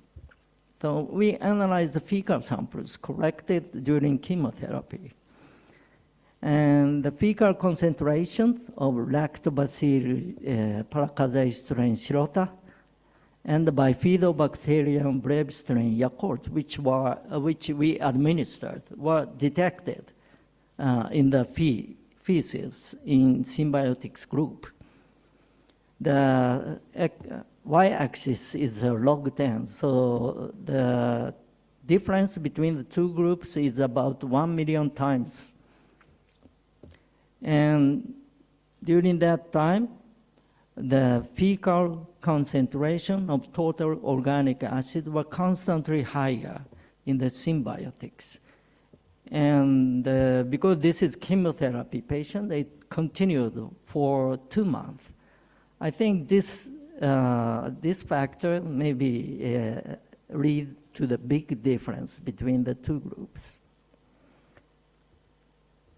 In 2020, a systematic review and the meta-analysis of RCT for perioperative probiotics or symbiotics use in elective abdominal surgery was published in Annals of Surgery. And this paper analyzed a total of 18 RCT and 1,400 patients. And the relative risk of symbiotics use for postoperative infectious complication was 0.46, which was statistically significant.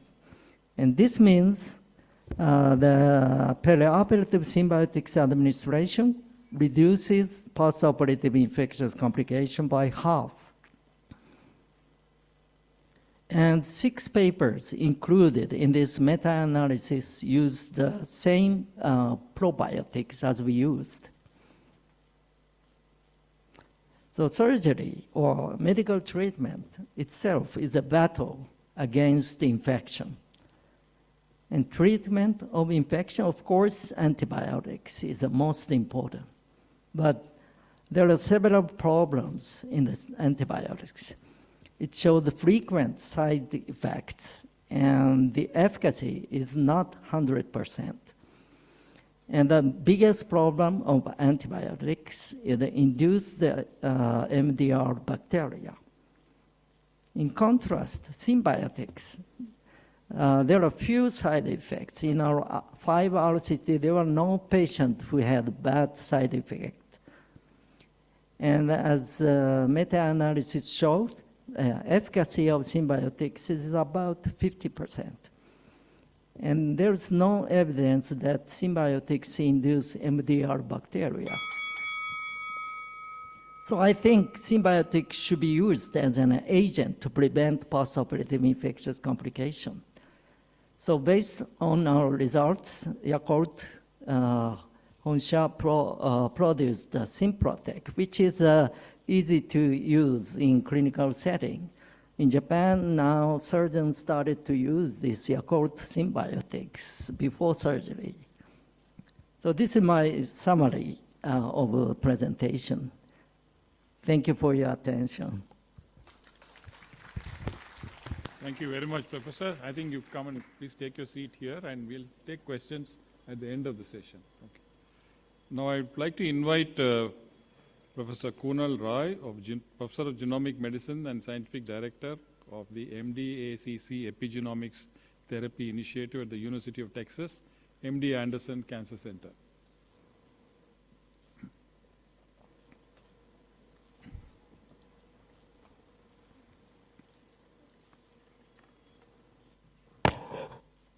Professor Roy will be speaking on gut microbiome as an epigenetic rheostat during fasting-mediated intestinal regeneration. So you have 20 minutes. Sure. Hello, everybody. Good afternoon. Thank you to the organizers, Professor Ganguly, Professor Neeraj Azila, and Professor Vineet Ahuja for inviting me here for this talk. It's a great meeting. Always great to be back here and learn great science from colleagues here and talk about what we are doing in our lab and how we can help the community back here. So thank you so much.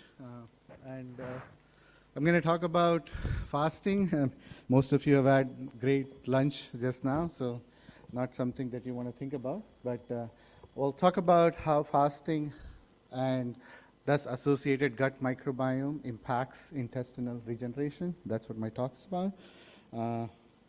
Just as a disclosure, I'm a co-founder for Jivanu Therapeutics, which is an Indian company based on microbiome Gut-based therapeutics, and I'm also co-founder for Koshika Therapeutics that has nothing to do with gut microbiome. So I'm from Cancer Institute, so we're here to think about how cancer therapy works, how we can help patients, cancer patients, and what is it that we can do to improve their lifespan as well as quality of life. So one of the major impediments in that is intestinal toxicity that is associated with widely practiced chemotherapy and radiation therapy, as most of you know. This slide is just simply suggesting that intestinal toxicity arises through to impact of drugs like chemotherapy that work on cycling cells. While they impact cancer cells, they also impact other cycling cells, such as those in the intestine. As you know, our intestines regenerate quite fast within 14 days. And there are cells on the crypt of this intestines, which are essentially cycling this, ones called transit amplifying cells, then some stem cells, etc., that get affected as we give them chemo radiation therapy. Now, clinical symptoms usually include nausea, vomiting, diarrhea, and structural damage. So could we make it better? And that's where the fasting comes into play. There's been amazing results, a lot of work done earlier on how fasting may prevent intestinal health and intestinal regeneration. I'm sure many of you have read about it. People who practice intermittent fasting, for example, 16/8 or whatever number, or water fasting. And in this country, there is a great tradition of doing Navratri fasting or Ramzan fasting, etc., right? So basically, this slide just reminds you that fasting actually helps due to multiple mechanisms, including autophagy, immune boost up, etc., etc. So when chemotherapy is combined along with fasting, or fasting mimicking diets are used, now you get much better number of cells. On the bottom is just one paper that suggested that experimentally in animals.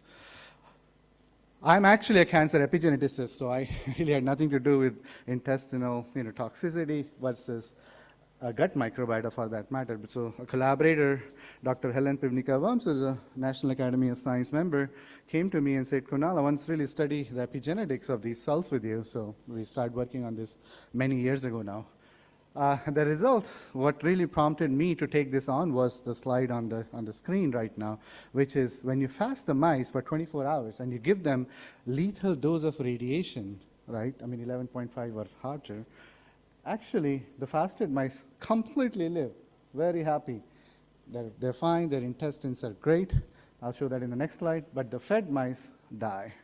So we've done work on this system for a while. We have had 2 cycles of NIH-funded R01s on this, because people love this work.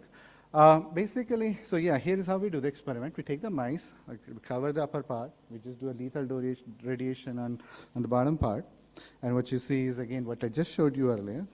And then the intestines look beautiful back, whereas the fed intestines look completely disastrous, right? So what we did earlier, and I'll talk about that paper in a second, we looked at some of that and understood how epigenetics really does that. But recently, we did single-cell RNA-seq on this. We wanted to understand what's really going on, right? I mean, what kind of cells survive, what kind of cells don't survive. As you know, there's a lot of literature on intestinal stem cells, different kinds of intestinal cells, progenitor cells, and how they impact different part of biology, which is on the right side. So what we did, when we did single-cell RNA-seq on this, what we saw was this beautiful LGR5 plus positive cells with another marker called OLMF4 positive cells that actually get very highly enriched in the stem cells. So that 7% is pretty high, whereas the enterocytes are pretty similar, as you can see. So these are the kind of cells that are present in your crypt normally, the LGR5 stem cells or other kinds of cells. There are +4 cells, they're transit amplifying cells, and as they differentiate, they go into enterocytes, there is goblet cells, there is Paneth cells, all have different functions, enteroendocrine cells. Right? There was not really much of a change except the stem cells, which we expected, which has been shown. And then the second thing was, okay, I'll come to that in a second. The second thing that we will come in a couple of slides is highly goblet cells were very positive. So when we look at this, one of the top enzymes in the RNA-seq data was something called HMGCS2.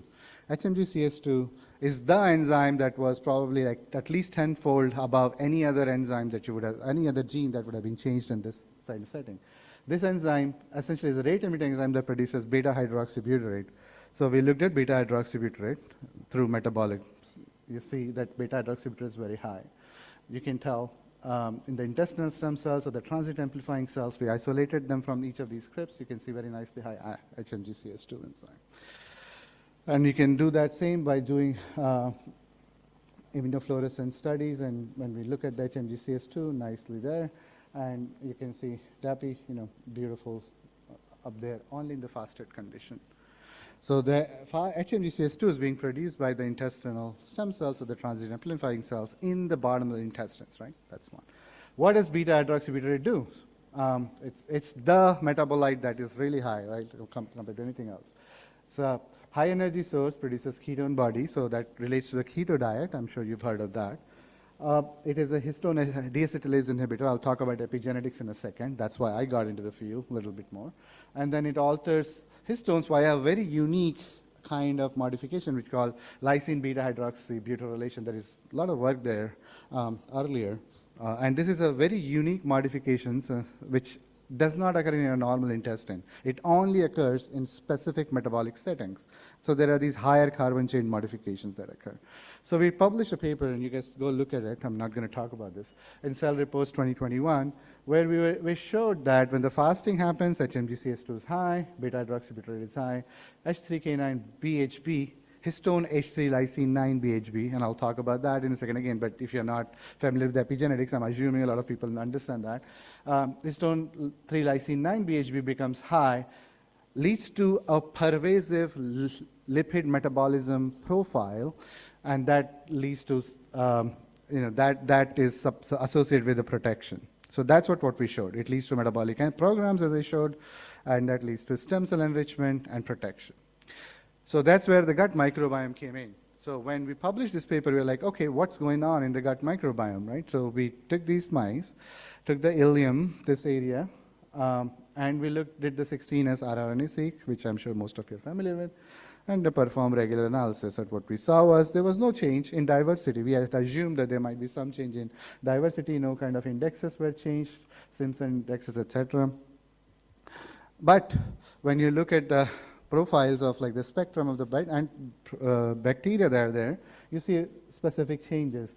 You see loss of lactobacillus kind of bacteria, but most importantly, you see this Akkermansia, which Prasoon was referring to, and some other speakers did refer to earlier, was actually very highly enriched in the fasted mice. As you can see, the red is very high on the right side, and there's very little on the left. Very clear, right? Akkermansia was high. So we started to think about what does Akkermansia do? And how does that work with HMG-CS2 mediated beta-hydroxybutyrate together to drive protection? So this is the simple thing. Does AKK contribute? AKK is the short form for Akkermansia that I'll be using, contribute to the fasting mediated radioprotection. So for that, what we did was we took a broad spectrum antibiotic, ampicillin and rofloxacin, for 7 days. This essentially cleans up most of the gut bacteria, as you see here now. And 16S profiling again shows you that very nicely. How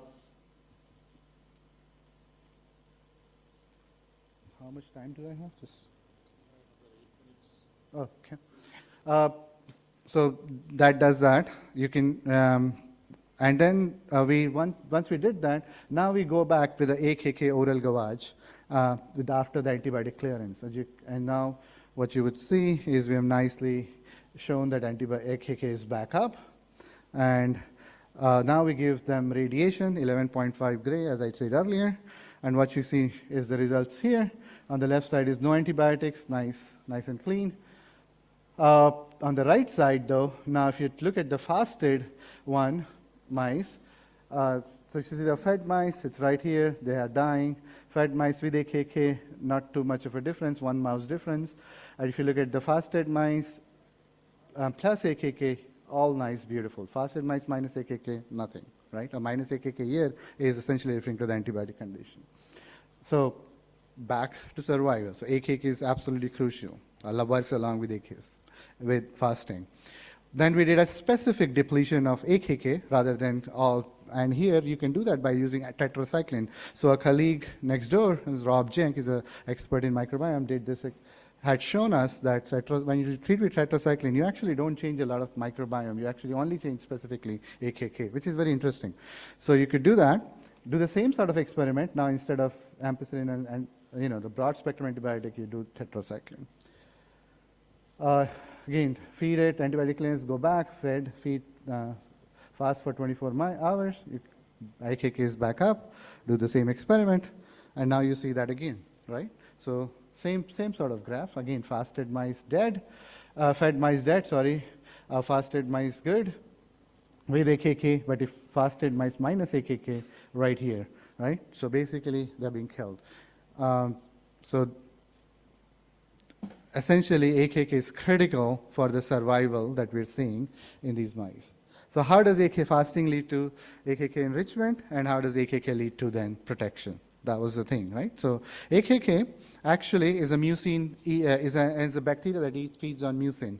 Mucin is made by goblet cells, and indeed, when I said, as I showed you earlier, that when we did single cell experiment, along with the stem cells, we'd seen very high levels of goblet cells, which produce mucin through MUC2. MUC2 is a marker for mucin cells. And when we look at the LCN blue staining, another marker, by simply doing the HNE and this staining, you can see very nicely many more beta cell, goblet cells being produced. So the goblet cells per villus are now doubled or more. So basically, I've shown you that fasting induces goblet cells produce mucin, AKK is the mucin, and AKK then produces other short chain fatty acids, which goblet cells again, which again helps in regeneration of goblet cells, and that's a cycle. So that's my notebook LM summary. I was just trying to sit down and make some slides on notebook LM just to make it easy for the non-initiators to take home messages. So simple, you essentially, when you have fasting, you have high number of goblet cells. Goblet cells lead to secretion of mucin. Mucin leads to microbiome bloom, and then microbiome AKK produces other short chain fatty acids that recycle. So there's a beautiful now thing going on. Okay. So what does AKK do? So what kind of short chain fatty acid, right? So what we did was we isolated AKK, we put it on, which is shown here, and looked in the secreted media as to what metabolites are produced. And this is just a simple global metabolism experiment. I'm just showing you some of them. As you can see very nicely, that you had 276-fold higher propionic acid on this, right? Or very high levels of propionic acid. So that suggests that one of the key metabolite that produces propionic acid or propionate. So that was in vitro. Of course, we took the isolated bacteria and checked. So we went in vivo and checked again the same thing. We went fasted mice, took the ileum, did the metabolomics, right? Beta hydroxybutyrate is high, as I told you, and so is propionic acid, as you can see. So confirmed in vivo as well. So what does propionic acid do? What does beta hydroxybutyrate do? So I was referring to this earlier. Our epigenome is made of nucleosomes. If you are not, you obviously don't know. Around nucleosomes, DNA is wrapped around. That's how we pack our chromatin, to micrometers of DNA into nanometers of space. And these act as regulatory units. So if you have histone acetylation, so as a CH3 mark, or a propionate mark, that is a higher carbon chain mark, or a butyration mark, has a 4 carbon chain mark, you actually bake these series of specifically modified nucleosomes that act as pockets for regulatory proteins to come and bind and change gene transcription. And it so turns out it's in a very specific way, so they change specific metabolic programs. So we took the small intestinal stem cell cultures, spheroid cultures, and we looked at what all has changed in terms of histone modification. So here you see histone modification changed. I told you histone H3K9 BHBs changed. Very nice, AKK conditioned media propionate plus butyrate does that. So does histone acetylation, H3K27 acetylation, histone H3 lysine 27, and H3K9 acetylation. This is, I should have actually talked about this earlier, but nonetheless, histones have these acetylation or modifications in their tails. The tails act as markers. And here is something called active enhancers. So if you're not familiar with epigenetic elements, there are things called active enhancers that essentially will loop into a gene promoter and make them many copies of mRNA. So when you're making thousands copies of mRNA, right now, for example, your insulin going crazy after the food, you have one of the enhancers somewhere around insulin is kicking in, okay, and actually making that gene transcription. So histone H3K27 acetylation is a marker for that. So here is a summary. So in a lumen, you have AKK. AKK produces propionate. Propionate now goes to neighboring cells, modifies the histones, which is again shown on the right side, and changes gene transcription and chromatin state. So what is a chromatin state? Chromatin state, something what I'm showing you on the screen now.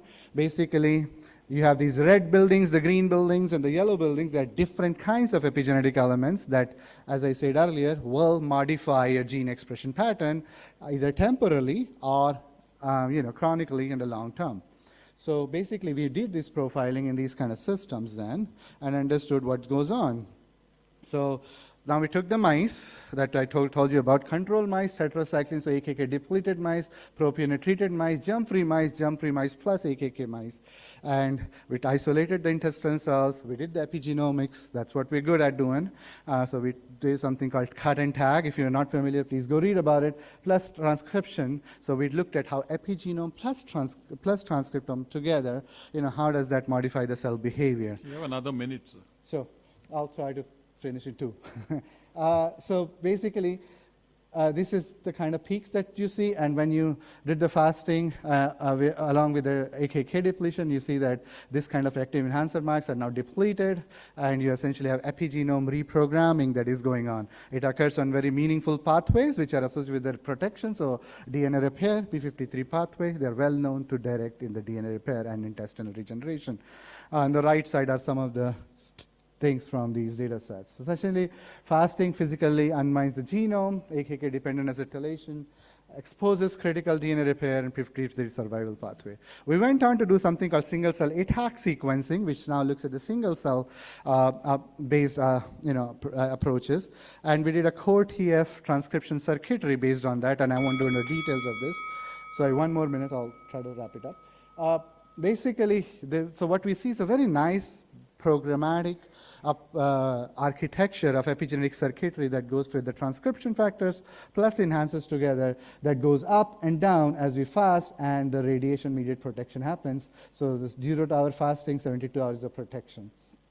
So this is essentially a summary that what we see. So essentially pioneer transcription factors, preemptively licensed chromatin to stabilize it on a specific way to reprogram the epigenome. When you look at the single cell ATAC data, we also interestingly find an epigenetically poised population, which is C6, a CLU4 positive, OLMF4 positive stem cell like revival kind of cell, which essentially then repopulates the gut. So here is a thing that happens. You have a specific cluster which is epigenetically poised that becomes available for regeneration of the gut, which we call persister cell. So we have defined a new kind of cell in intestines now, which we call persister cell. It is an epigenetically defined population, which actually gets enriched upon fasting conditions. So you have this particular persister cell that regenerates the whole gut. So that's the summary of the whole thing. You have a gut lumen, you have a metabolic activity through AKK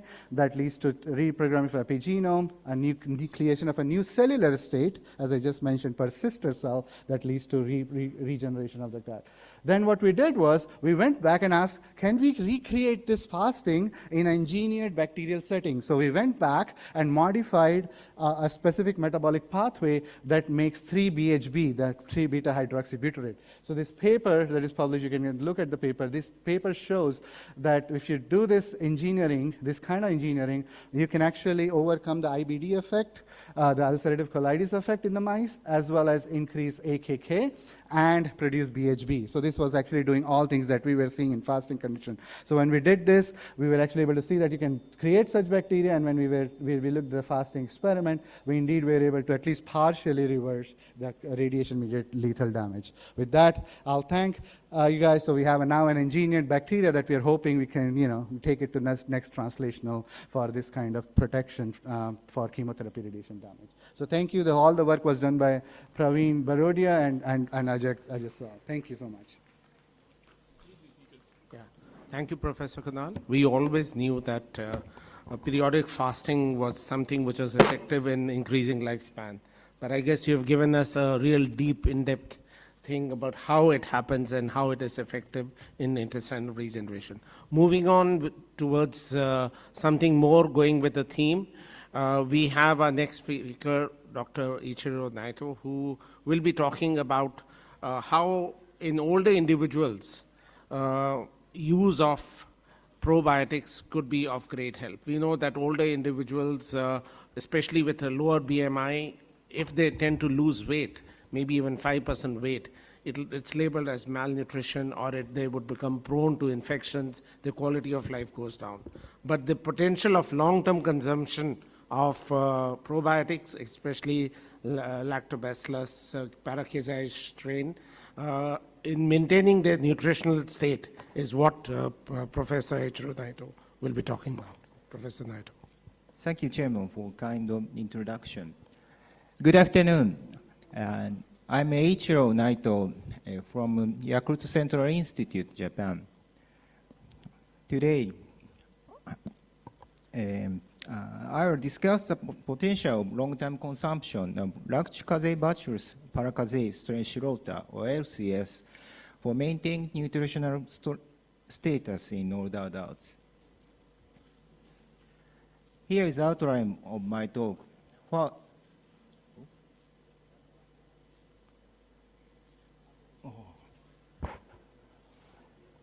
First, I will discuss the global challenge of malnutrition. Second, I will show clinical evidence that LCS suppresses age-related weight loss. Third, I will explain the biological mechanisms behind this effect. Finally, I will provide my conclusions.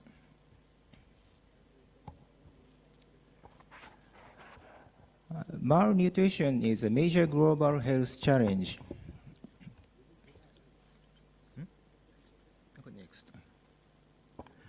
Malnutrition includes overnutrition like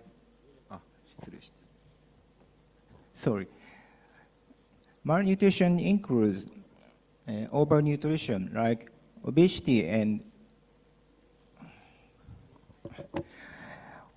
and heart disease, and the nutrition like wasting and frailty. Today, we face a double burden of malnutrition, where these two opposite problems coexist in our society.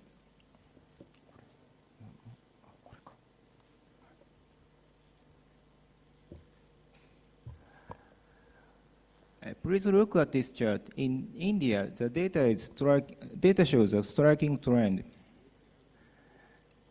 This graph is trends in overweight, while overweight is increasing, and the nutrition remains high at 20%. The data for 2016 showed that both now coexist at comparable levels. This highlights the urgent need for strategies to address undernutrition without increasing obesity.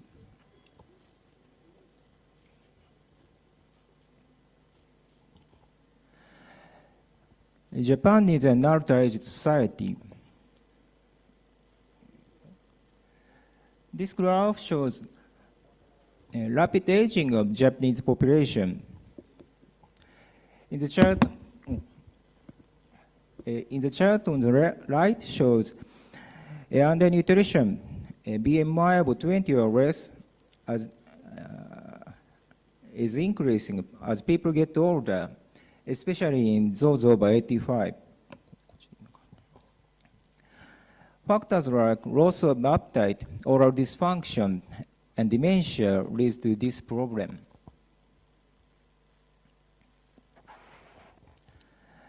The science shows that the gut microbiota is a causal driver for growth.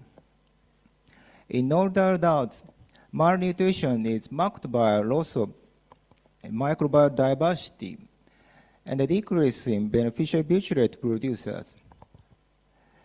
Therefore, probiotic intervention is a promising strategy to restore this balance.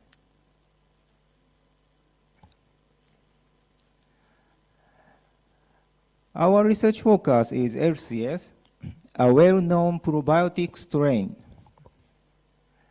This image is LCS cells. LCS has many established benefits. It modulates gut microbiota composition, reduces infection risks, and supports healthy growth. Today, I will show its effect on maintaining a weight in the elderly.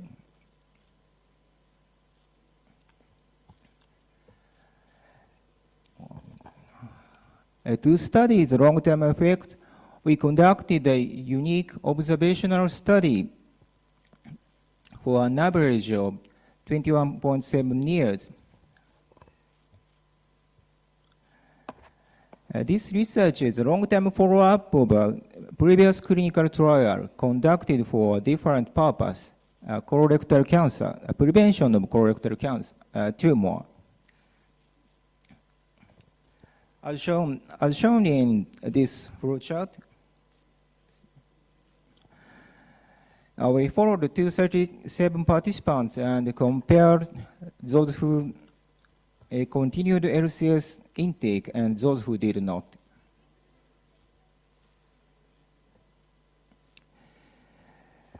The results were comparing over 20 years long-term LCS intake suppressed age-related weight loss. The LCS group lost only 1.4 kilogram, the red bars, compared to 2.8 kilogram in the non-LCS group.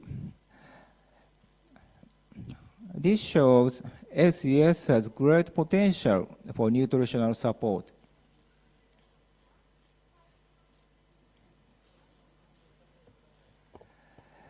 To verify this clinically, we conducted a study in 21 nursing homes in Japan. This slide shows a summary of this study design. Now, our objective was to evaluate the impact of 12 months of LCS fermented milk consumption on unintentional weight loss in the residents. The LCS group drank LCFM daily for 12 months with assessment at 0, 6, and 12 months. The diagram at the bottom illustrates our study schedule.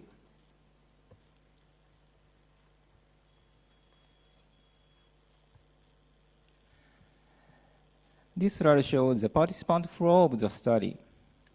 In this study, we analyzed 51 participants in the LCS group and 49 in the control group at 12 months. The median age was very high, nearly 90 years old.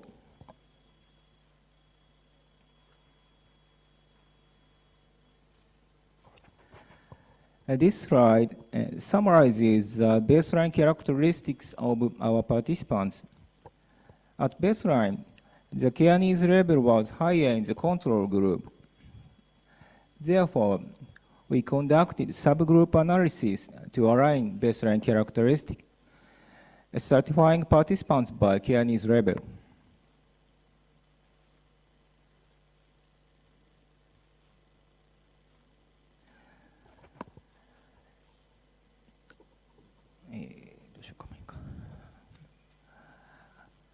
Our result is shown in this chart. The red bars represent the LCS group. The proportion of participants lost weight over 5%. The blue bars are the control. In this mild care needs subgroup, there is a clear difference at 12 months. In this group, LCS significantly suppressed clinically significant weight loss at 12 months. Only 8.8% in the LCS group lost weight compared to 38.1% in the control.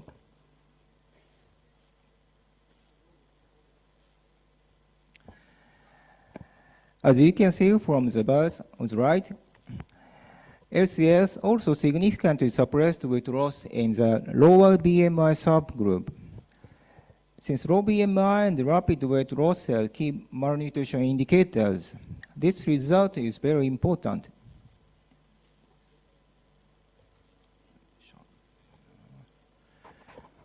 We also analyzed microbial analysis.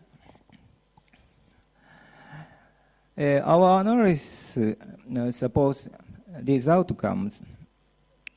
This slide specifically shows alpha diversity, microbial diversity using observed features. As shown in this box plot, in the subgroup where weight loss was suppressed, lower care needs subgroup and lower BMI subgroup, LCS significantly increased microbial diversity. This indicates that LCS helped restore intestinal homeostasis in these participants.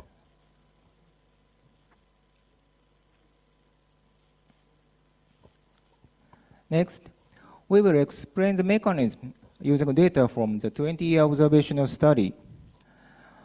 We used refs analysis to identify bacteria associated with LCS intake. In these LDA plots, the red bars indicate bacteria significantly enriched in the LCS group, while the green bars show those enriched in the control. As shown in this slide, LCS intake was associated with a consistent enrichment in Coprococcus, a key butyrate producer. Conversely, opportunistic pathogens like Pseudomonas were suppressed. Furthermore, we analyzed the host gene expression in the chronic mucosa. We used RNA sequencing and ORA, or overrepresentation analysis, to identify activated pathways. In these dot plots,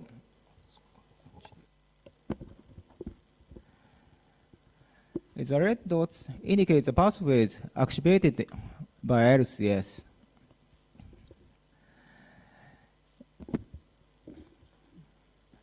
Using data from the 20-year study, we found that LCS group had upregulated genes for the oxidative phosphorylation pathway, or OXPHOS, which means LCS activates energy metabolism in host mitochondria.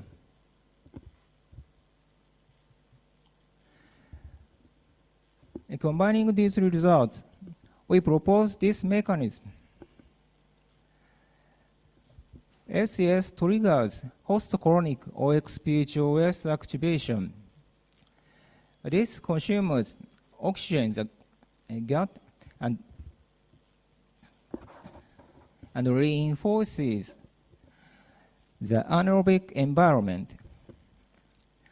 This environment restores microbial diversity and increases butyrate producers, which support nutrient absorption and weight maintenance.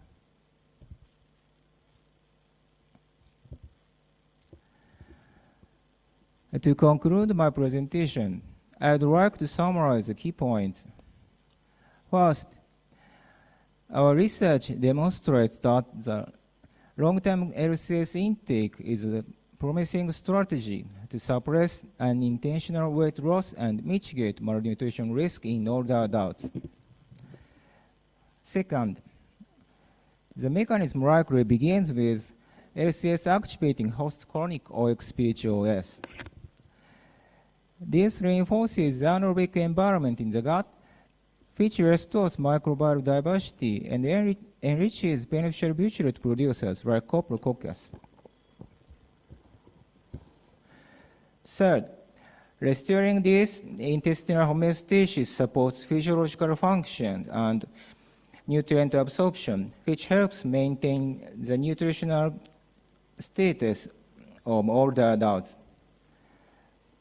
Finally, while these findings are encouraging, further clinical trial, clinical RCTs are essential to confirm the clinical efficacy and to elucidate the precise molecular mechanisms.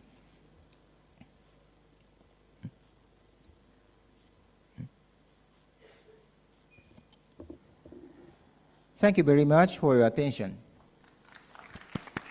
Thank you, Dr. Fahito. May kindly take your chair there.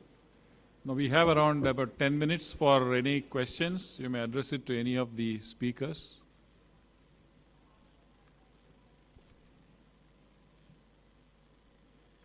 Yes, there's someone there, yeah. This is Dr. Shwetang Sharma from Institute of Liver and Biliary Sciences, Delhi. I have a question for Dr. Yokoyama. In the patients who got sepsis and did not show treatment versus the patient who did show the effect of the treatment, positive effect of the treatment, could it be the immune profile that was differential between these two groups that was affecting the progress of sepsis and not the bacteria per se?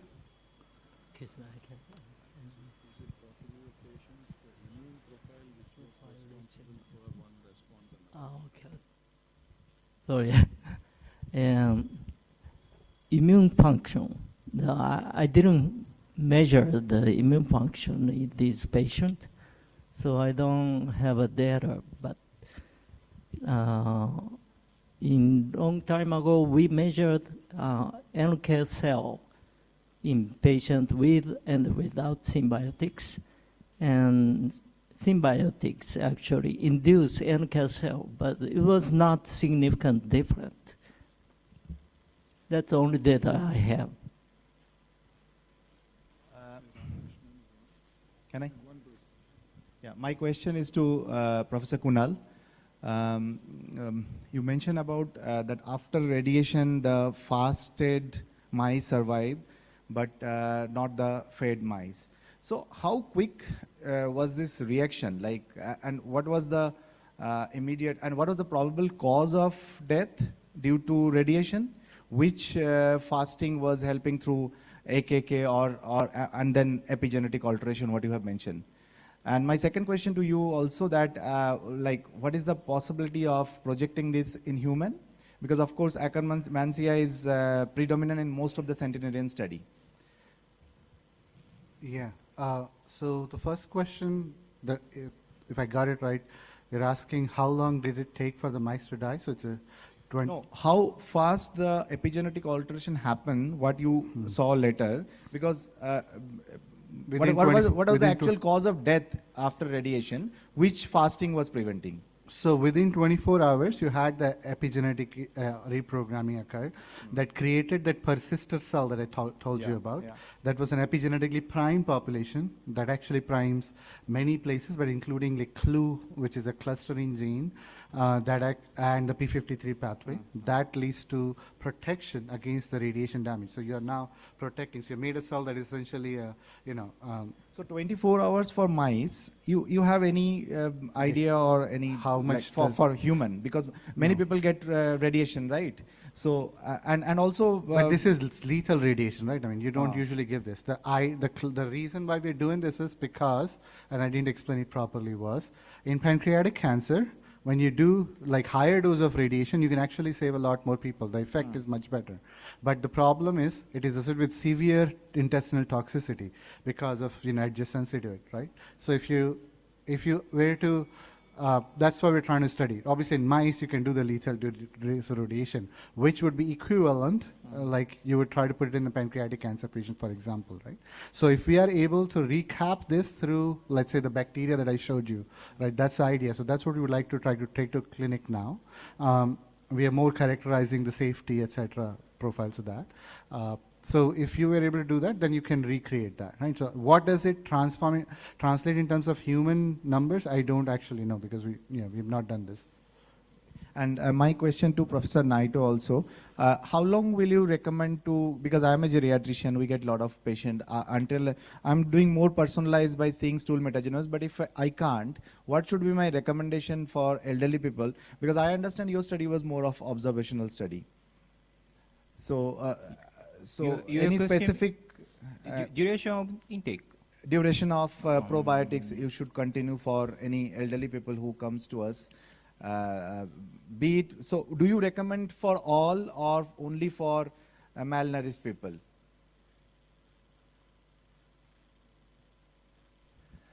Study one.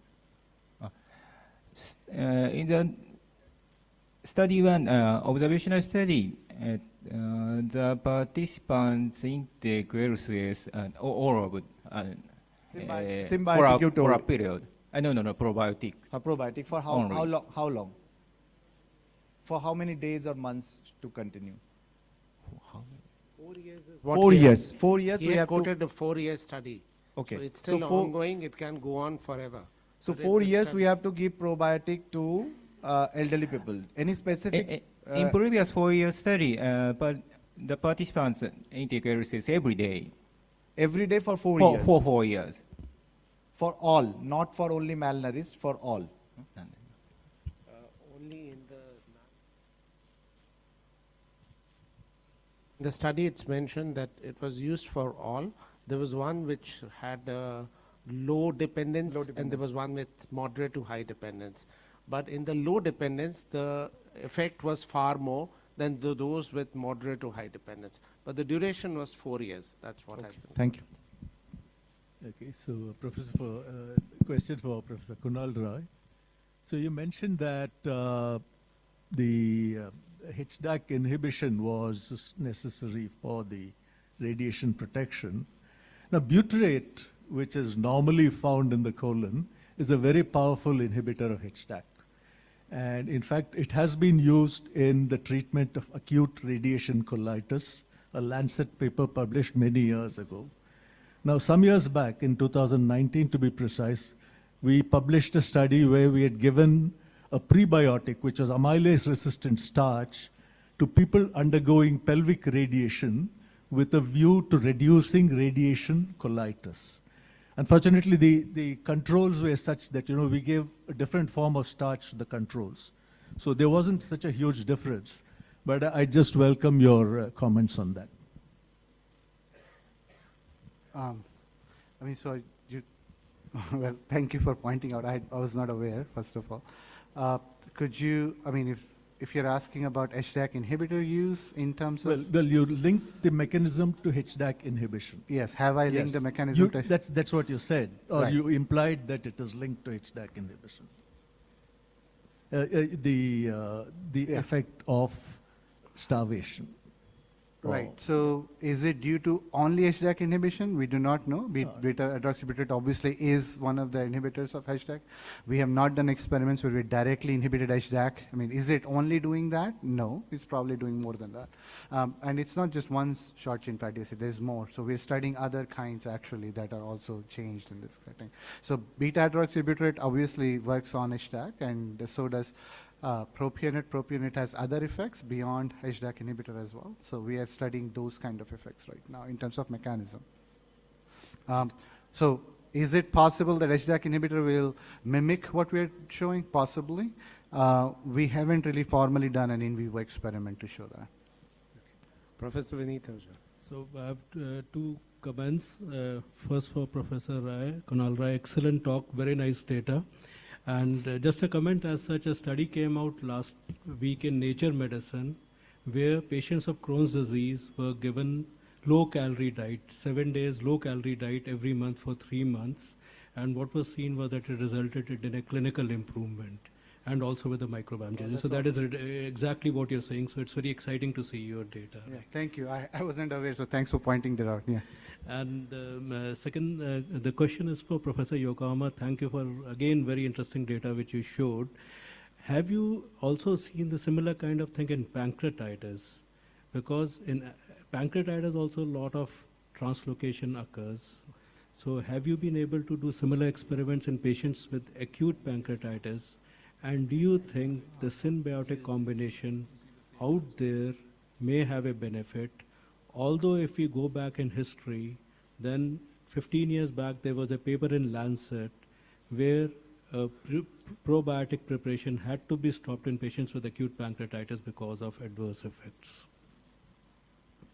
I don't recommend to use symbiotics for patients with pancreatitis, especially for severe one, because the patient has a bad intestine, and administering the bacteria had a bad effect for the intestine. My RCT, all of them are patients who underwent surgery. That means the patient normally have a good intestine. So I don't recommend use symbiotics for patients severe pancreatitis. My question is to Dr. Nato. Dr. Nato, in your presentation, in a part of your presentation, you had addressed malnutrition in older adults. Proceeding on the assumption that through probiotics, we are able to modify the gut microbiome and improve nutrient bioavailability and bioaccessibility. So what are we clear about the mechanisms through which this is achieved? What mechanisms are they through transporter pathways, or are we clear about the mechanisms through which nutrient absorption is better in these individuals through gut microbiome modification? Your question is on which is nutrient absorption, absorption utilization. Yes. Yes. Do we know how it happens? Do we know the mechanisms involved? I think both of them influenced LCS effect. For example, LCS accelerate insulin action in animal model. Therefore, I think LCS activates nutrient utilization of nutrient also influenced. And in this presentation, LCS activates nutrient absorption by modulation of gut microbiota. Both of them are important, I think.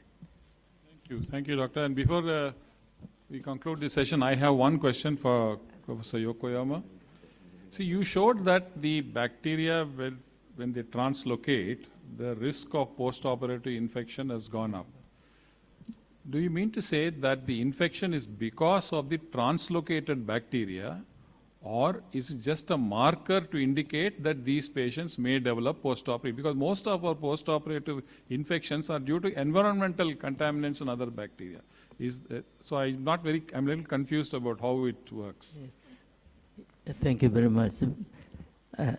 I have same question for me too. What is the mechanism of this? But one of the explanation, maybe the hypothesis of Trojan horse. Do you know that? Yes. So you have bacteria in the lymphatic flow in the blood, and white blood cell engulfs the bacteria, and bacteria proliferate in the white blood cell. But white blood cell goes to the wound or some repair of the tissue. And in that place, the white blood cell release bacteria, just like a Trojan horse. I think that is one of the mechanisms we can have. And I'm doing some research to explain this. Final question to you, and then we'll close the session. Traditionally, we've always prepared our gut before a surgery. The intestinal preparation by giving them purgatives, by giving them polyethylene glycol or lactulose, which are prebiotics. And thereafter, you want a new preparation to be done now? Do you think a recommendation is there that we should use symbiotics prior to any difficult surgery, invasive surgery, besides just preparing the gut? Actually, in my department, we are routinely use symbiotics before surgery. But we do some the preparation for colon for severe surgery patients. But we routinely use the symbiotics before surgery. Thank you so much, our speakers, learned speakers, and my fellow co-chair. Thank you so much. I think we've had a wonderful session. A big round of applause for all of us. Thank you.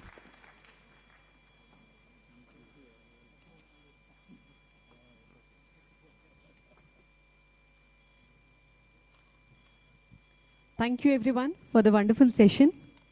Now we would like to proceed for the felicitation. May I request Professor B. Sesikaran to felicitate Professor Yukihiro Yokoyama. Everyone please put your hands together.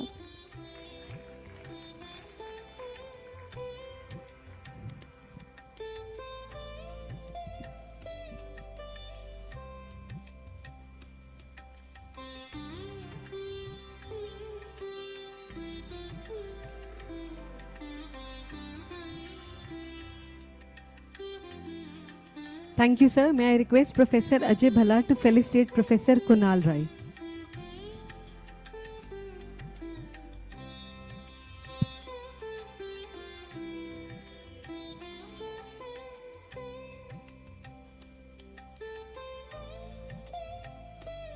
Thank you.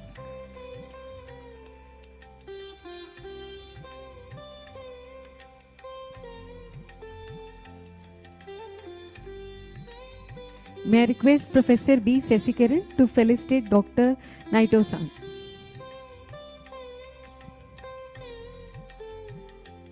Thank you, sir, for being with us.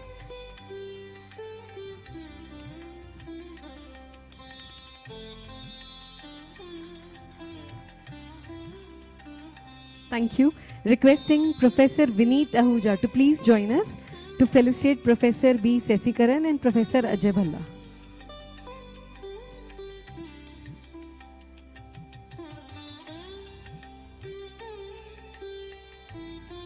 Let's felicitate our chairpersons.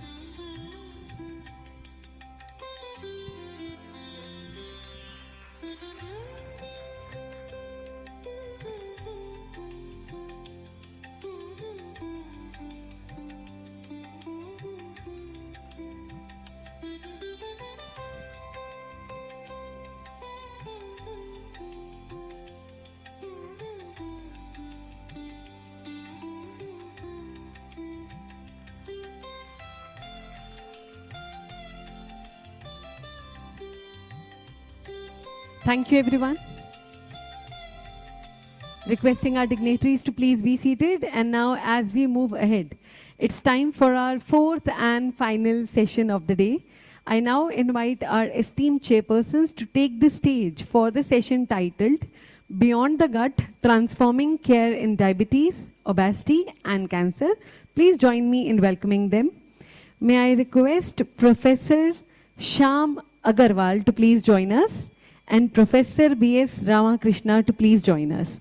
Professor Shyam Agarwal is the chairperson and head of the Department of Medical Oncology at Ganga Ram Hospital in New Delhi. With over 44 years of experience, he is a highly regarded expert in medical oncology and hematology. Thank you, sir. May I request you to please join?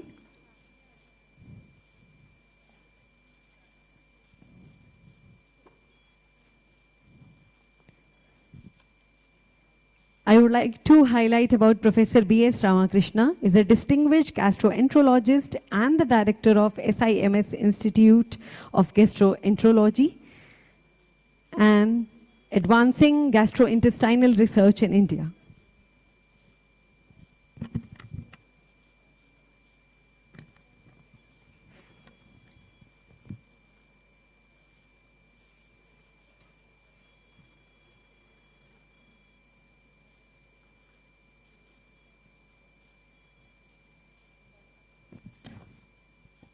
May I request Professor Shyam Agarwal to please join us.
Good afternoon. This is the last session.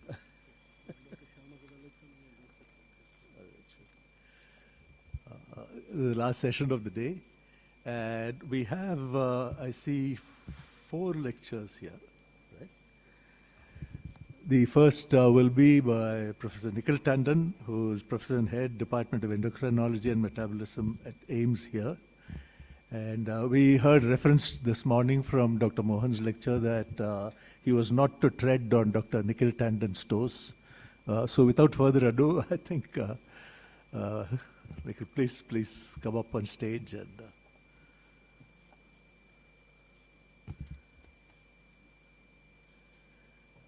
so he's going to talk about metabolism or dysmetabolism and the gut microbiome.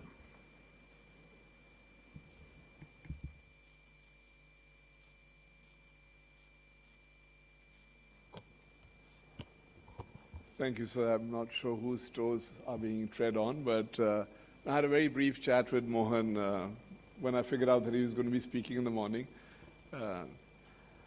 I feel like a bit of a charlatan out here, more out of place than in place, but nonetheless, it's a responsibility which has been given, and I'll try and go ahead and execute that responsibility as best possible. So, you know, we invariably come up when we're talking of disease, and I'll largely be talking about, you know, type 2 diabetes and intermediate phenotypes, but there's a whole bunch of factors which are known to be associated with or supposed to be in the causal pathway of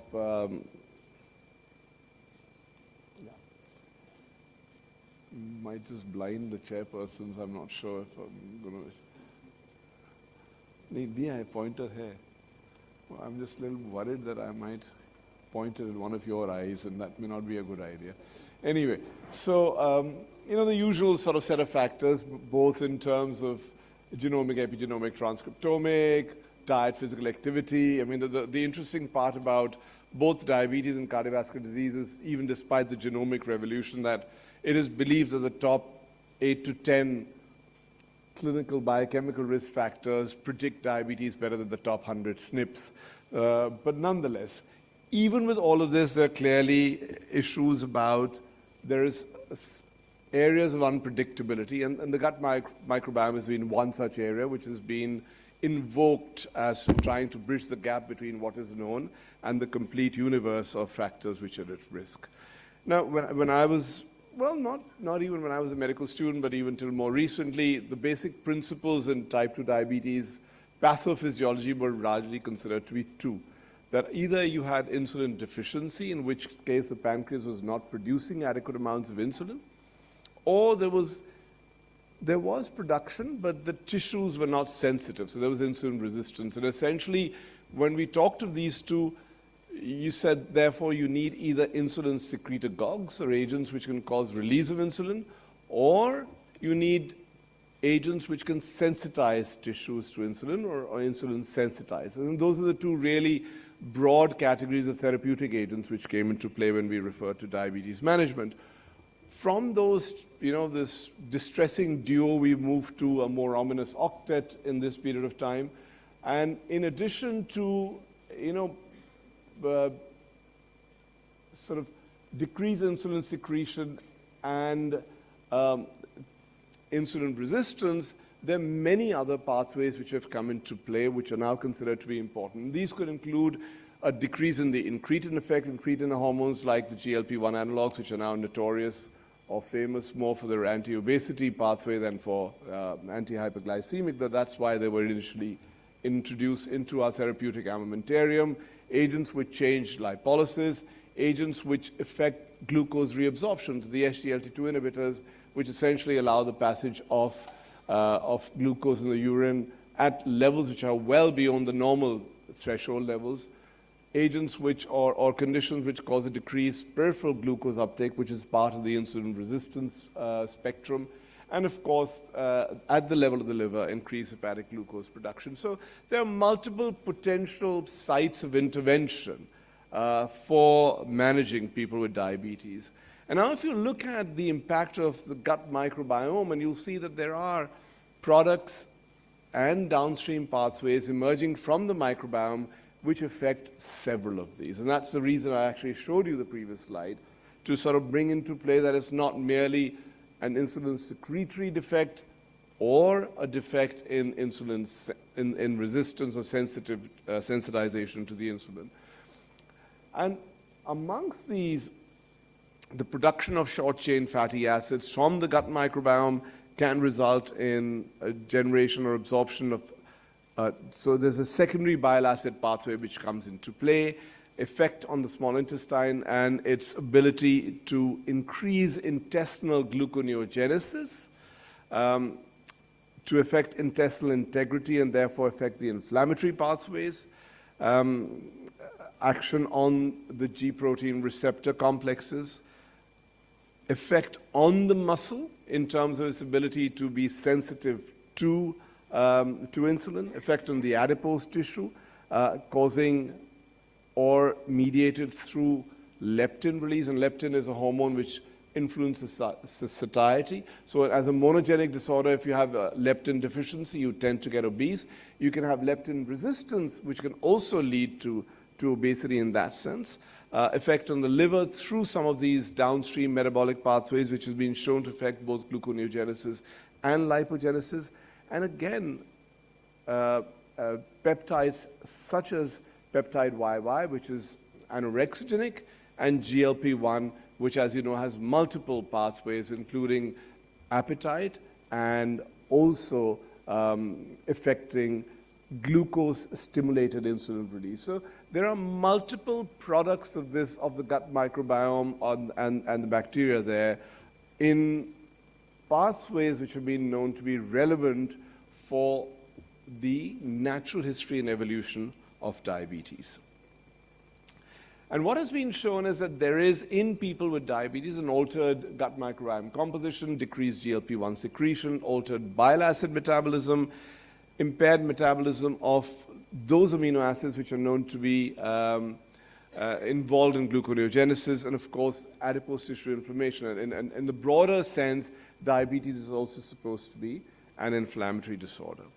Right? This is going to be a slightly difficult read, but essentially what I'm trying to communicate from this slide is that there will be different bacteria which have been shown to affect specific pathways which are related to either intermediate metabolism or pathways which are responsible for hyperglycemia and diabetes. For example, there are bacteria which can affect NF-kappa B, which is a pro-inflammatory molecule, those which can affect the tight junctions at the level of the intestine, which can then cause a change in the state of inflammation out there, others which can directly impact on the pathogenesis or creation of fatty liver disease, change in bile acid metabolism, etc., etc., etc. So there's been a fairly reasonable mapping of the gut microbiome, their metabolites, and their influence on pathways which have a role in diabetes.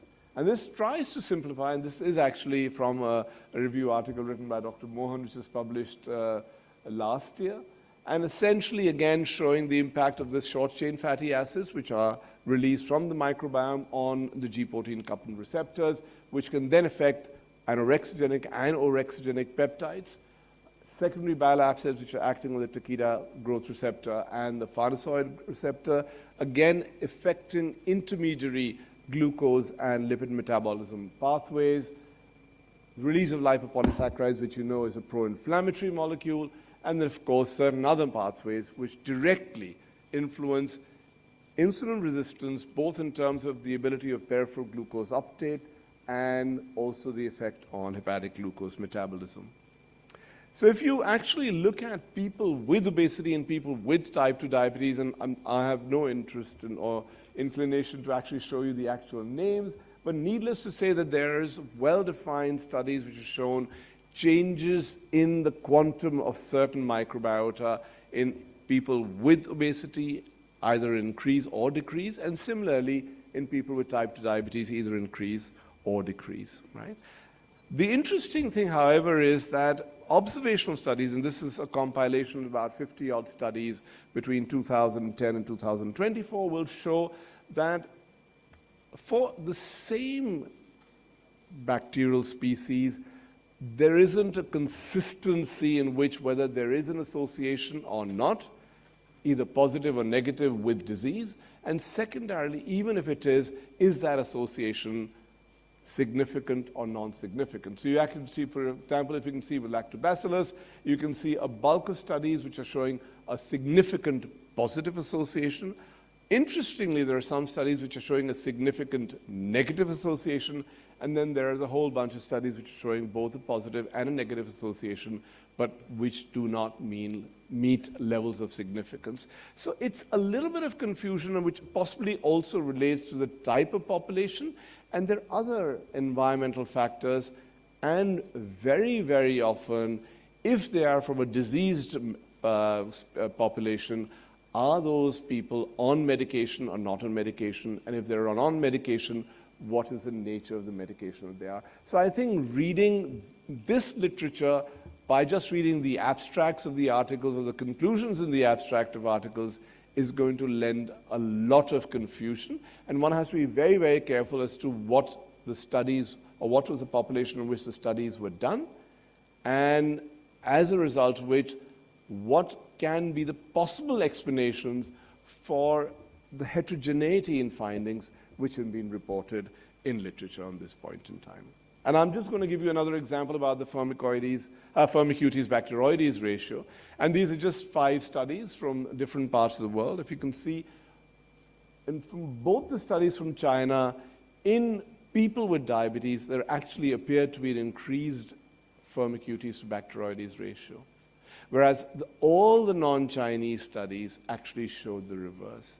Now again, this is not a criticism of the study. It's just trying to say that one must understand with more care and caution as to what is the source, what is the sort of population, what is their other dietary and other environment, and what is the exposure to medication. For example, in only 2 of these 5 studies was there a clear mention of anti-hyperglycemic agents, and as you will see later in my talk, there is some influence of certain anti-hyperglycemic agents on the gut microbiome. In terms of the whole disruption of microbial diversity, again, it's been shown fairly consistently that dysbiosis itself gives rise to a whole range of metabolic and biochemical aberrations which potentially are linkable to downstream metabolic and diabetogenic pathways. For example, reduction in butyrate production can lead to an impairment of the beta cell function and therefore cause a diminution in the release of insulin. It can also cause an increase in permeability, and we already talked about the increase in lipopolysaccharides, and that inflammation can affect as a part of the overall inflammatory milieu, affect the development of diabetes. Changes in the branch chain amino acids, which are important for gluconeogenesis and can affect the insulin sensitivity. And similarly, a change in the bile acid pool can also influence the ability of tissues to respond to the action of insulin. So there are clearly potential pathways. The question which always remains to be answered is, in the rank order of the factors which contribute to the development and evolution and natural history of a disease, how important are these? Number one. What are the data from observational studies? And if we use the data from observational studies, are there specific interventions which can impact, abrogate, mitigate, or totally finish the so-called negative adverse or the negative effect which has been attributed to certain to the dysbiosis. Right? I just want to very briefly move from type 2 to type 1 diabetes, because that's a slightly different kettle of fish, wherein there is an absolute deficiency of insulin. It's considered to be an autoimmune disorder. And in the natural history of this disease, there was a phase when people start demonstrating islet-specific autoantibodies, and over a period of time, they transition from just being antibody positive to individuals who have hyperglycemia because of the destruction of the pancreatic beta cells. The antibodies, let me just point out, are merely markers, because type 1 diabetes is not a B-cell mediated disorder. It's a T-cell mediated disease, and these antibodies are just markers rather than being causal in the evolution of type 1 diabetes. And this is a very nice study called TEDDY, which is done, read by Marion Rivers from Denver, Colorado. And they took a cohort of children and then followed them up, right? So these were healthy children to start with. Some of them remained healthy. In some of them, there was the presence of autoantibodies, which are supposed to be markers for islet cell autoimmunity and harbingers of future development of type 1 diabetes. And then finally, there were children who actually had developed clinically overt type 1 diabetes. And as you can see, that the microbiome, the diversity of the microbiome was very different between the so-called healthy children, those who had seroconverted, but yet not moved to the third or fourth phases of type 1 diabetes, in which there is clinical disease and hyperglycemia. And the bottom right one is those from a subpopulation in whom type 1 diabetes had actually manifest itself clinically. And essentially, again in summary, to show that if you compared the islet autoantibody positive cohort with the healthy ones, there was a difference in the gut microbiome. And similarly, there was a significant difference in the prevalence and burden of certain bacteria in those who developed type 1 diabetes and those who remained healthy. So again, showing that there are factors. Now, the issue is whether these factors, because in this instance, the factors were actually picked up prior to the disease evolution. So they clearly are not secondary to the autoimmunity or secondary to the hyperglycemia, but whether they are, again, surrogates for some other event or they are critically involved in the disease causal pathways is a question which remains still unanswered. There's a similar but smaller study, it's a case control study from India, which looked at microbiome of Indian children with type 1 diabetes and those who were healthy controls. This study did not find any difference in the distribution of the gut microbiota between these two populations. And this is just a diversity diagram, which is, again, showing the same thing. As I said, so the first part is to see whether there are any differences, whether those differences have a bearing on disease causation or evolution, and whether that difference is a significant difference and potentially modifiable, and if it is modifiable, what is the likely impact on the disease? As practicing clinicians, I mean, that is the final and the more important question which we face on a day-to-day basis. But before we talk about, the interventions per se, it's also important to understand that taking certain anti-hyperglycemic agents themselves can impact the gut microbiome. So you're not really sure whether it's the disease which has done that or the exposure to these anti-hyperglycemic agents, and therefore a drug-naive set of individuals would be the more appropriate population to study. For example, metformin has been shown to affect certain aspects of the downstream metabolic pathways. For example, it has an impact on the bile acid pool. It changes the amount of short-chain fatty acids. It interestingly also has an impact on the dipeptidyl peptidase 4 enzyme, which is an enzyme which causes a breakdown of GLP-1, which we know is a useful molecule because it causes insulin release. It's an incretin hormone, but it also impacts on obesity, which is an important part of type 2 diabetes. So there are well-defined changes in pre and post studies that what happens to the microbiota after exposure to agents like metformin, whether its effect on the mucin-degrading species or on certain other genuses. But as I said, therefore it becomes important of to be able to do a pre and post intervention study to see whether metformin alters the gut microbiome of individuals who were previously not exposed to any other anti-hyperglycemic agent. And as you can see from the curves on the left, that exposure to metformin over a period of time actually does change the burden of certain bacterial species. And it has also been shown that fecal transfers from metformin-treated human subjects to germ-free mice has resulted in a better glucose tolerance. So there is, obviously it's not the metformin which is going in that fecal transfer, it is the impact of metformin on metabolites which are present in the small and large bowels, which has contributed to that change. So these are interesting observations, but they have not yet been sort of utilized to a greater extent in either understanding or treating disease. The same thing has been seen with the GLP-1 agonists, which, as I said, are the GLP-1 is a hormone which is produced by the L cells in the colon, and then that affects insulin secretion, and it also has an effect on the brain in terms of satiety and appetite. And there are changes in the gut microbiota which have very clearly been demonstrated out that.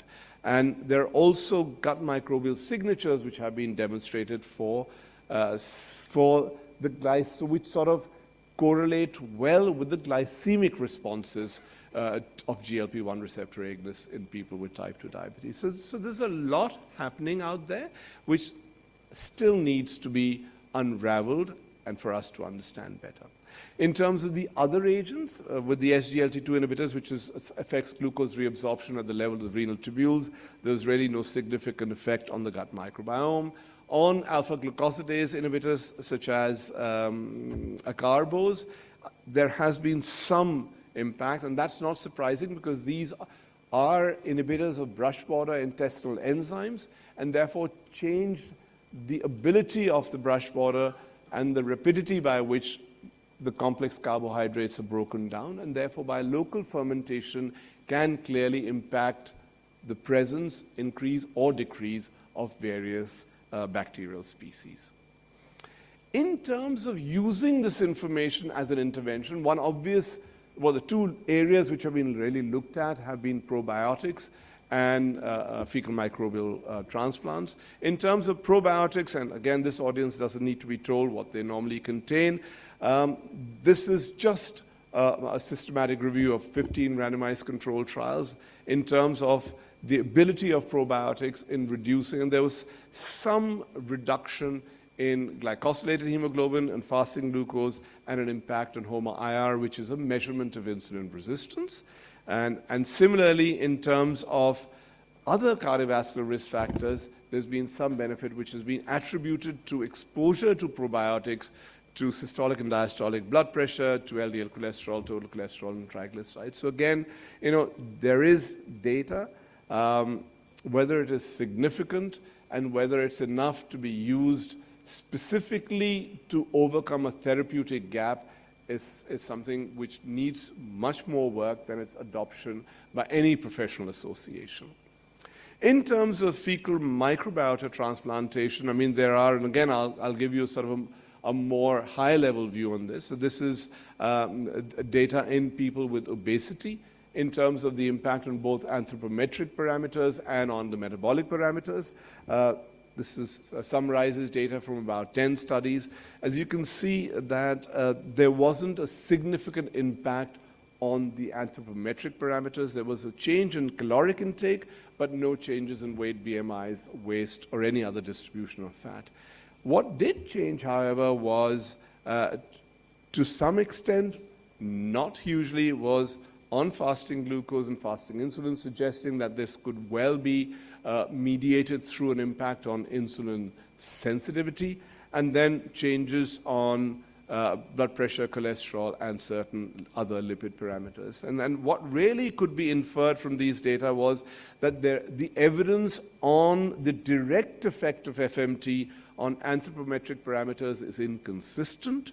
However, what does seem to happen, albeit the effect size is fairly small, is the effect on blood pressure, on glucose, and parameters insulin sensitivity and lipid parameters. So that's where we stand with this today.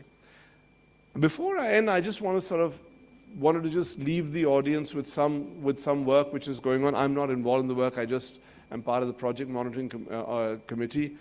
But I think this is important work because I hope and believe that in future iterations of this symposium, we will have higher quality data at a population level from India than we have today.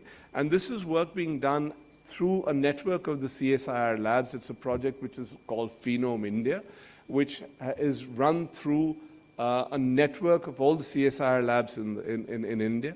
And essentially what they've done is they've looked at creating a cohort of individuals who are either currently employed in those labs or people who've retired. So they're essentially CSIR employees, either active or retired. And they're looking at a range of cardiometabolic and environmental factors, starting with a healthy population and going forward to see how they can relate this with what happens in future. And I think this is going to give you a fairly high quality, large amount of data. It's not a stratified random sampling in terms of eligibility of participants, but it still gives you a fairly pan-India feel to what it is. And the advantage here is that the gut microbiome is one such parameter which is being done amongst a plethora of other parameters, and these are people who are being sequentially followed up. This cohort was just established a year and a half ago, so only the first follow-up phase is currently ongoing, and hopefully it'll continue to get funded for some more time to see incident disease, and that can be then related to the gut microbiome at baseline.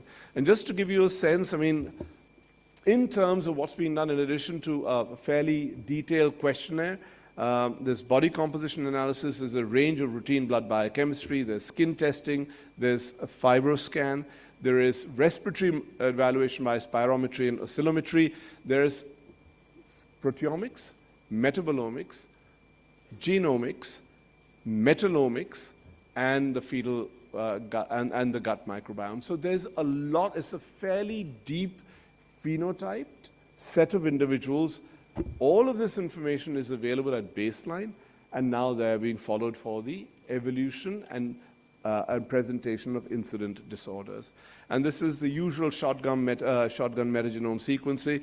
6,500 people have undergone this already. So it's a fairly large cohort in terms of numbers.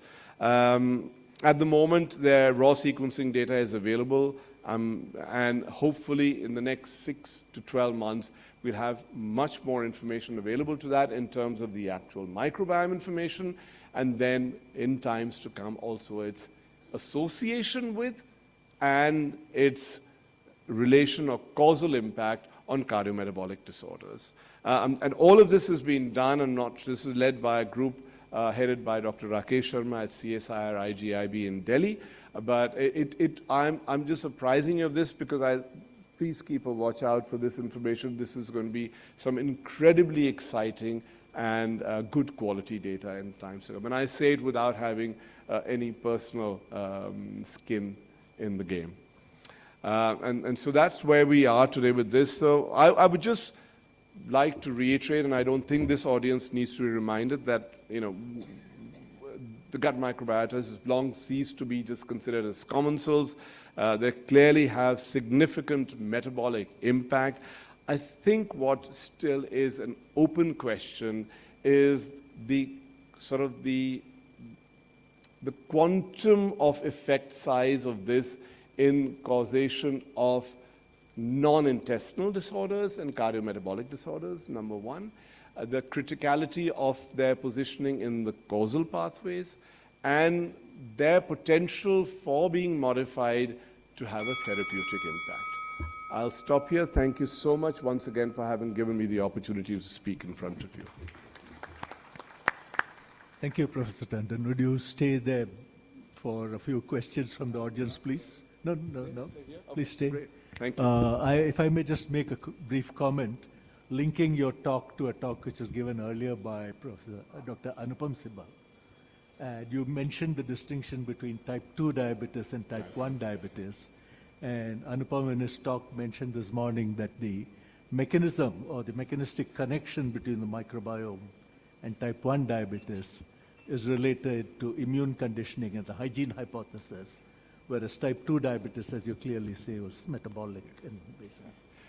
So the data on type 1 is obviously much, it's not a very common disease, it doesn't lend itself too much by way, and very often, unlike type 2 diabetes where, there is a reasonably well-defined pre-diabetes stage in which there is an intermediate step.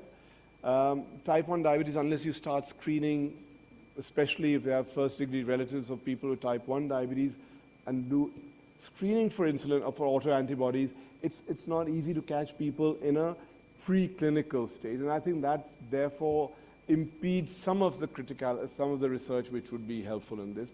But in terms of the statement which you made, I totally agree with that. And then that's why, and I think maybe Vineet would add, I've forgotten the name, Professor, was it Simone? Somebody you used to work with in the past from Italy, who also, there was a... Yes, it was Simone. Yeah. So, there's a lot of stuff about the impact of this on toll-like receptors, etc., and that was largely immunist. Any questions from the audience? Dr. Sashikaran, any comments?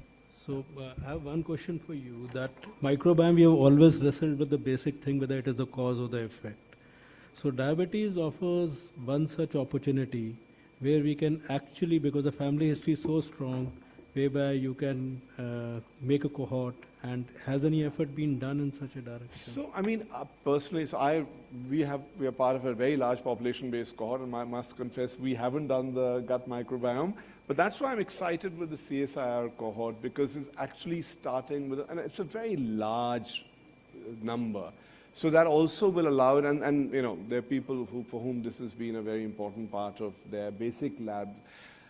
So I'm really looking forward to seeing what happens with passage of time, because you are starting with people who've undergone detailed biochemical workup at baseline. You can qualify and classify them as healthy. You have their gut microbiome done, and now you have them under follow-up and see how they evolve over a period of time. I know, the microbiome obviously is something dynamic, but at least this is one of the places where what you're saying is going to be doable, and I'm extremely excited about that piece of work. So again, more of a philosophical question this time, to have your view on it. You have been an excellent clinician dealing with diabetic patients from so many years. Do you think microbiome therapy is going to come up for diabetes? Is it going to make a dent out there? What is your sense? So as I said, I've tried to give a sort of a more high-level view rather than going into details of studies.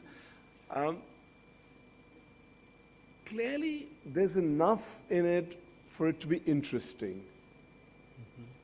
But I think transitioning from being interesting to being central in a management position is still a journey which needs to be taken.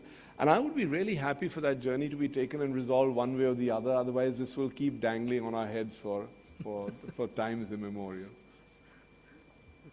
Yes, so we also work on type 1 diabetes and gut microbiota. And in our study, what we have found is nearly 25% are non-autoimmune. They don't have, it was across the age groups. So can we, and now we are looking on how the microbiota varies between autoimmune and non-autoimmune, and we find some significant changes. But will they be purely idiopathic non-autoimmune, or what is the rate of seroconversion which may happen? So I think you make a very important point, and I think I need to answer it in 2-3 parts. As I mentioned earlier, that the presence of an autoantibody is, it's a non-causal antibody, right? It's a T-cell mediated disease. What we are seeing is an epiphenomena to the T-cell mediated disease, and therefore the mere absence of an antibody may not be interpretable safely as something being non-autoimmune. That's statement number one. In the previous classification from the WHO for type 1 diabetes, there used to be a 1A and 1B. And the 1B was reported much more from places like Japan, which was an acute fulminant type 1 diabetes, which was autoantibody negative. Right? But as I said, there will always be an element of confusion because it's an organ-specific autoimmunity and the organ is not accessible. So that's point number one. Number two, it also depends on when you measure those antibodies. Initially, we used to measure just GAD and IA2. If you measure GAD and IA2 and now zinc transporter 8 antibodies, within the first year, you'll have 80% or even more than 80% in an Indian context. In a white Caucasian context, it'll be 90% plus. So the cohort which is non-autoimmune is actually there, perhaps small, but I would be a little circumspect in calling it non-autoimmune because all I'm saying is that these are autoantibody negative. But again, I mean, we have to deal with what we have, and so it'd be interesting to see what happens out there. Thank you, sir. Thank you, Professor Tandon. If there are no further questions, if you would just stay on stage for a minute, let us felicitate you. And then Yeah, I'll sit down till about 5 to 5, then I'll give it 5. Sure, whenever.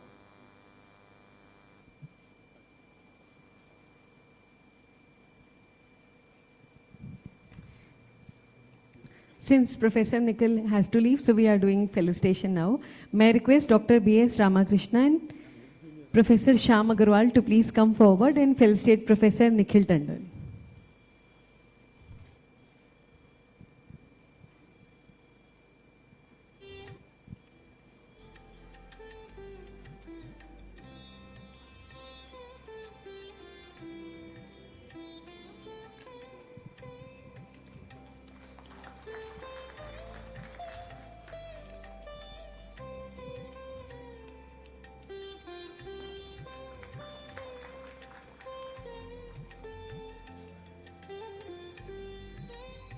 Thank you.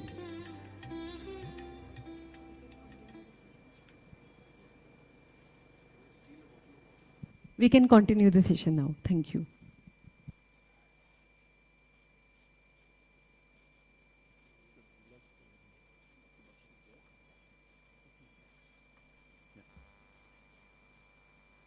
So I think the next session is focused on gut microbiome and cancer immunotherapy. And I'll invite Professor Sameer Bakshi, who's a distinguished medical oncologist at Institute Rotary Cancer Hospital. He has special interest in pediatric and hematologic cancers, and he has contributed a lot to research and publications. So just before he begins, Sameer, I think immunotherapy is a game changer in patients with a variety of cancers. And we're looking forward to improving the outcomes with immune checkpoint inhibitors in a variety of cancers. And we'll hear from Dr. Sameer as to what's the role of gut microbiome. Professor Sameer. Thank you, sir. So the topic is cancer immunotherapy in gut microbiome. Is there a relationship? And it's quite possible that by the end of the talk, the gastroenterologists may get all the cancer patients for a referral. So I'm going to just start with my first slide, which states that cancer biology is now shifting from a cancer cell-centric approach to look at not just at the cancer cell, but rather its surrounding cells, which is the tumor microenvironment. And the classic example of that is Hodgkin's lymphoma. If you look at this slide, the actual cancer cell is only 1 or 2. The surrounding cells is the tumor microenvironment, and that may actually be the determinant for cancer immunotherapy. This is Dr. William Cooley. He was an orthopedic surgeon in the late 1800s in the current Memorial Sloan Kettering. And he's actually the pioneer of cancer immunotherapy. So it's an orthopedic surgeon. So what he found was that when he was working in the inpatient wards, he saw that some of the tumors in the thigh, some swellings, they regressed when they were infected. So he started injecting microorganisms around such swellings as an experimental approach to see if those swellings or tumors would regress. But they did not. But he was so intrigued by his findings that he started working in the lab. And what he identified was tumor necrosis factor alpha. Now, 10 years back, a whole issue in science was only on cancer immunotherapy.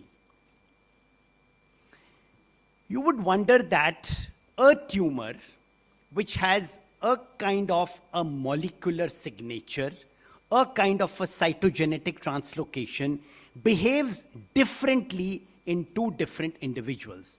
So why is it behaving differently? And that is because the immune response from the body to individuals is not going to be the same.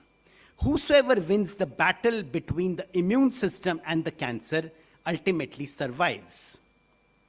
So what does the tumor do? The tumor puts in immune checkpoints so that the immune system of the body cannot attack it. And what do we do as doctors? We bring out immune checkpoint inhibitors, which is what we call as immunotherapy.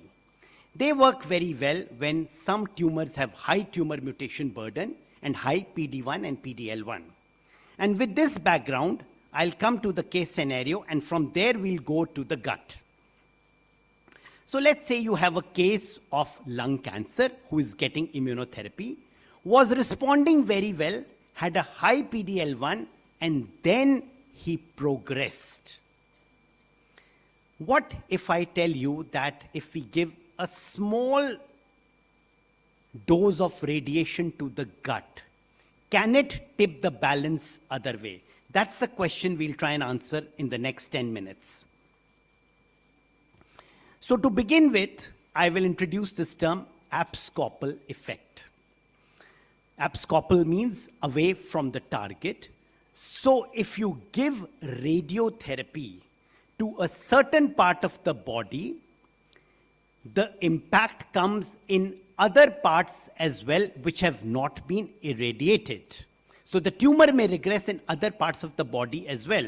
So if you look at this picture, the one on the left side, radiotherapy has been exposed. That brings in the T cells into the bloodstream, and those T cells act at tumors elsewhere. And that's abscopal effect. If you look at different tumors which respond to immunotherapy, the bacteria which are shown in red are the ones which are the good bacteria. So if the gut has those kind of bacteria, there is a tendency that the tumor will respond to immunotherapy, and if the blue colored bacteria are there, they will not respond. So now we have three things. We have radiotherapy, we have immunotherapy, and we have the gut microbiome. Let's try and link all these three if they can be linked.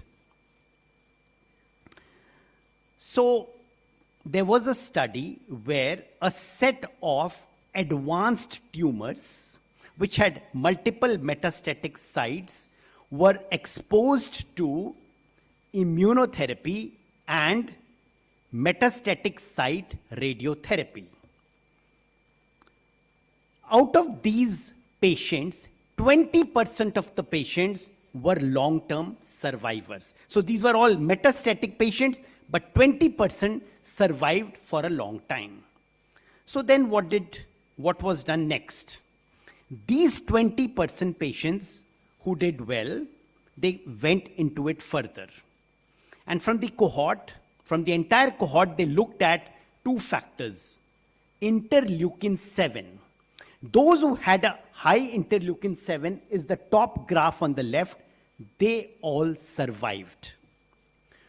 Those who had low gamma interferon on the right side, they all did badly. Then they looked at the gut microbiome of these patients. The ones which are shown in orange, that is Christianella, ruminococcus, which I don't understand too well because I'm not a gastroenterologist or a microbiologist, they did well. Further depth was taken in to understand in the responders. They had metagenomic pathways linked to increased L-arginine and increased L-alanine, which actually supports T-cell activation. And their metabolomic profile was also favoring a pro-immune profile. On the other hand, the ones which did not respond, they had increased purine and increased pyrimidine nucleotides, which were actually associated with resistance, and they had increased polyunsaturated fatty acids, which were immunosuppressive. An interesting observation was found in this study. They found that those patients who got some radiation to the gut, they serendipitously did better. So if you look at the yellow curve, the yellow line are the patients who got some radiotherapy exposure to the gut.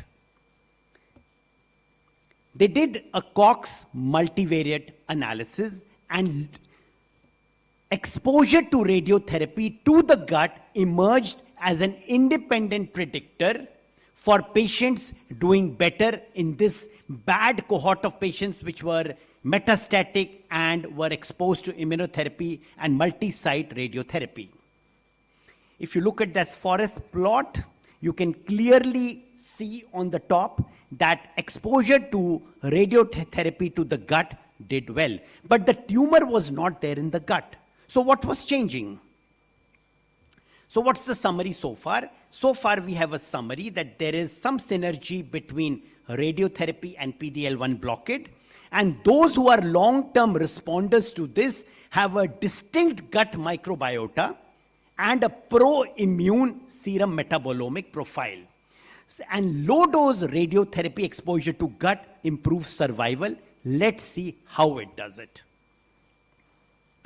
Then what they did, they went to some retrospective cohorts of published data, and they looked at patients who had got incidental exposure to radiotherapy of the gut when the tumor was not there in the gut.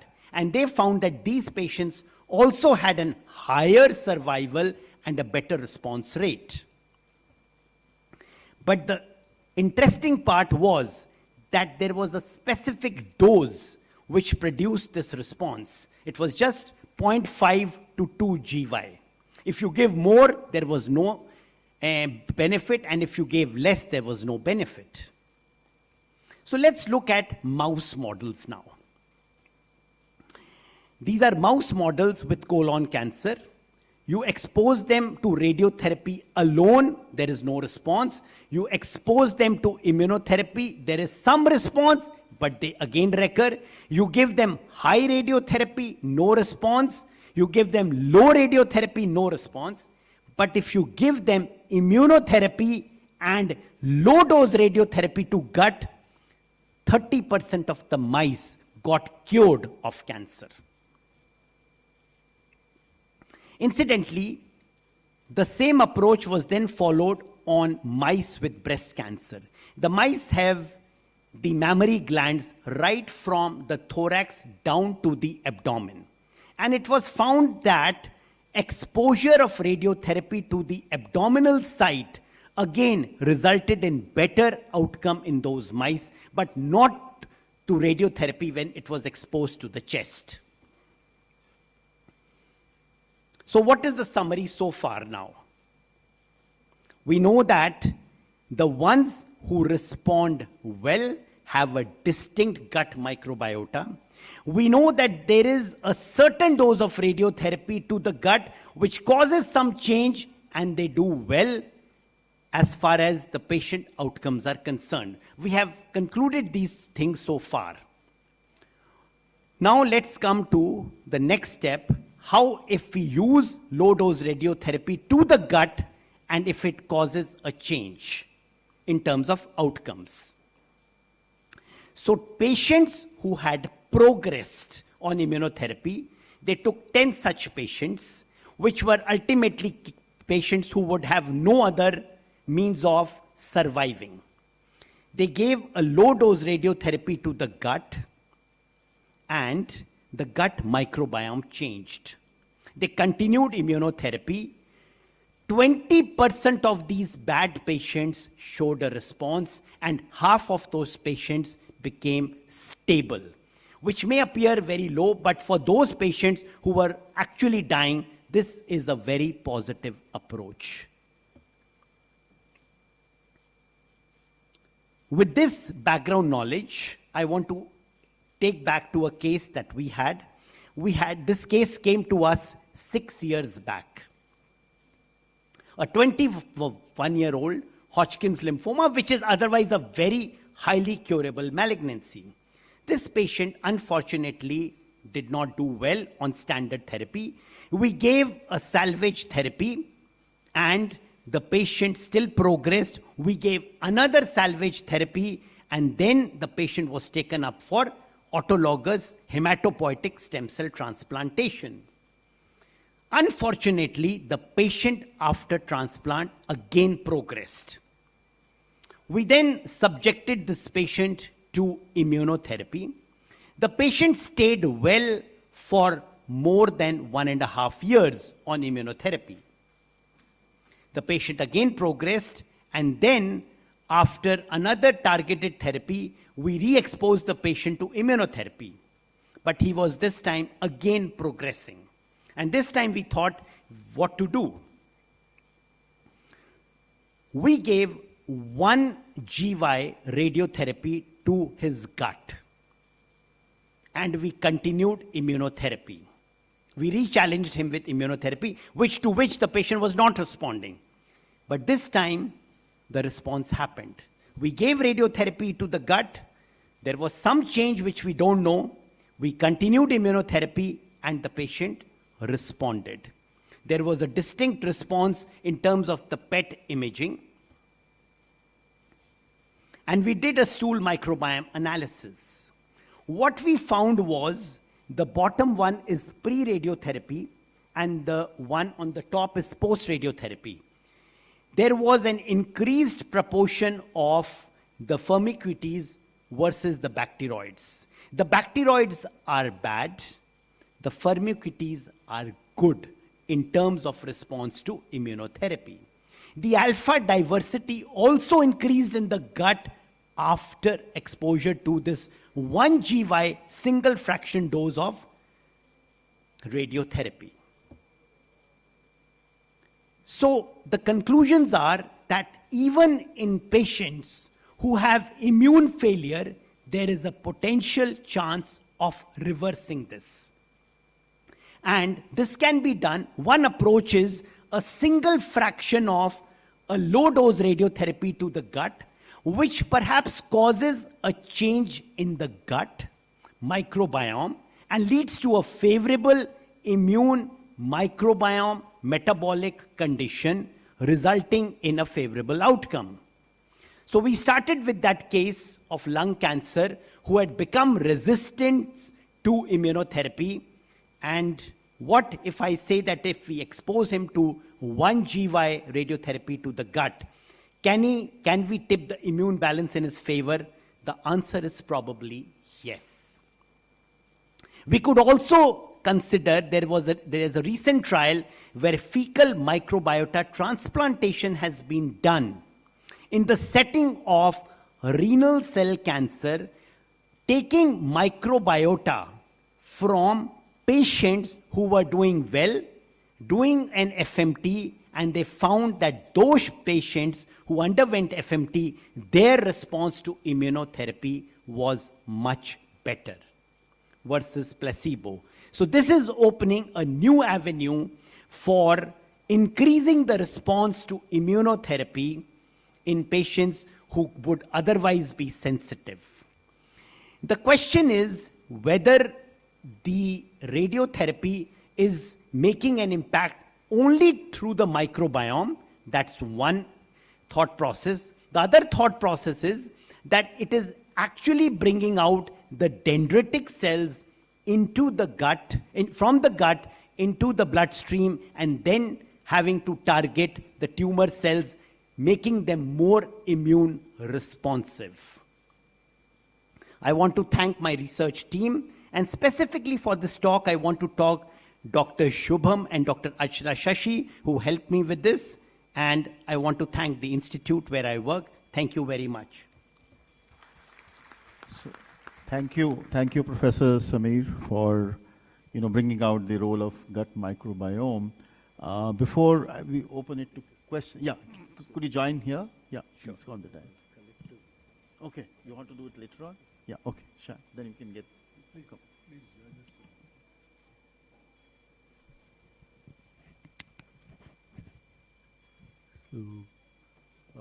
So, we will go on to the next talk from Professor Shalimar, who is Professor in Gastroenterology and Human Nutrition at AIMS. And he's going to talk about the gut-liver axis, specifically with reference to MASLD, or fatty liver, which is epidemic proportions in India. Okay, thank you, sir. So, okay, good. So my slides are there. Okay, so let me give you an overview of what I'm going to talk to you over the next 20 minutes. I'm going to take you through a brief on the gut-liver axis. Then I have to talk to you about the role of microbiome in the mast cell pathogenesis, the alterations of the gut microbiome in patients with MASLD, association with severity or complications in patients with MASLD, and can gut microbiome be used as a therapeutic target in patients with MASLD. MASLD may be a new terminology for many of you sitting over here, and previously it was also known as non-alcoholic fatty liver disease, NAFLD. Essentially what we are talking about is a disease where you got excess fat in the liver. Along with this, the term MASLD introduces that in addition to fatty liver, there is presence of any of the cardiometabolic risk factors. These are all the components of metabolic syndrome. So presence of either diabetes, hypertension, obesity, or dyslipidemia in presence of fatty liver makes you a diagnosis of MASLD. How common? As sir stated, it's in epidemic proportions. This meta-analysis done by us showed that almost 4 in 10 of Indians, whether you are adult or you're a child, has fatty liver disease in our country. This prevalence is same also what's reported globally, where the prevalence is reported to be somewhere around 30 to 35%, and it varies across countries. So before I move forward, how many of you know that you got fatty liver disease? Has any one of you ever got tested? Or have you got evaluated? Can you raise your hands? So see, only 2 of us, when I'm talking about a disease which is present in 4 of 10 Indians, and if you look at data which is published, which Professor Tandon showed of the Phenome India cohort, it also shows again 4 in 10. And if you look at data published from Delhi, it's almost like 50 to 60% of people living in Delhi have fatty liver disease. And we really don't know that even the people sitting over here, despite being well educated, don't know or have not been evaluated. So please do look at, even the diabetics have a prevalence of 60%. How many of you have diabetes? Can you raise your hands? It's quite surprising that none of you are raising your hands, and when you have a prevalence, which Professor Tandon would agree that at least 10% of us have diabetes, and another 15 to 20% have impaired fasting glucose. Okay, before I move forward, let me give you this. This was a landmark paper published in Nature 2006. What this study showed was a comparison of the microbiota of the obese mice versus the lean mice showed us that the obese mice had more firmicutes and a lower bacteroidetes. In the next step, what they looked at, what is the functional analysis of this obese microbiome? What they analyzed and showed that on the pathway analysis, there was more starch and sucrose metabolism. That means there was more polysaccharide degradation and more short-chain fatty acid production from butyrate metabolism, essentially showing us that the microbiome in these obese mice actually were harvesting more energy. And what they showed in a very beautiful experiment, that what remained in the stool was very less energy. The next step was even more incredible. What they did in this study was they did a microbial transplant. They took germ-free mice, did a gavage from these obese and the lean microbiota which was there. And what they showed was when they were even consuming the same chow diet, so that means the amount of calories consumed by the mice were similar, but then what they found was that the body fat increased by 47% versus 27% among those who received microbiota transplant from those obese mice compared to those received from the lean mice. Essentially what this study highlighted was that gut microbiota is an additional contributor to the pathophysiology of obesity. Okay, I'll give you a brief about the gut-liver axis, though we've heard about this since morning, just to recapitulate how it is linked in the pathogenesis of MASLD. So the communication between the gut and the liver, which we have been hearing since morning, you eat, there are nutrients which is being produced, everything passes from the intestine when it's absorbed, goes into the portal vein. That's how the gut communicates with the liver. And once the liver receives all these metabolites, there is a response. So the response is in terms of what it produces either into the blood circulation or through the bile duct, which it produces as the bile acids and immunoglobulins that have an influence on the gut, either through the same as mentioned as through the bile duct or through the blood. This is what in brief is the gut-liver axis. So let's go more in deep. There are multiple barriers. You got now lots of these apps coming up showing you what's a spam call. So same, you've got intestine which has lots of these barriers. The barrier starts right from the mucus, the tight junctions, the gut vascular barriers. And these help prevent all these harmful things from moving inside from the intestinal lumen to the blood circulation. So let's look at what is the role of gut microbiome in the MASLD pathogenesis. So this is what I showed you in the previous slide. This is the liver, and that's the intestine. You got the portal vein and the bile duct communicating the two organs. So let's look at into a little more details about what's happening in our intestinal lumen. Now, we've heard since morning there are lots of these risk factors which were causing your gut dysbiosis. Particularly, we heard about the Western diet and other factors. What this essentially in a right milieu would also lead to gut microbial dysbiosis. What this dysbiosis is now leading is lots of these gut metabolite alterations. And when there is a leaky gut, that means we've talked about these tight junctions, whether it's like ZO1 or Claudine or Occludin or the jam, when the gut is leaking, that means there is a give way. Now, what's going to happen is all these metabolite alterations which are going to happen are now going to move out from your intestine into the portal vein and then go into the liver. So what are these alterations? The short chain fatty acids, the butyrate, propionate, and acetate actually suppress fatty synthesis and inflammation. So what happens to these? In MASLD, these are reduced. There are alterations in the bile duct dysregulation. There's a conversion from primary to secondary bile acids is impaired, leading to inflammation and fibrosis. In addition, the tryptophan derivatives, including the IgO and serotonin, also lead to steatosis and inflammation. So let's move. Apart from that, what I have mentioned, as the gut is leaky, the PAMPs, that's the lipopolysaccharides, also move through the portal vein. When they come to the liver, they interact with the PRR, that's a toll-like receptor 4, leading to a state of chronic inflammation. All this is leading to steatosis, a persistent inflammation in the liver, leading to a state of MASLD, or within the MASLD, we have a little more inflammatory state, which is known as MASH, that is metabolic dysfunction associated steatohepatitis. And when all this progresses, it may even lead on to complications, including development of hepatocellular carcinomas. So what are the alterations of gut microbiome in patients with MASLD? In this interesting study published last year from the United States, what they took is 713, remember these are all female nurses working, and what they showed there were significant differences in the gut microbiome, almost like 46 or 66 differences in the microbiome between the individuals with MASLD versus those who did not have MASLD. Out of them, 47 were downregulated and 19 were upregulated, and there was lower diversity.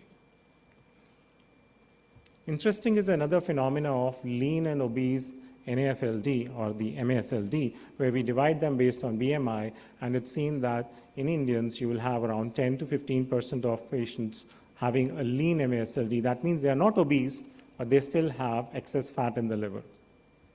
This study also looked at an analysis dividing these patients into lean versus non-lean, and what they showed was there were differences in the microbiota, and especially the Streptococcus species was more frequently seen in patients with non-lean MASLD. There are also differences in the viral communities, again showing a low diversity in patients with MASLD, and these viral genome bins have been shown to be either downregulated or upregulated in patients with MASLD versus healthy controls. We've heard about the fungi also since morning. There are changes in the gut microbiome, and this study done from Germany showed us what they compared is patients with MASLD versus the steatohepatitis patients versus the healthy controls. What I want you to is highlight out here is the CTG. CTG is predominantly the Candida species. And what this study clearly showed is that there is an increase of Candida in the patients with MASLD compared to healthy controls. And this was even more higher in those who had a steatohepatitis. What has also been seen from various studies is that when the analysis is done, there has been a more of shift between the differences which are seen in the bacterial species. Among them, almost like 20% of them actually belong to the oral microbiome, suggesting possibly a disrupted oral gut-liver axis in patients with MASLD. So far we talked about pathogenesis. How does this also correlate with severity and complications in MASLD? So the various studies which have been done have actually shown that there are differences with decrease in Bacteroides and increase in Villionis and Ruminococcus as the disease progresses from a non-fibrotic to a fibrotic stage, and this even more becomes more prominent when you have complications in terms of hepatocellular carcinomas. In addition, all of these are also affected by the host genetics and the epigenetic alterations, and this all leads to these changes in the microbiome. The fungal elements have also been associated with advanced fibrosis. What this study showed is that patients who got advanced fibrosis have a higher OTU of the CTG species compared to those who had an early fibrosis. Even bile duct dysregulation has been shown in both human and animal models in patients with MASLD. There's a very interesting syndrome known as autobrewery. That means it occurs in individuals who actually don't consume alcohol, but then their gut microbiota produces alcohol. What this study published this year in Nature Microbiology showed is that in these patients who have an autobrewery syndrome, the proportion of the proteobacteria increases when they have a flare.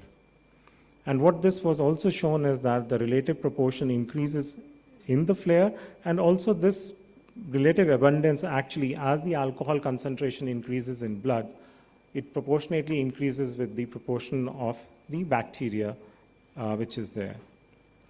We've done one interesting study in which we actually thought of comparing patients who got NASH at that time when this study was done, almost like 5 years back when we started. So we looked at patients, compared those who had NASH, which is similar what we're talking about the term MASH, and we compared those who were healthy individuals and those who had obese but didn't have presence of fatty liver disease. What we found, and this study was done in the lab of Professor Babatosh Das from THSTI, who's my collaborator and does all the microbiome work which we've been working. So what he clearly showed, and which was this study, the work by Arushi, who did this was her PhD work, and what clearly showed that the Collencella aerofaciens was significantly higher in patients with NASH. And it has also been linked, so same thing which I showed you in the autobrewery syndrome, this bacteria has been linked to production of alcohol and possibly excessive production of alcohol leading to a low-grade inflammation, possibly explain these patients having MASH compared to those who didn't have MASH, showing that they had a lower abundance of Collencella aerofaciens. Can gut microbiome be used as a therapeutic target in patients with MASLD? There are multiple ways where gut microbiome can be targeted: probiotics, prebiotics, antibiotics, antifungals, fecal microbiome transplant, which we have heard so many times, targeting the bile acids, bacteriophages, and the pre and the postbiotics. This was one study which we did with PGI Chandigarh. This was done way long back, almost like 10 years back, which was in patients with NAFLD, where we gave them probiotics in these concentrations, and these were given as 6 capsules daily. What I'd like to highlight is this is a very small sample size study which we had a biopsy-proven cohort done at baseline and at 12 weeks at 1 year after the probiotics. What we showed, even in this small sample size study, there were significant changes in the ballooning, inflammation, and NAS score, suggesting that the severity of the NASH on biopsy reduced among these patients who received probiotics compared to those who did not receive. Again, highlighting it's a proof of concept, possibly the probiotics may be playing a role in the pathogenesis of NAFLD. Very interesting study published in 2020 where genetically engineered bacteria. You've all heard about GLP-1s, Wegovy, Mounjaro used for weight loss. What this study showed was that if you get these GLP producing bacteria, which are genetically engineered, in a mice model where it was shown that those who received these bacteria, the mice had lower liver weight, suggesting they had less steatosis. And what they also showed on biopsy is that the steatosis was much lower in patients, in the mice who received these bacteria, suggesting if you have these genetically engineered bacteria, it could be a good therapeutic modality in these patients with obesity and possibly MASLD. Fecal microbiome targeting, I've shown you in the previous slides also, the Candida has been shown to be in higher prevalence. And what this study showed is if you reduce or you treat Candida with amphotericin B, the mice which were humanized who received fecal microbiome had lower amount of steatosis compared to those who did not receive amphotericin B. Again, suggesting that antifungals, specifically in this, could be a potential target for treatment. Learning from cues from Professor Vinita Ahuja, who's been doing a lot of fecal microbiome transplant. We started with fecal microbiome transplant. Also, we did in this, though, this is not in MASLD, this is done in patients with hepatitis B virus. What we showed is that a subset of these individuals received fecal microbiome transplantation had a seroconversion from E positive to E negative, showing that, again, it can be used in diseases where we can have some benefit, especially like in hepatitis B. We went on to go ahead and do another randomized control trial in patients with minimal hepatic encephalopathy, where we have shown that when compared to standard of care like lactulose, fecal microbiome transplant can give you similar results.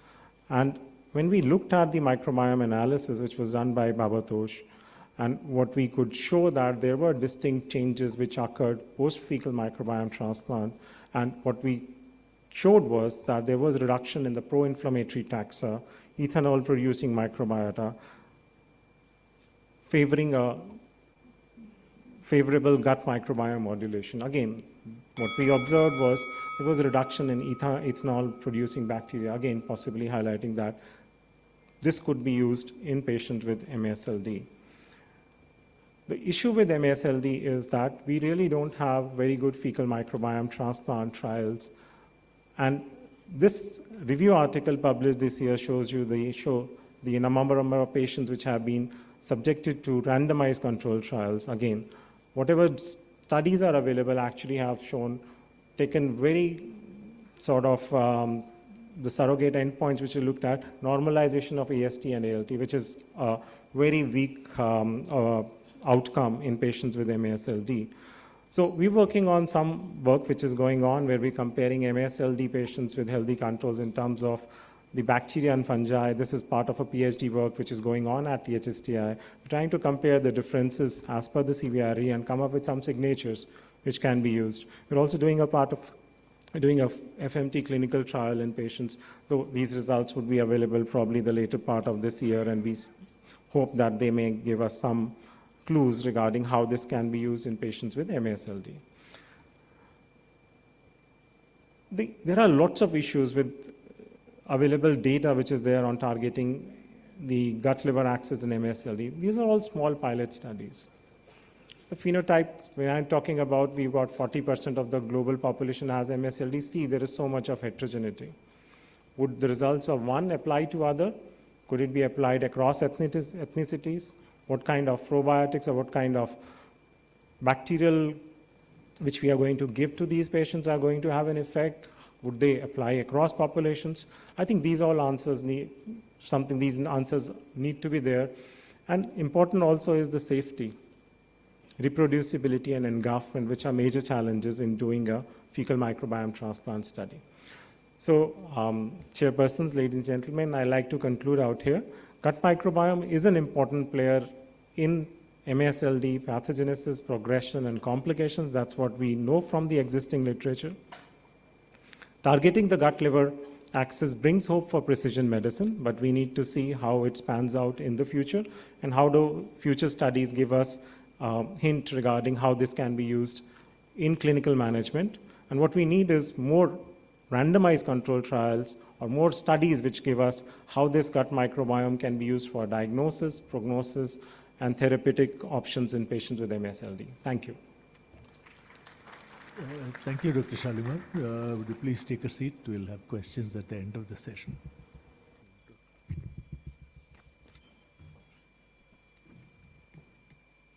Yeah, so for the next talk, it's my privilege to invite Dr. Himanshu Narang. He is Assistant Professor, Department of Gastro and Human Nutrition at AIIMS, and he's going to talk about impact of diet and lifestyle on gut microbiome.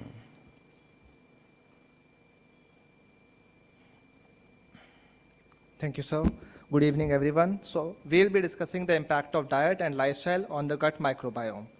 We predominantly manage patients with inflammatory bowel disease, and we'll be discussing the trials that have been conducted in our Department of Gastroenterology under Professor Vineet Ahuja. So inflammatory bowel disease is a chronic, relapsing and remitting disease involving the gut. It includes ulcerative colitis and Crohn's disease.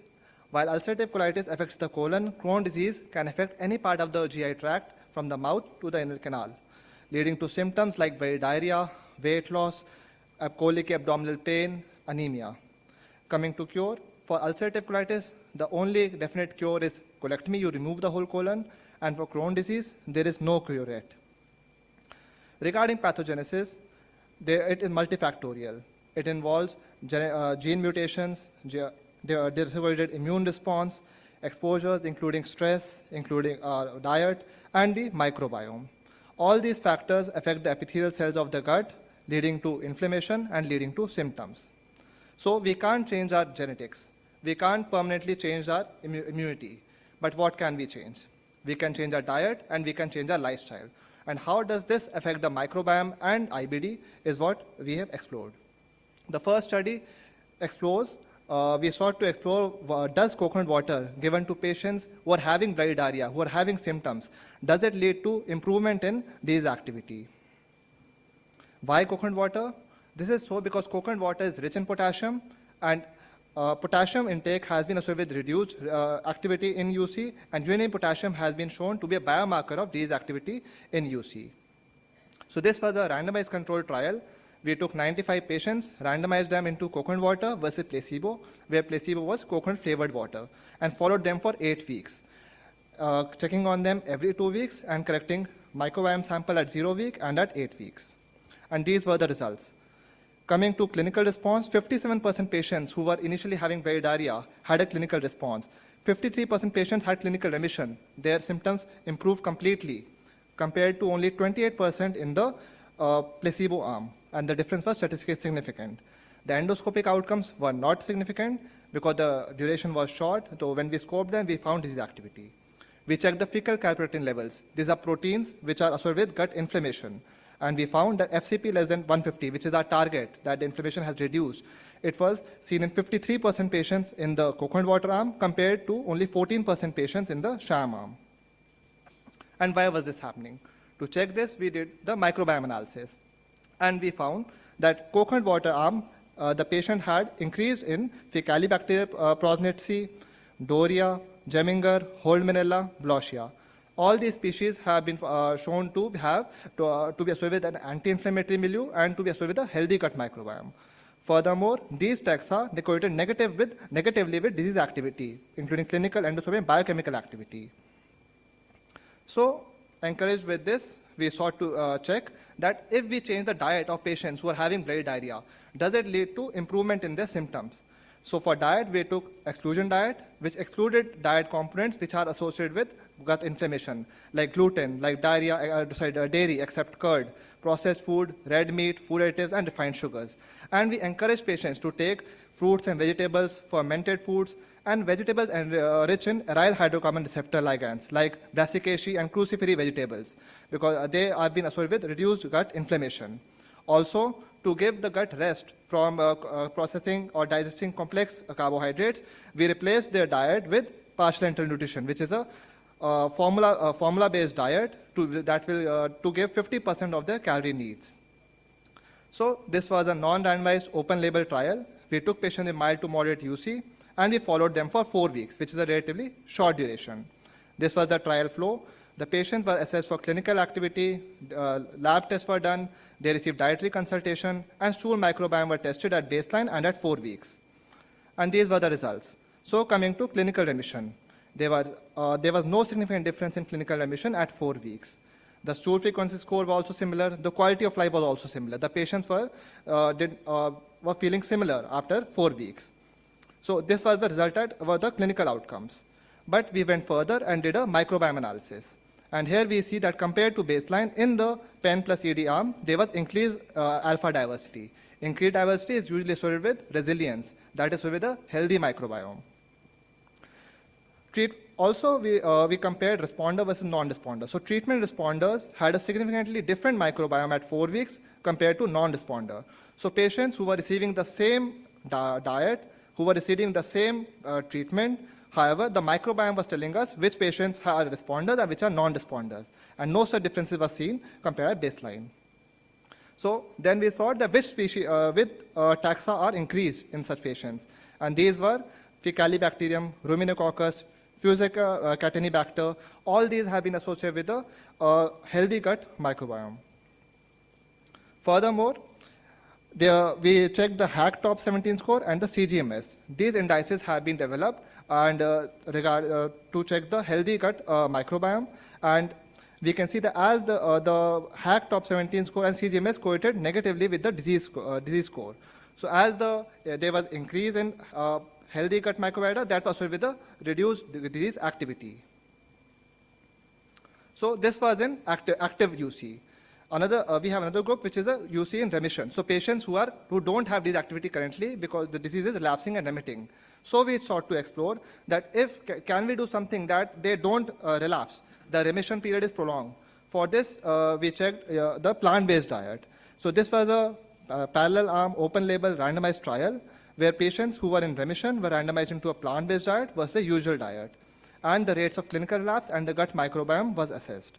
We followed these patients for 12 months, and there were 96 patients, 48 in each arm. The idea was similar, that we increase the intake of fresh fruits and vegetables, fermented foods, and avoid food which are associated with inflammation like dairy products, processed food, white and red meat, food additives, and refined sugars. And these were the results. So in the PBD group, the clinical relapse rate was 16% compared to 27% in the usual diet group. It was numerically lower, but the statistical difference was not there. At the PBD score, we can see that the PBD score was higher in the PBD group compared to the usual diet group, indicating that the patients are actually changing their diet and eating more plant-based diet. The quality of life compared to before, it increased in the PBD group. It was similar in the usual diet group. When we did the microbiome analysis, the alpha diversity did not differ between the two groups. However, when we did the composition analysis, we find that compared to baseline, there was a shift in the PBD group, and this shift was not seen in the usual diet group, although difference was not significant. Furthermore, the microbial composition was significantly associated with PBD score. The microbiome changed correlated with the PBD score and with disease extent. Again, which species increased? The usual heroes, Fecalibacterium, Probiotica, which are core gut taxa, and those are associated with anti-inflammatory milieu, they increase in the PBD group, and the Ruminococcus, Enterococcus, and specific Lactobacilli bifidobacterium decreased. No such changes were seen in the usual diet group. Furthermore, dysbiosis score, which indicates how diseased the microbiome is, showed a negative correlation with PBD score. If there was more plant-based diet was taken, the dysbiosis score reduced. The HAC top 17 score showed a non-significant positive correlation. When between group comparison was done, the difference in the PBD score correlated negatively with dysbiosis score and positively with the HAC top 17 score. So now jumping to Crohn's disease, for which there is no cure yet. Here we saw that if we combine two interventions, FMT with exclusion diet, compared to exclusion diet, will it help patients with mild to moderate Crohn's disease? The dietary principles were similar, but focused on patients with CD, and the adherence was monitored using the AIMS IBD NutriCare app. We know that the smartphone penetration in India is quite good, so this app allowed us to regularly monitor the patient's diet. And this was the study flow. Patients were randomized into the FMT or the sham intervention. At 12 weeks, those who had a response continued in the maintenance phase up to 52 weeks. And patients were regularly assessed clinically. They received a regular dietary consultation. The arrow indicates the FMTs that were done. 8 sessions were given, 4 in the induction phase, 4 in the maintenance phase. And microbiome analysis were done at week 0, week 12, week 28, and at week 52. And these were the results. The clinical remission was seen in 76% patients in the FMT group compared to 46% in the sham group. The difference was numerically higher, but not statistically significant. However, Crohn's disease is not a sprint, it's a marathon. So what happened at 1 year? And we can see that at 1 year, 47% patients had endoscopic response compared to none in the sham arm. 6% patients only had treatment failure FMT arm compared to 46% patients in the sham arm. And combined clinical endoscopic response was seen in 40% patients in the FMT arm compared to none in the sham arm. So clinically, the FMT with seeded was leading to improvement in clinical response rates. We assessed their microbiome and found that the HAC top 17 score increased consistently following FMT. Also, patients who achieved clinical response exhibited positive shifts in their alpha diversity and in the HAC top 17 scores across the whole 52 weeks. Now, which taxa correlated with increased disease activity? The usual villains, Ruminococcus, Enterococcus, and some oral species associated with oral microbiome, like Lactobacillus, Salivarius, and Streptococcus species. And which species decreased in increased activity? These were the anti-inflammatory and butyrate-producing firmicutes like Fecalibacterium, Roseburia, Eubacterium, Oscillobacter, Blauschia, and Prevotella. So from diet, now we jump to lifestyle. We sought to check that whether a structured yoga practice helps patient maintain remission in patients with ulcerative colitis. Does it lead to improved quality of life? And what are the gut microbiome changes that occur? Here we randomized 100 patients, 50 in each arm, into yoga or brisk walking. The yoga was a specific protocol that was prepared after discussion with multiple yoga experts. This was integrated yoga module for IBD, 45 minutes of module every day, practiced 5 days a week for 24 weeks. There were 4 supervised sessions in the first week, followed by 1 session every month till 6 months, conducted at our Center for Integrative Medicine and Research. The sessions involved warm-up exercises, followed by specific asanas, then pranayam, followed by Om chanting. And these were the various asanas as part of the module. And this was the RCT. Patients were randomized into walking versus yoga arm. The arrows indicate the yoga sessions. and the microbiome was assessed at baseline and at 24 weeks. So coming to clinical outcome, the primary outcome was quality of life, and we can see that the WHO quality of life questionnaire, the physical domain, the scores were significantly higher in the yoga arm compared to walking arm. Similarly, in the psychological domain, the scores were higher in the yoga arm compared to walking arm. So these patients were feeling better. Similarly, the stress score reduced in yoga arm, and also the anxiety score reduced, thus indicating that these patients had less stress and less anxiety compared to their counterparts in the control group. Only 2 patients had flare, 1 patient in each arm, and fecal calprotectin levels was, as you can see, around always lower, less than 150. These were all patients who were in remission.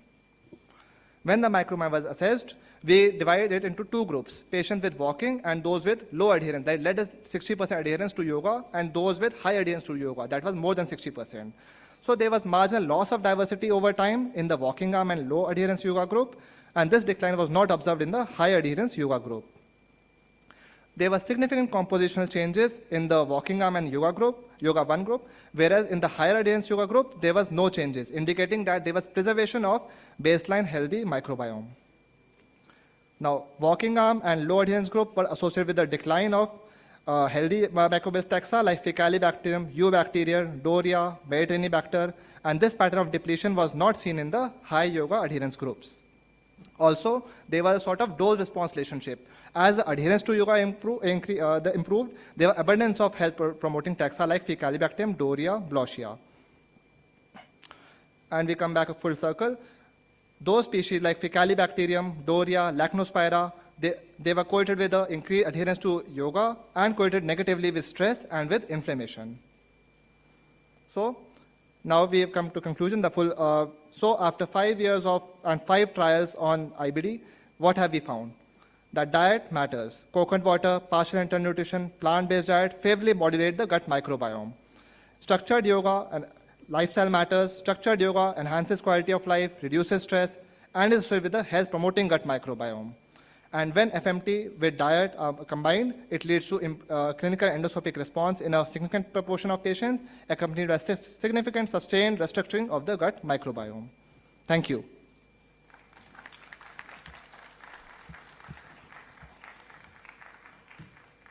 Thank you, Dr. Narang. Please join us on the... Are there any questions from the audience? Yes, Dr. Shashikar.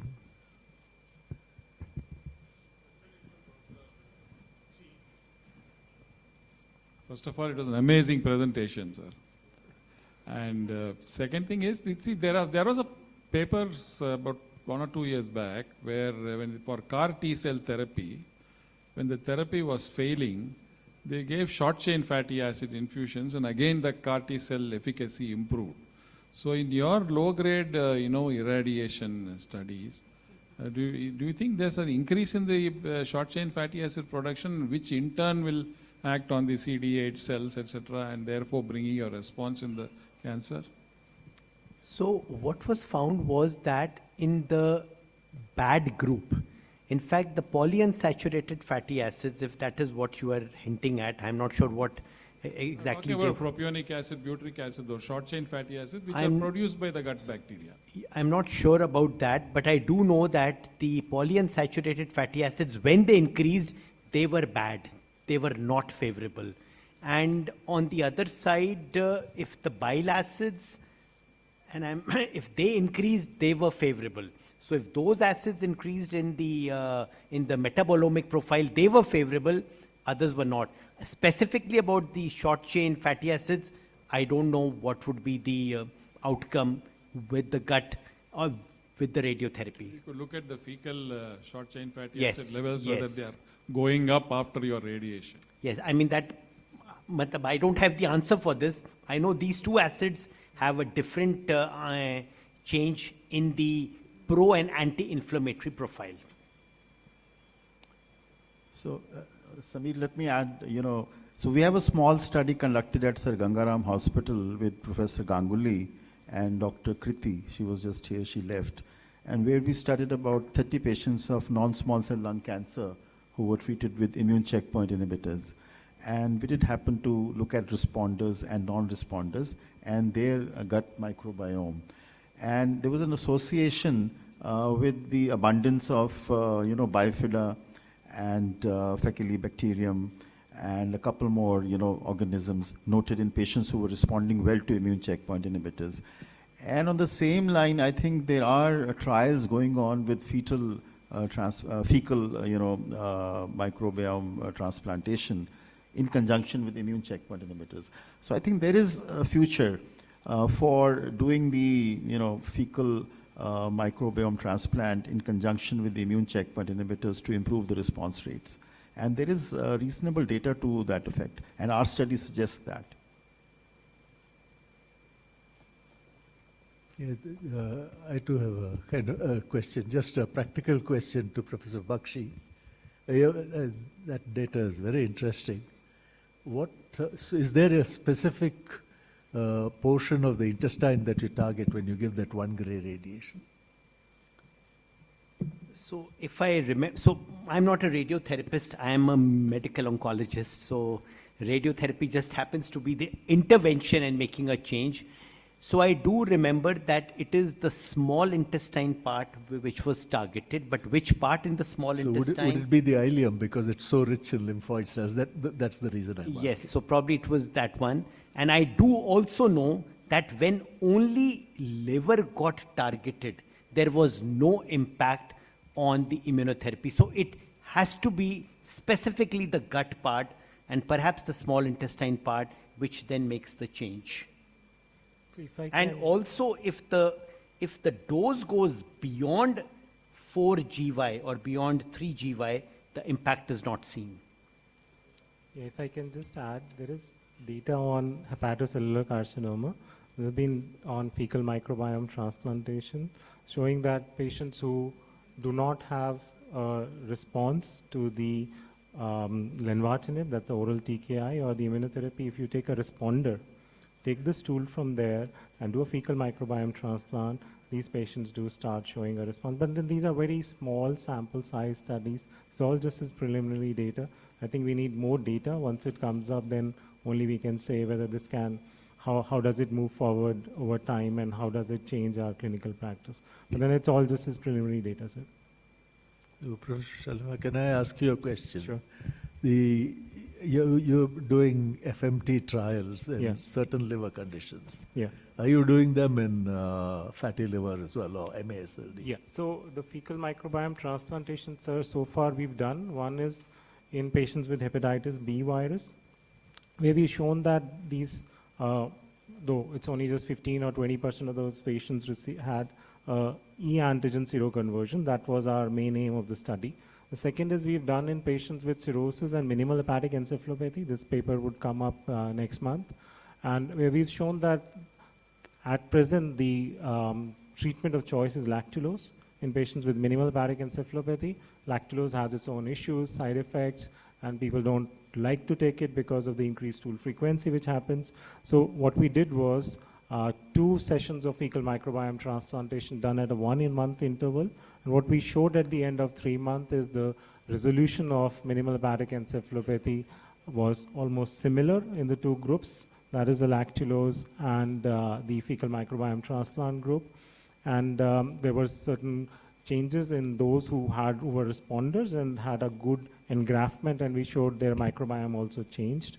The third is we are also doing we've also done, which is still under analysis. The data is being looked at in patients with autoimmune hepatitis, non-responders to standard immunosuppression. We've given them fecal microbiome transplantation in one group, and the other group we've continued. So we've not found any significant clinical response, but then the microbiome data is still being analyzed at the THSTI. The fourth is we've doing it at present in patients with MASLD, but then it's a heterogeneous disease. You've got lots of players in it, including diabetes, obesity, hypertension.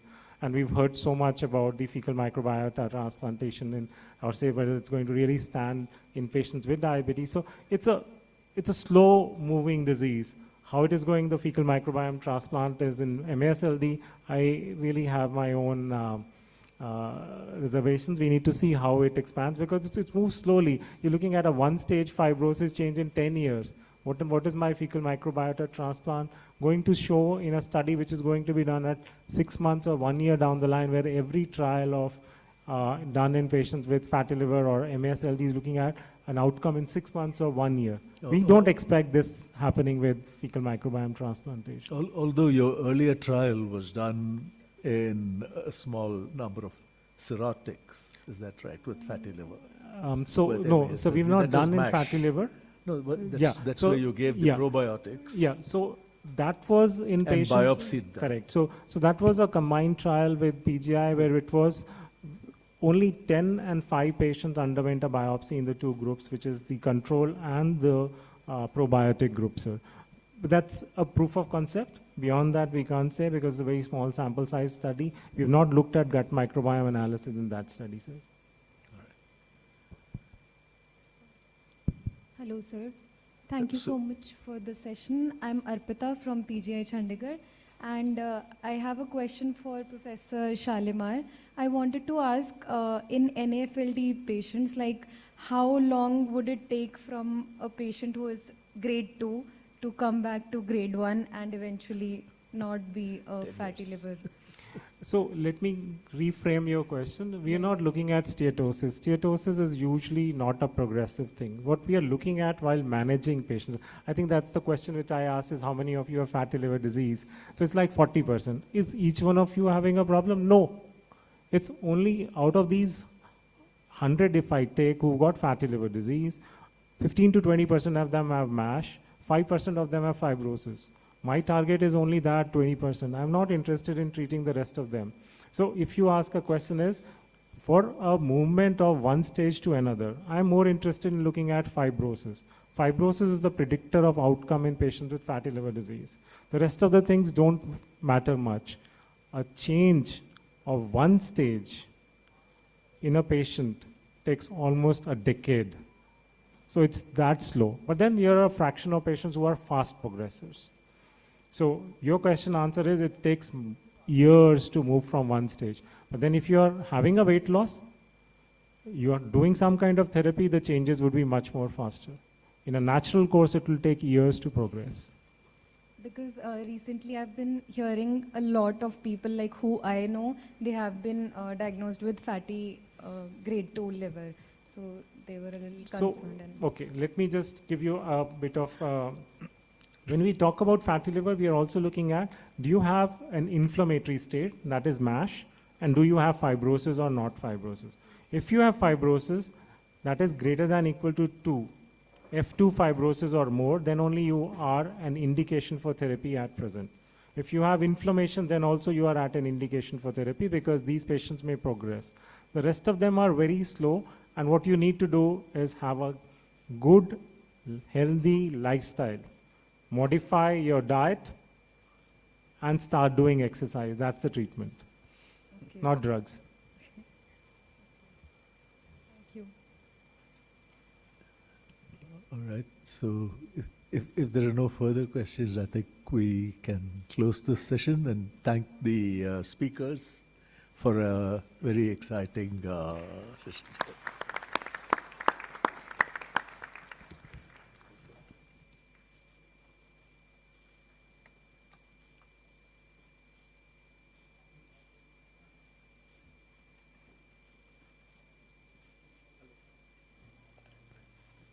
Thank you, everyone.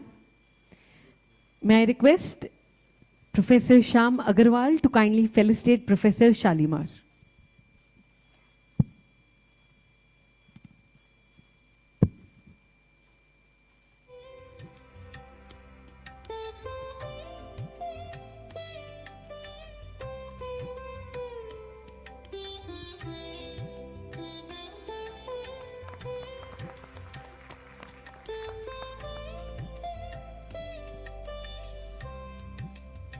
Now may I request Professor B.S. Ramakrishnan to please felicitate Professor Sameer Bakshi.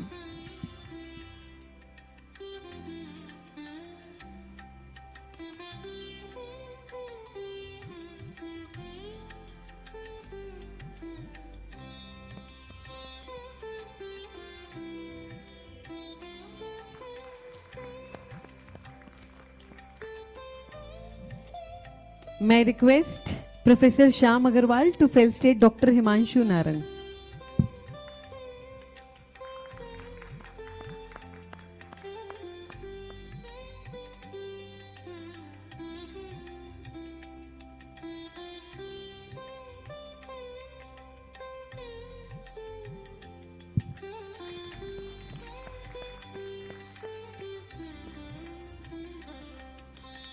Thank you. May I request Dr. Yogesh and Dr. A.P. Dash to please join us to felicitate Professor B.S. Ramakrishna and Professor Shyam Agarwal.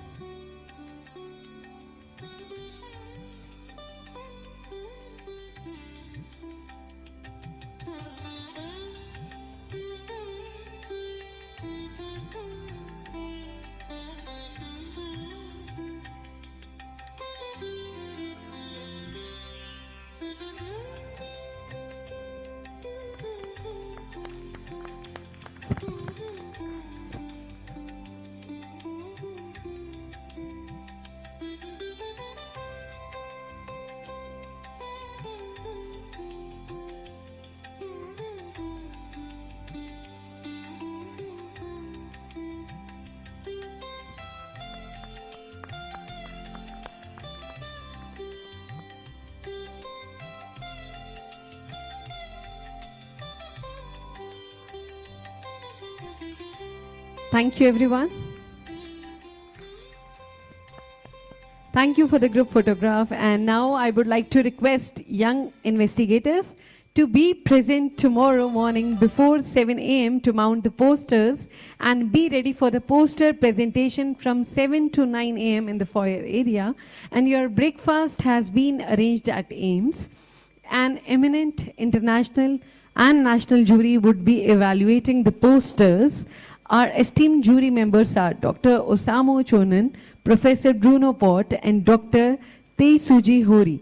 So, esteemed delegates, your feedback of the symposium is very valuable for us. We request you to please submit your feedback form at the registration counter so that it helps us evaluate our symposium and improvise it in the future. So, before we call this session to a close, we would look forward to meeting you all tomorrow morning at 9 a.m. Certificate of participation will be provided after last session tomorrow. Thank you so much for being with us.